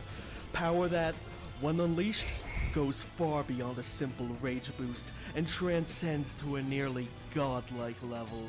First being shown in the episode Ed Overboard, after her sisters pull a vicious prank that ends up pushing her way too far. And then, boom, it happens. May's power level explodes to immeasurable proportions as her sisters are completely overwhelmed, forcing even Lee to take cover and try to come up with some sort of strategy to subdue her. Luckily for them, she's calmed down by the doll of her love interest, Ed. But I want you to pay close attention to what happens afterwards. May seems to be in a vulnerable state right now, Her defenses appear to be lowered, and, well, she's crying. Lee then has Marie check up on her, and upon seeing the current state she's in, Marie believes that the coast is clear and proceeds to mock and belittle her. And then, BAM! Let's break this down now. So despite the fact that May is currently in tears, completely unaware of her surroundings, the power she's emanating is so great that a projectile is launched directly at Marie, shutting her up. I mean, wow. That was probably done subconsciously too, without May even noticing it happen. That is insane and, frankly, terrifying. We actually don't see May tap into this level of power again until hanky-panky hullabaloo. Once again, she was being teased by her sisters about her Valentine's Day card, and once again, her power level skyrockets, and she's able to swiftly overpower both sisters. However, this time, she appears to have much more control over this power. Now, it's never directly stated or shown, but it is heavily implied and speculated that Lee has actually been training May off-screen in order to get her to better harness this unfathomable potential. Fuck me. So, much like several other characters on this list and their immense power boosts, this seems to be one that's only triggered under the right circumstances. Yes, this can be true. So why is May Kanker this high then? Well, several reasons. 1. She's already an extremely adept and capable fighter. I mean, she is a Kanker after all. 2. The sheer overwhelming nature of this transformation, well, simply put, it makes all the others pale in comparison. And 3. This one seems like it's easier to bring out of her than, say, Ed's Lothar form, which requires a specific combination of circumstances to bring out, including the right time, place, I fucking combination of suck. movies, and an unrealistic charge-up period while he watches the movies for there to even be a I'm chance that Ed will be so- inspired I'm enough to actually take the over form. this. Maze is more reasonable, stemming from a combination of rage and insecurity, which aren't very hard emotions to bring out of a kid her age. And one last thing, May's also the only Kanker who seems to actually brush her teeth, so she actually has the highest breath power level of the three. Well, no, And wouldn't she have the finally, weakest, or we no? get to the S+ tier.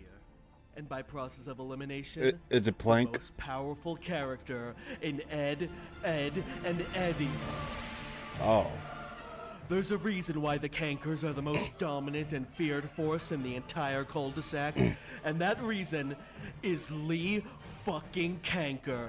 Sure, her sisters are formidable in their own right, but they don't even come close to the absolute demanding presence and authority stemming from Lee's dominant level of power and abilities. In terms of those physical power levels, what can I say? She's off the charts, excelling in every stat and then some. Lee Kanker is the closest thing to a god in the Ed, Edd n Eddy universe. And unfortunately for the denizens of the cul-de-sac, she's not a benevolent one, seeking only to spread chaos and misery while satiating her own lusts and desires.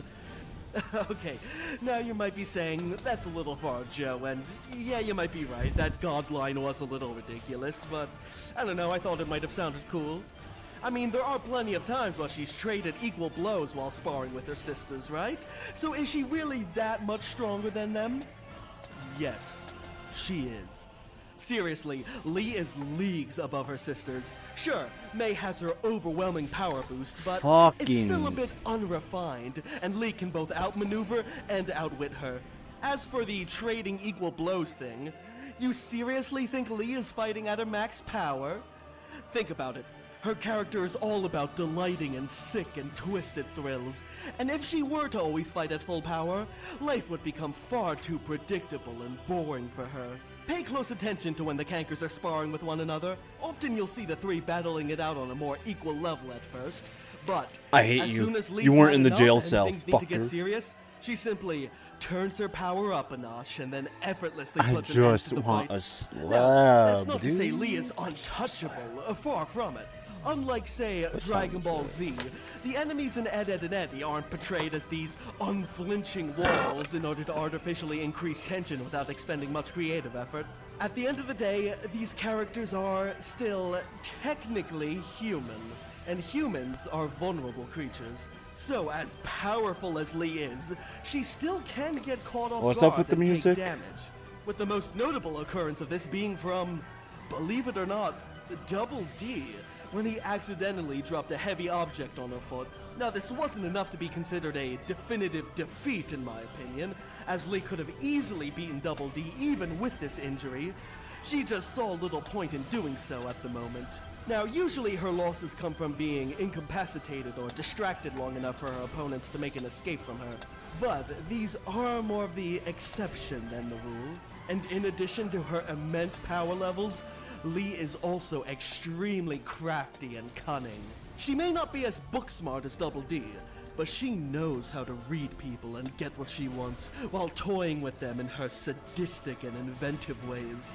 She is not a very easy woman to fool, and on the rare occurrences you do manage to pull one over on her, odds are she'll quickly catch on, so you won't be getting away with it for long. Her godlike predictions Why and didn't I plotting dodge a roll capabilities or are whatever? almost on Jigsaw's level. When the Kanker set up an elaborate set of scenarios and contraptions, God and damn. events fall for every last one of them down to a T, well, you know who the brains behind that operation was, seeing as her sisters are far more easily distracted and prone to whine and bicker with each other. And the scariest part is, I don't think we've even seen the full extent of Lee's power.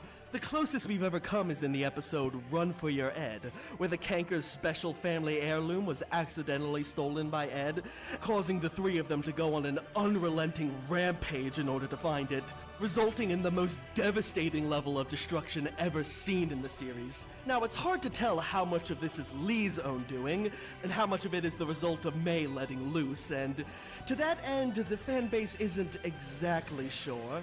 Lee is usually more level-headed and able to hold herself back, but I feel the loss of their ship in a bottle may have tipped her a bit over the edge, so I believe this is a combination of the both of them, along with a little help from Marie, of course. I'm just gonna record something right now in like 10 seconds while I'm at the shore with my friends here because I don't really have an ending written out for this video. So like, comment, and subscribe.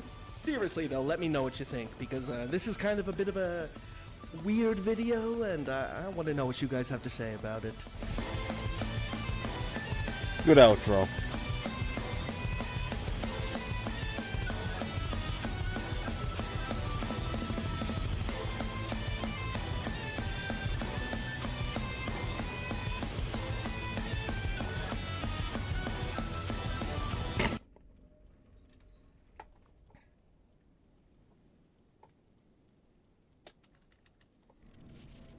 I set out to make a Halo game on my own to clear up some of the confusion from my previous videos. This is a standalone fan game being built in Unity. It's not a mod, and I'm currently making it on my own.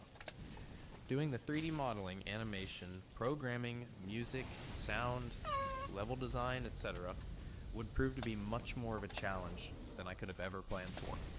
Nonetheless, I put my nose to the grindstone and got to work one step at a time. I wanted to take the project somewhere I was capable of bringing it by myself. I ended up doing this sort of top-down shooter with the Halo sandbox in mind. It would be sort of a blend between Halo Wars and Star Wars Battlefront, all mixed in together with certain aspects of Halo thrown into the bunch.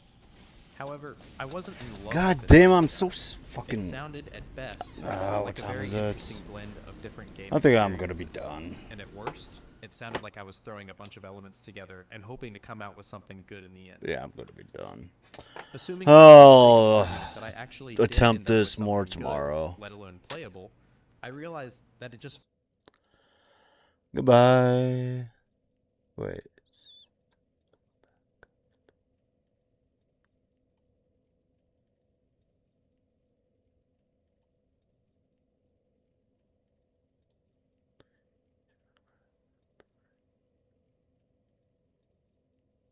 Wait, what?